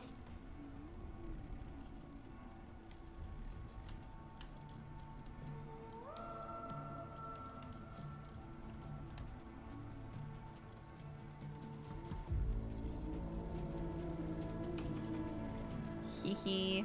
Okay. Okay. Well. That sucks.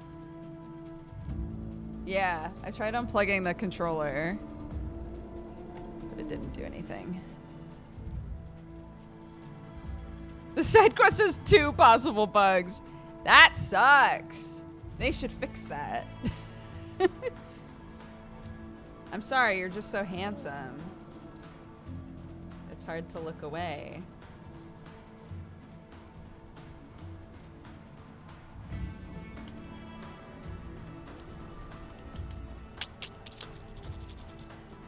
On console, unplugging the controller gives a pop-up, so it'll unfreeze the screen. It can tell when I'm swapping to keyboard, which is interesting.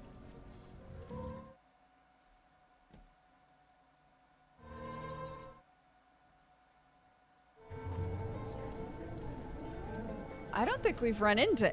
I can't think of any bugs we've run into except this.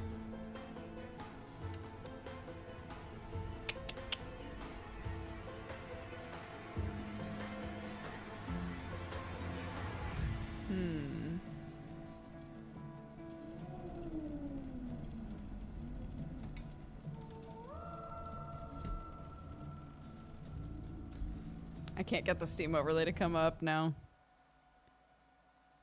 Oh, Nick! How are you, bud? Oh, it's not a Steam game. That's why. It's not a Steam game, dude.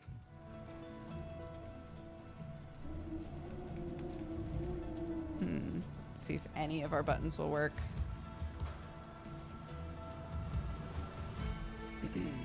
Well.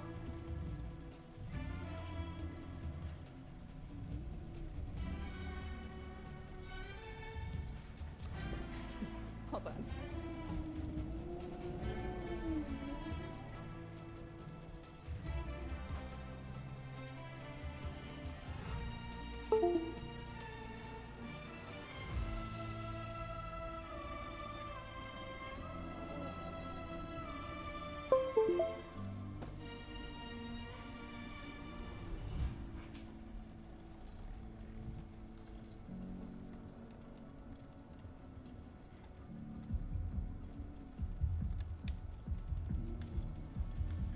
Okay.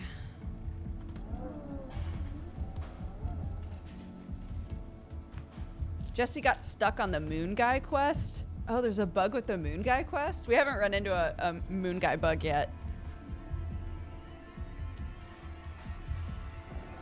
Okay. Well, I can't do anything. So I guess I have to just close it, which sucks.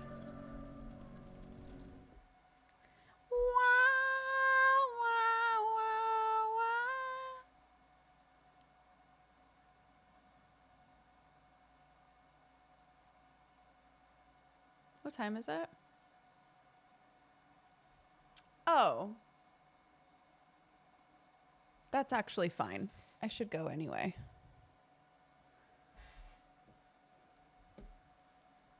I should go anyway. I'll leave, and then tomorrow I'll forget that we did all this, and then I'll log into the game and be like, ah, shit. It'll be good. It'll be really good. Cool. Sam gets home tomorrow. Huzzah. But also, we have some medical stuff going on with family tomorrow, and I said that I would make myself available in case anybody had an emergency and needed a ride or this, that, and the other. So I will be streaming, but keep in mind that I have offered myself up to help some people in the family if they need it. So if I peace out, that's why. But also, yeah, Sam will be back tomorrow night. And then I will no longer be single parenting, and it's going to be awesome. We've had a good time, though. Clarky and I have had a nice time together. I'm so far behind. Yay, spam. Yeah, Sam went to Japan for 2 weeks, Nick. He had a great time, but a few days ago, he was like, I really miss being home and being with my family. But I'm glad he had a really good time.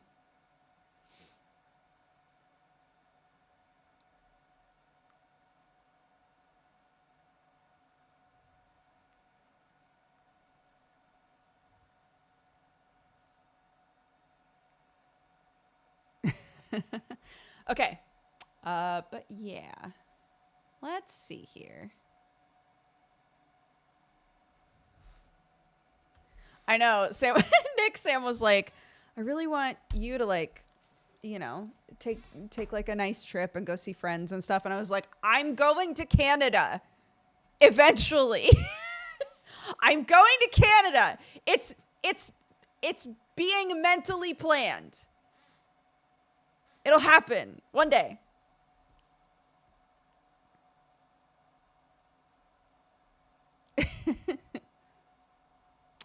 All right, Ryu, thank you for the 52 months. Mail Malay for the 74. Anfers for the 11. 4 p.m. in the AM for the 34. Nicodemus for the 70. SP Wolf Tech for the 80. Fairy Baby for the 70. Amarian for the 83. Ratty, again, welcome to the Cat Gang. Thank you so much. Bloodfire for the 93. Relict for the 4. Nick for the 90. And Killer Wombat for the 17. Come to me. I'm trying. I was like, let's chill for a little bit. Well, you know, figure out exactly like what our monthly payments are now and all of that sort of stuff. And then once we have a good idea of that, I can plan the trip and yeah. Oh my gosh, that's right. You're also in Canada. There's so many amazing people I could visit in Canada. This is why I gotta go. I've never been to Canada. It was right there. It was right there the whole time, and I never went. I'm gonna go see a bunch of lovely friends, get like 18 tattoos, and come home. That's the plan. That's my vague plan currently. I might be up your way in May. Do it.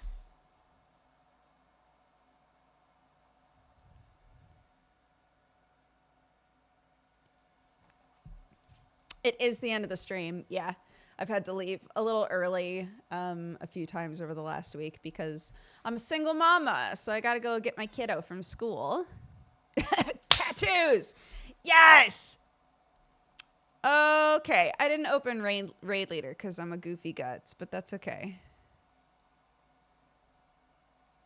Let's see. Who's doing what right now?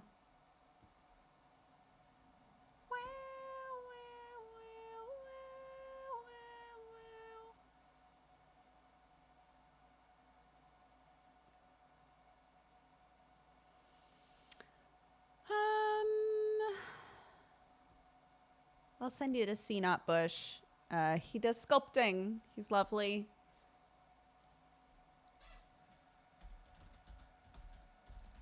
I always have to double, triple check. B-U-S-C-H. Yes. Yes. Okay, we're good. Beep. Okay. Awesome. I'm sending you away to our lovely sculptor friend. No, I just know so many tattoo artists in Canada. Nick's a tattoo artist that like owns their own studio with a bunch of amazing tattoo artists. Like there's so many people I could visit and then be like, also, can I get a tattoo? So, you know. Cool. Yes, I'm going to go now. Thank you so much for watching, guys. I'll be back tomorrow. Okay? Bye. Bye.